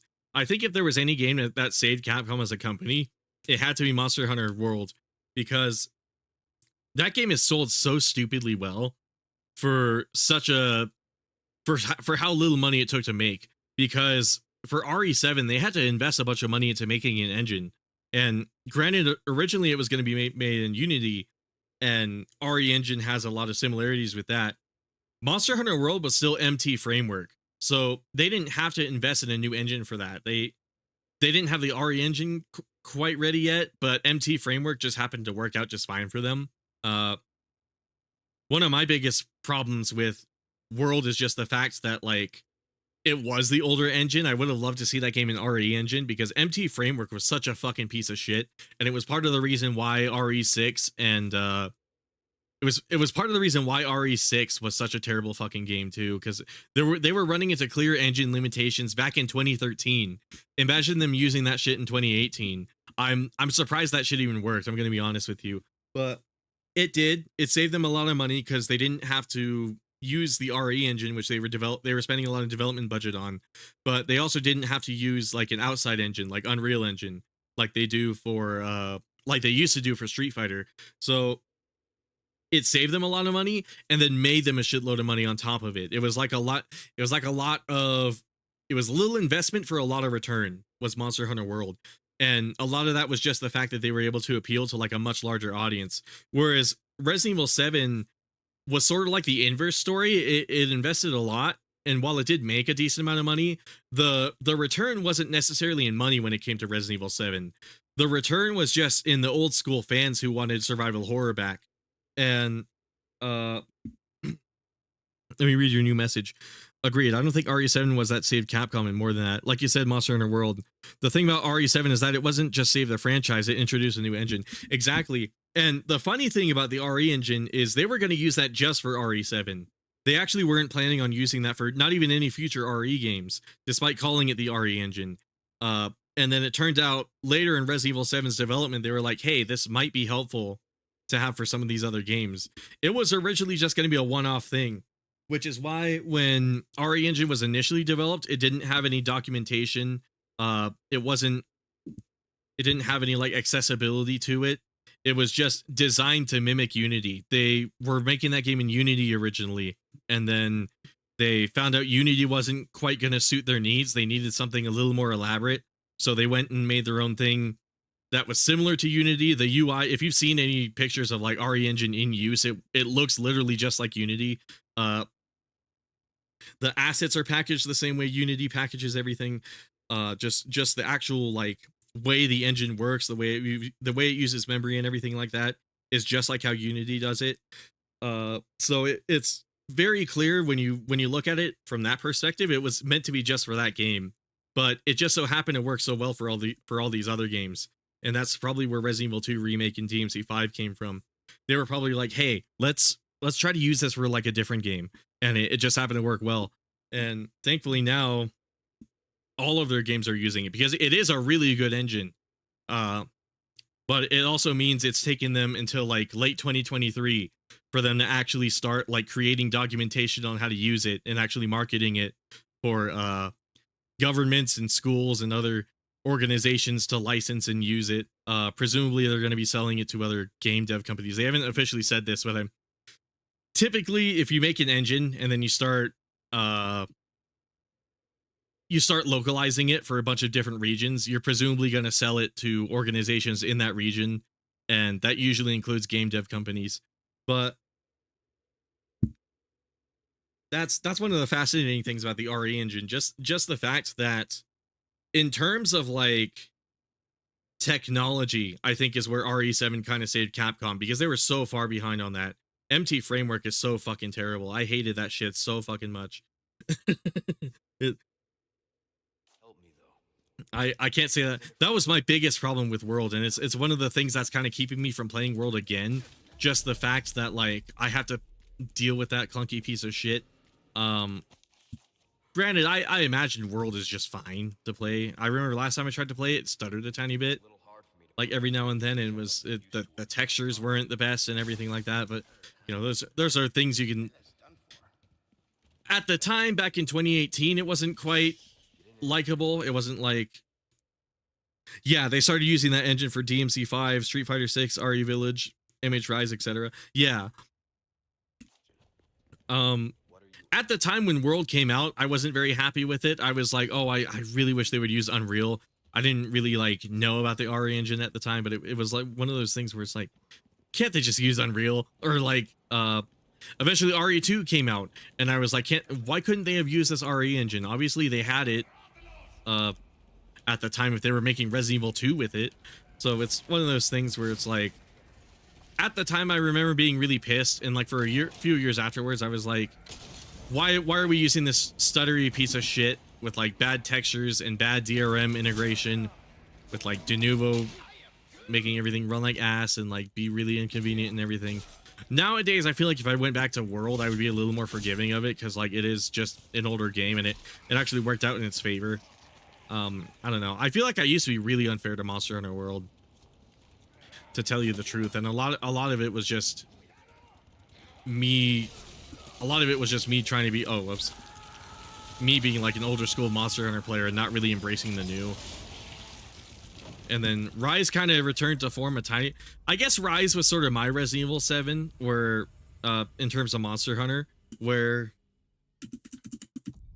Rise was like, yes, this is the next gen AAA Monster Hunter that I was looking for, which is ironic because it was a Switch game. And like the graphics weren't much, but I really like the gameplay of Rise quite a lot. But at the same time, it was also a way faster game. And that really fucked with the World players and the even older school Monster Hunter players. I've noticed people who played from like Monster Hunter 1 and 2 really liked World, but everybody who started with 3 and 4 and Generations really liked Rise. It's an interesting phenomenon. And then, you know, obviously World players really like World and Rise players really like Rise. But I don't know, Monster Hunter community is such a really fascinating thing to me, because it's so like weirdly divided. But I think every Monster Hunter game is great. I've never seen a genuinely bad Monster Hunter game. That used to be Monster Hunter World, in my opinion. I always thought a lot of my problems with Monster Hunter World was just the engine. It was also like how things are communicated to you. Like in World, there will be like particle effects that you can't see the range of it. Like I remember when Teostra and Lunastra would do like their big explosion. The range of that explosion was not communicated in the particles. It would be the range that they could get you at was deceptively larger than what it looked like. And there were little details like that where it was like there were like a lot of weird design issues World had that, like, if you were new to the series, you would have assumed were just normal, or like you really wouldn't like care that much about. But if you were playing since like Monster Hunter 4, where like the design was really good, 4 and Generations, where like the design of the games were really starting to take off and like really come to their own, World becomes really unappealing because there's a lot of like quality of life things that World just kind of left out. But on the other hand, World is also way more accessible, and it's also a lot slower than Rise, and it's just way easier to teach people how to play. So I think at the end of the day, World was just the game they needed. I hate that I vomited in my mouth a tiny bit. Funny enough, I've seen someone have said that they're not a fan of the RE engine. Surprisingly, they're probably thinking of Unreal, which I can't blame them for. The RE engine isn't like the best engine in the world. I really like the fact that it's so simple, and yet it looks so good. It's a very lightweight engine, and because it works so much like Unity, it's also so easy to modify, which is why there's like a dedicated modding scene for it. But on the other hand, I know lots of people really want to see like an Unreal Engine version of like some of these games. And while I'm not necessarily one of those people, I can kind of understand where they're coming from.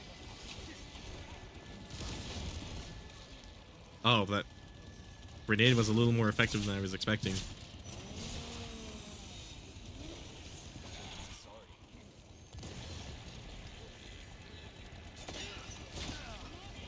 Yeah.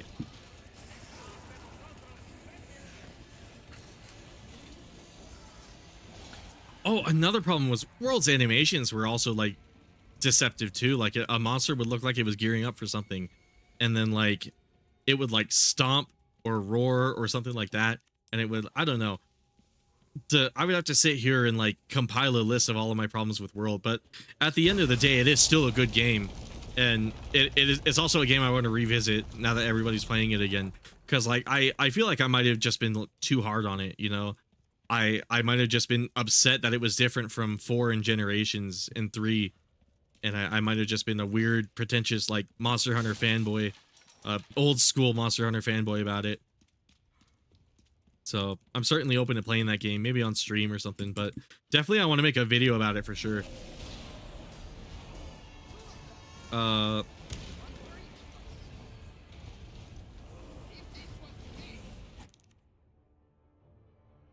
Honestly, most of the other Capcom communities are 10 times better than the RE community. I guess it depends. I've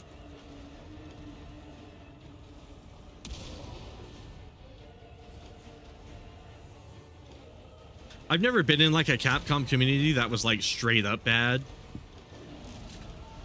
Oh, of course they went out of range of it. They were both conveniently right there.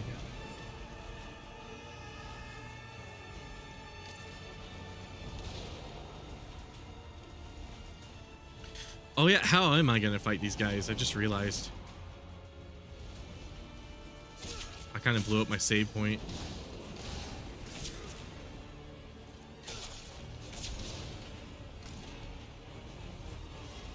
Guess I gotta slowly start knifing them.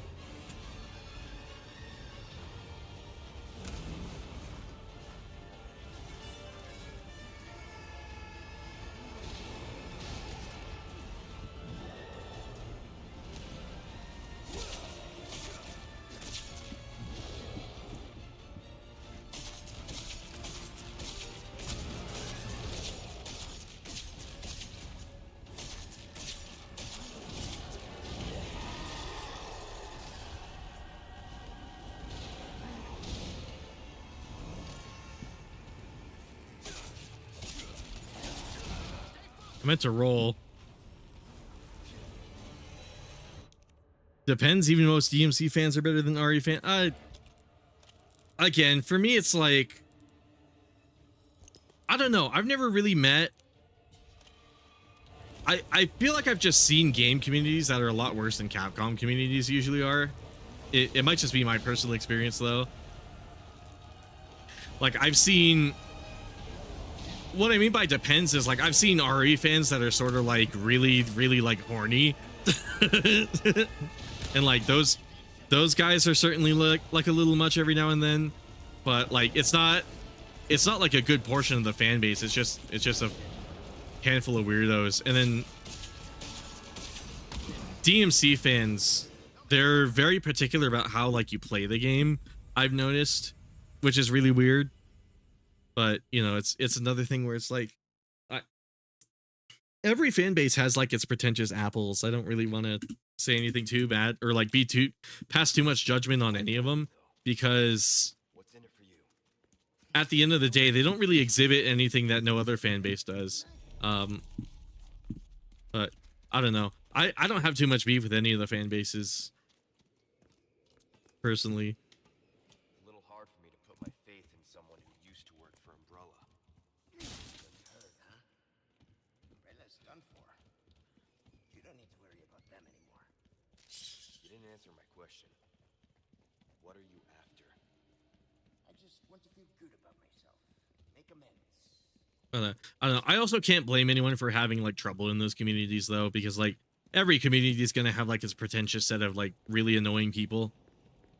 Like I said, there's DMC fans who are like really obsessive over how you play the game. There's RE fans that are really upset. Another thing about those RE fans I was talking about, where it's like, if for whatever reason they think you're a Puritan if you don't partake in like Resident Evil Rule 34, it's really weird. But again, it's not like that's something that doesn't exist in like many other communities, you know.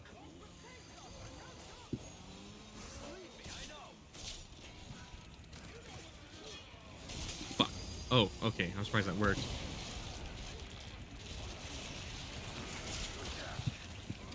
Shit. Oh, perfect. Let me melee. Oh my god.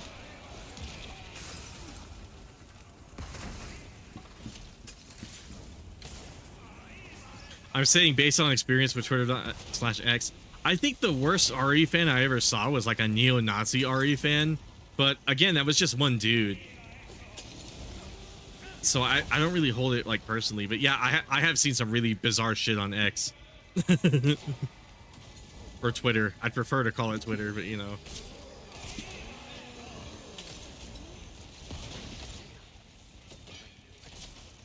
But I think part of that problem is because of Twitter in general.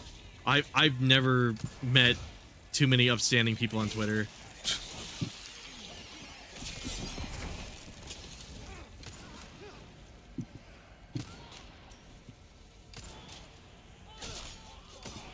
Not too many upstanding people on Reddit either, but you know, it's part of the reputation of those sites as well. But yeah, me personally, it might also be because I'm kind of like controlled about how much I engage on social media. It might just be the fact that I've never really run into too many bad people, that I don't really hold any like negative opinions, because I actively make sure I'm not on social media too much. YouTube is about as like I run a YouTube channel and I don't even check YouTube every day.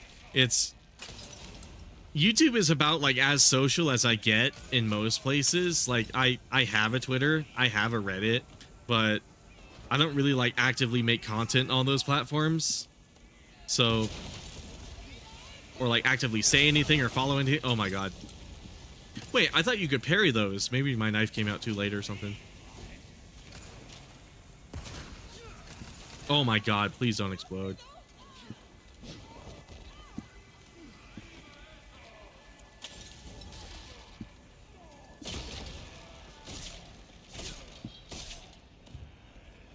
But again, maybe I just don't engage with enough of the RE community to notice that kind of stuff too.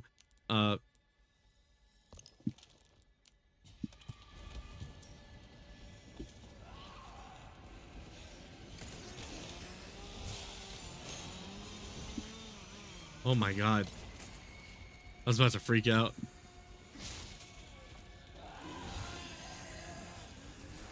I've noticed I'm a little weird about social media though. I don't really go on it too much.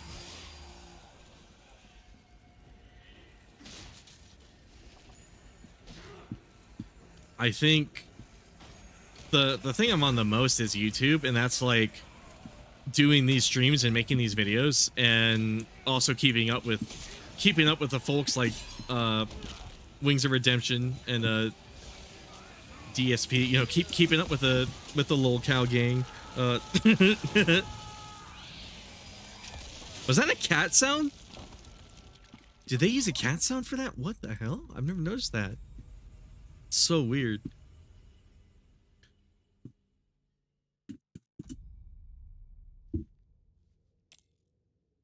Yeah, let's see if I can get past this segment, and then I'll probably end stream. Might end at 10:30 or 11. I'm not really sure when I want to end it, but technically it was supposed to end at 10, but I also don't really want to end it this soon.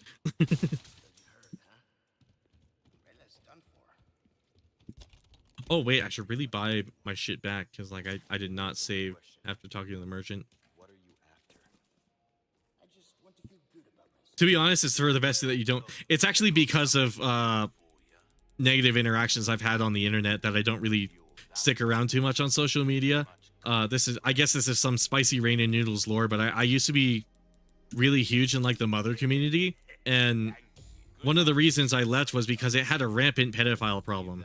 It had a lot of issues with children regarding child labor, because like a lot of them were making fan games that were being spearheaded by like fully grown adults who were like hiring kids to work on them, and then a lot of them were like pedophiles and like actively grooming and preying on children. And it was one of those things where it's like there came a point where I was like, I've had enough of this place, and if it doesn't want to change, then I'm just gonna leave.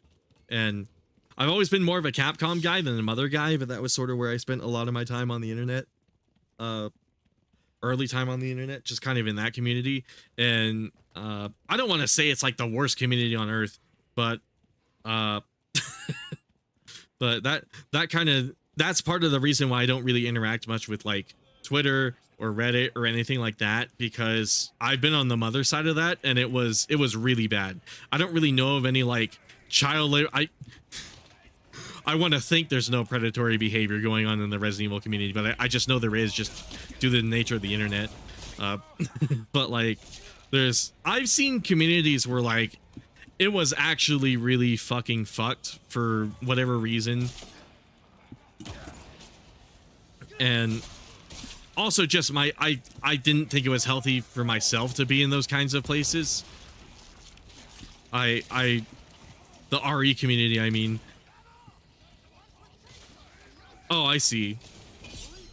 Yeah, sorry to virtue signal a tiny bit, but like I don't know what it is. Lately I've been having to reminisce a lot about like this mother community stuff, because that used to be something I used to do before my YouTube channel. And it's been interesting to reflect on, for sure. Fuck.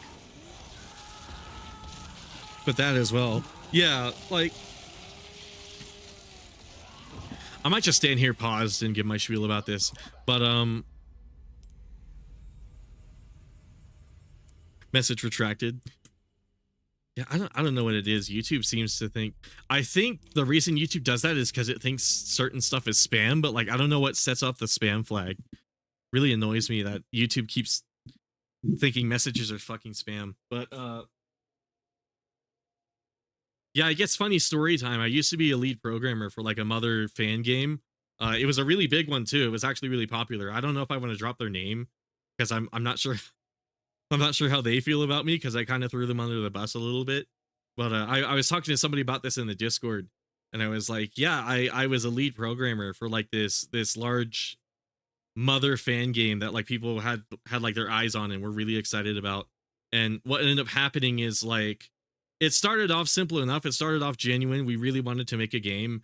And then slowly over time, over the years, we started getting more and more morally gray and kind of like chronically online. And our moral compass, I feel like, was getting fucked with, because slowly, before I knew it, we had like children working for us. And like, some of them I hired not knowing they were children, and then later I found out they were children, and it was one of those things where it was like, well, fuck, do I keep them or do I kick them out right away? Like they seemed pretty promising. They seemed to really want to work on this game. It was a really complicated issue, and it was like I was acting what I thought was in their best interest, and I was like, oh, you know, if I let them work on this game and it comes out, imagine what crazy things that could do for their portfolio. And, you know, they could have like an actual shot at like the gaming industry and like working on games, because it seems like that's something they wanted to do. But it got slowly, over the years, it became like a more and more like abusive process to the point where it was like I just had to leave because I didn't like where things were going. I was very outspoken about it. I was like, hey, I'm kind of not comfortable with how we're running things. Could we try to do it differently? And every time I did, I was shot down, and I was like, okay, well, I'm leaving then. And that was kind of the end of that. And as I was leaving, I wrote a document that I'm not like the most proud of, but I wrote like a large scale document about my experience working for that fan game as a programmer. This was on top of like 2 other jobs, by the way. So I was working at a grocery store, and then I was working at another grocery store, and then on top of that I was a lead programmer. And the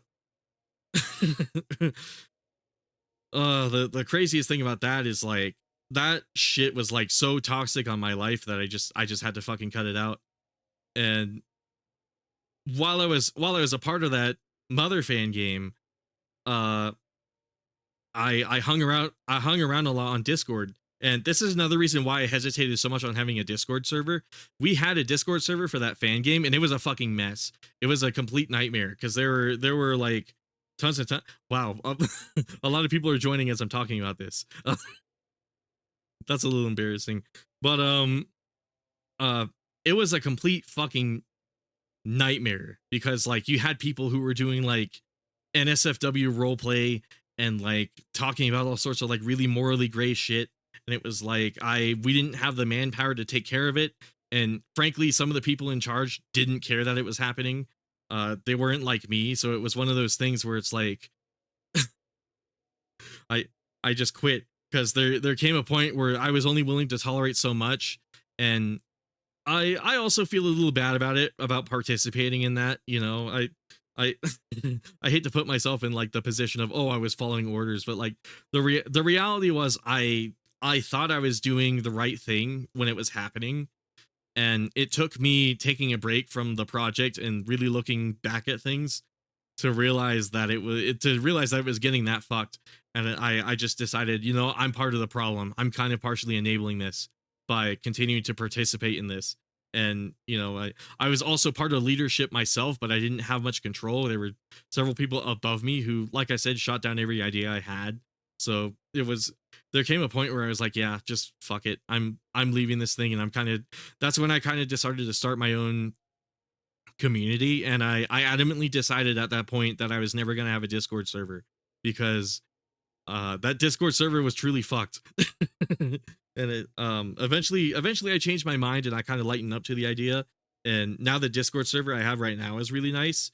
But the Discord and YouTube is about the extent of like online presence I have. And by everything I said about the Mother Discord I was in, that also applies to like the Mother centric Twitter, the Mother Reddit, the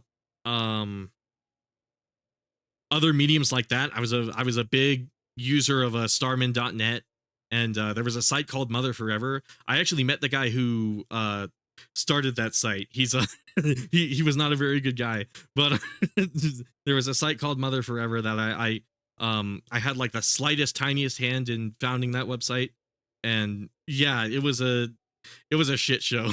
It was a complete fucking shit show.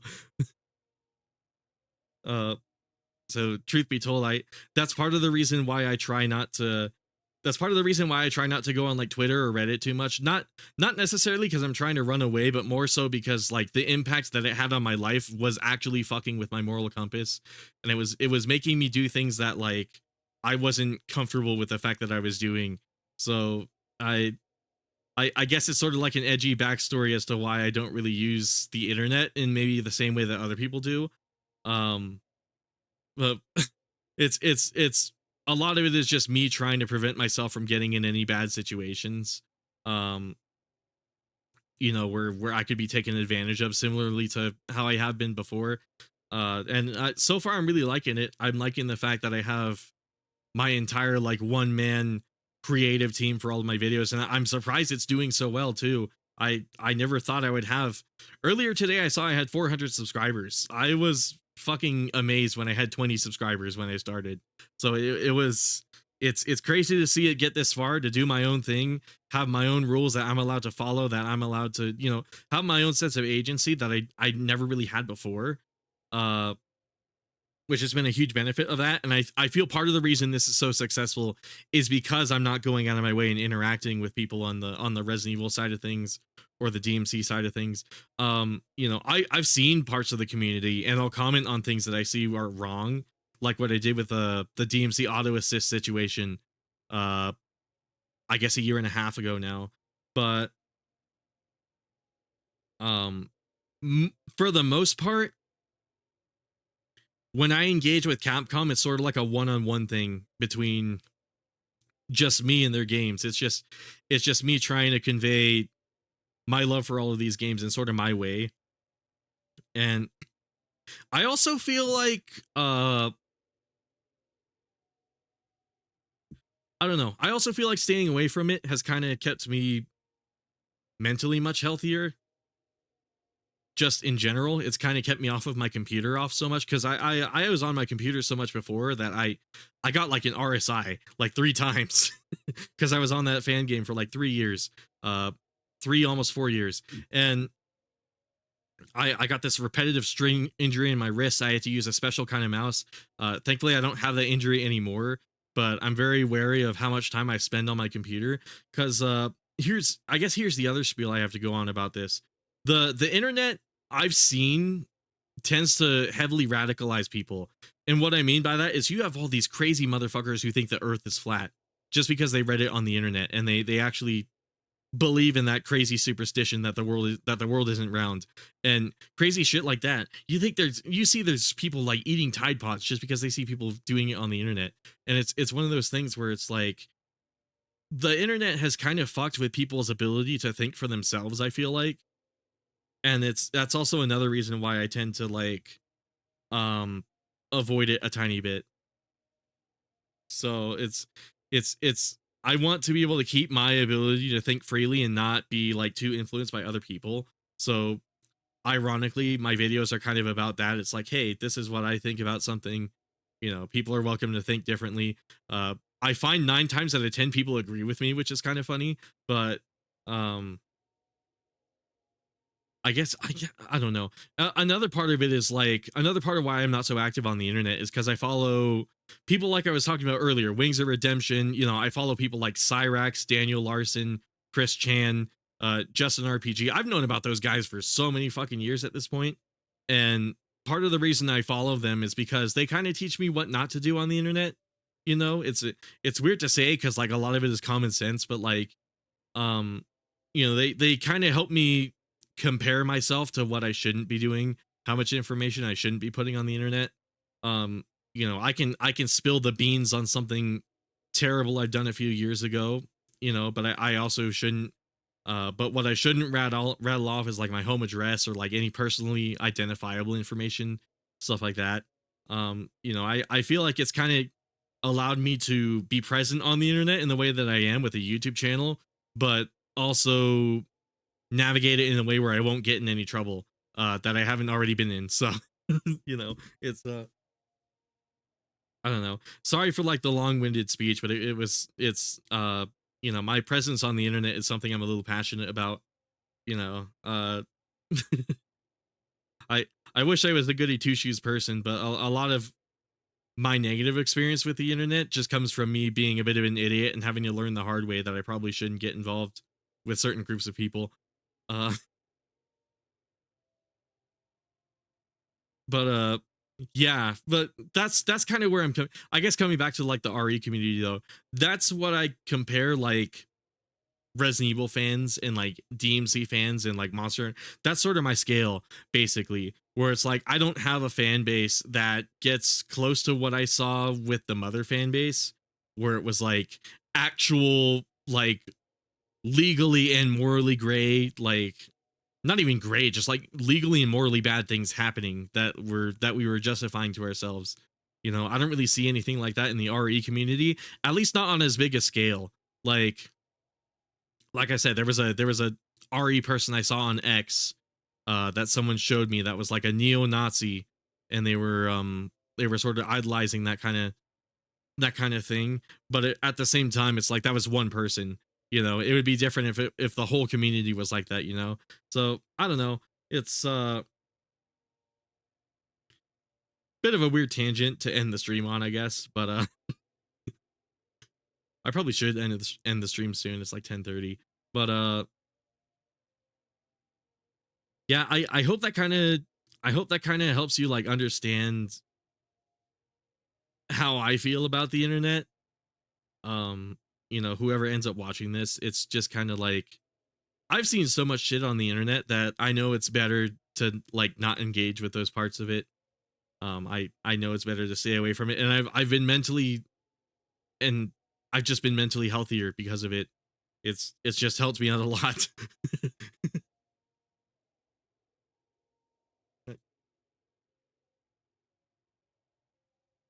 I don't know. The internet really screws with people in a lot of ways, and it's one of the reasons why I try to keep people why I try to tell people, you know, you should probably find like a hobby that doesn't really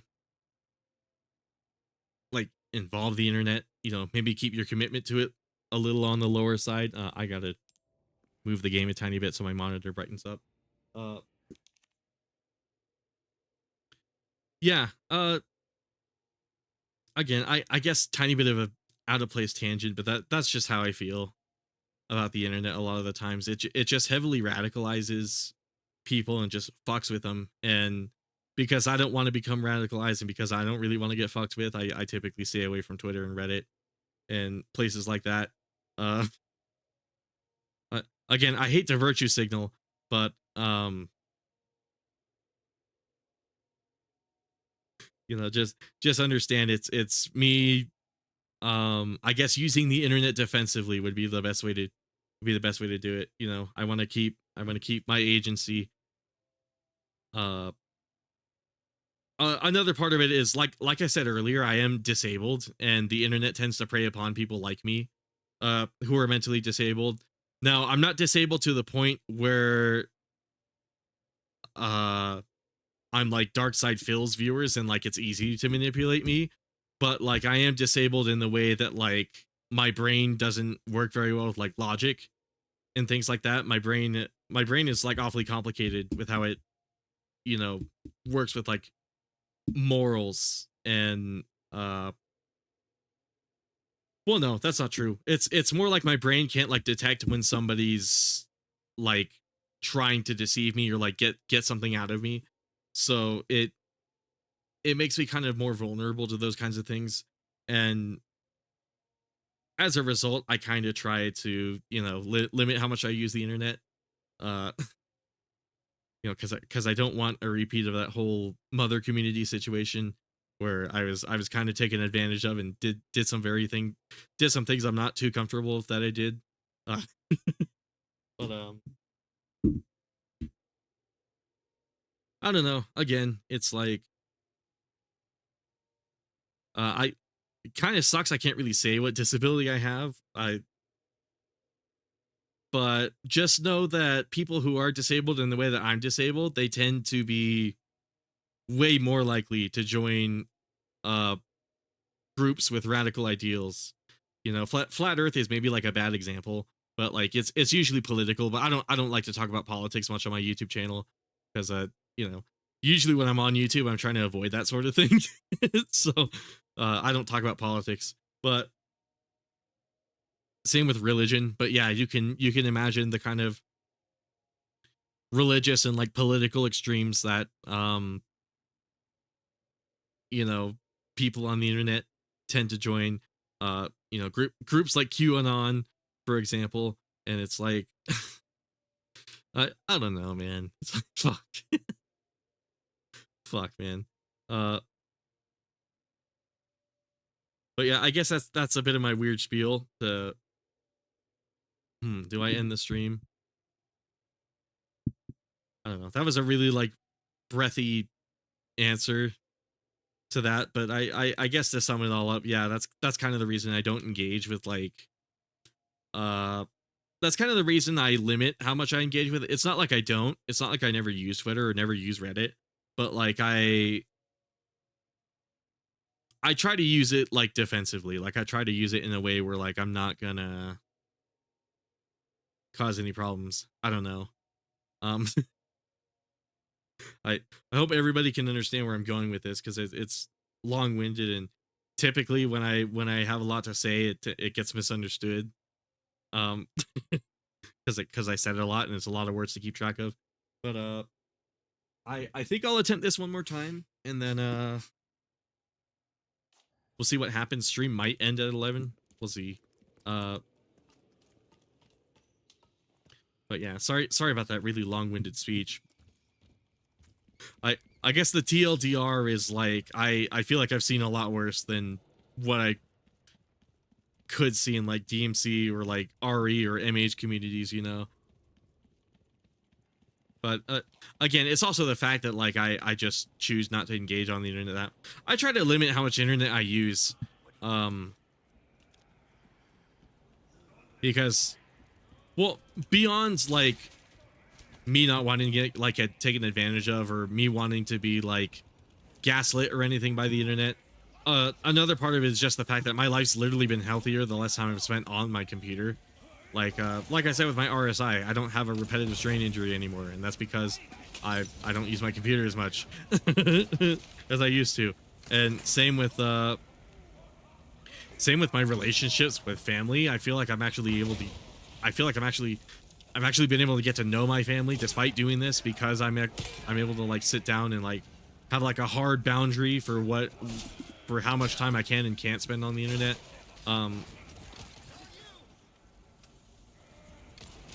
It's funny to say all this during the stream where like I needed a break, because I usually stream 4 hours without a break, but I don't know.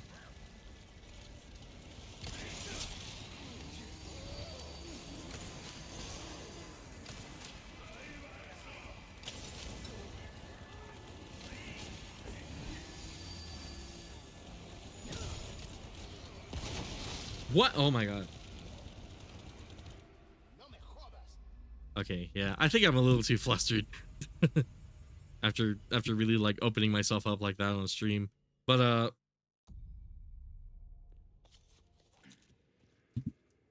I think that might be it for tonight, because we're almost through the castle, I guess. Huh. Yeah, after spilling so much of myself, I don't know if I can play too well. But I might sit here for like a few minutes and as I wind down the stream and just kind of chill, maybe eat some of my sandwich. But for real, thank you guys so much for coming though. Again, stream was supposed to end like 30 minutes earlier, but I got a little sidetracked.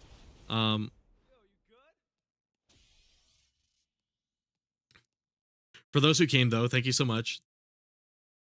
God, I am so out of it right now. Again, I'm so sorry if I seem like a little like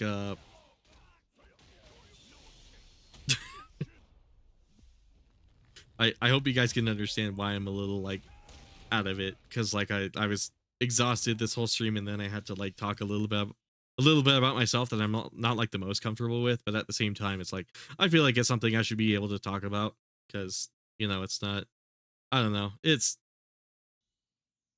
my fuck, it's complicated. I guess that's the end of it.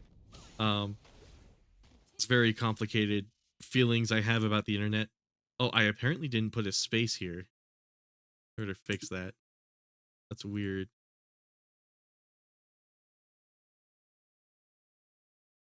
But yeah, once again, thanks everybody for stopping by. I might as well put the stream ending screen on now actually. Thanks everyone for stopping by. If you want to join the Discord, I totally forgot to mention it. If you want to join the Discord for Capcom fans, there you go. It's a pinned comment. It's been there throughout the whole stream. I got to get better at announcing that. But there's a Discord for Capcom fans. It's pretty lenient. We don't have any rules or anything in there. Well, we got like 5, but they're like the easiest rules you could possibly ask for. The people in there are pretty cool. You know, feel free to check out more of my channel if you want to see more Capcom stuff. I'm definitely going to be working on more Capcom videos, especially Monster Hunter. But again, thanks everybody, all the VOD viewers, all the live viewers. I'll catch you guys next time.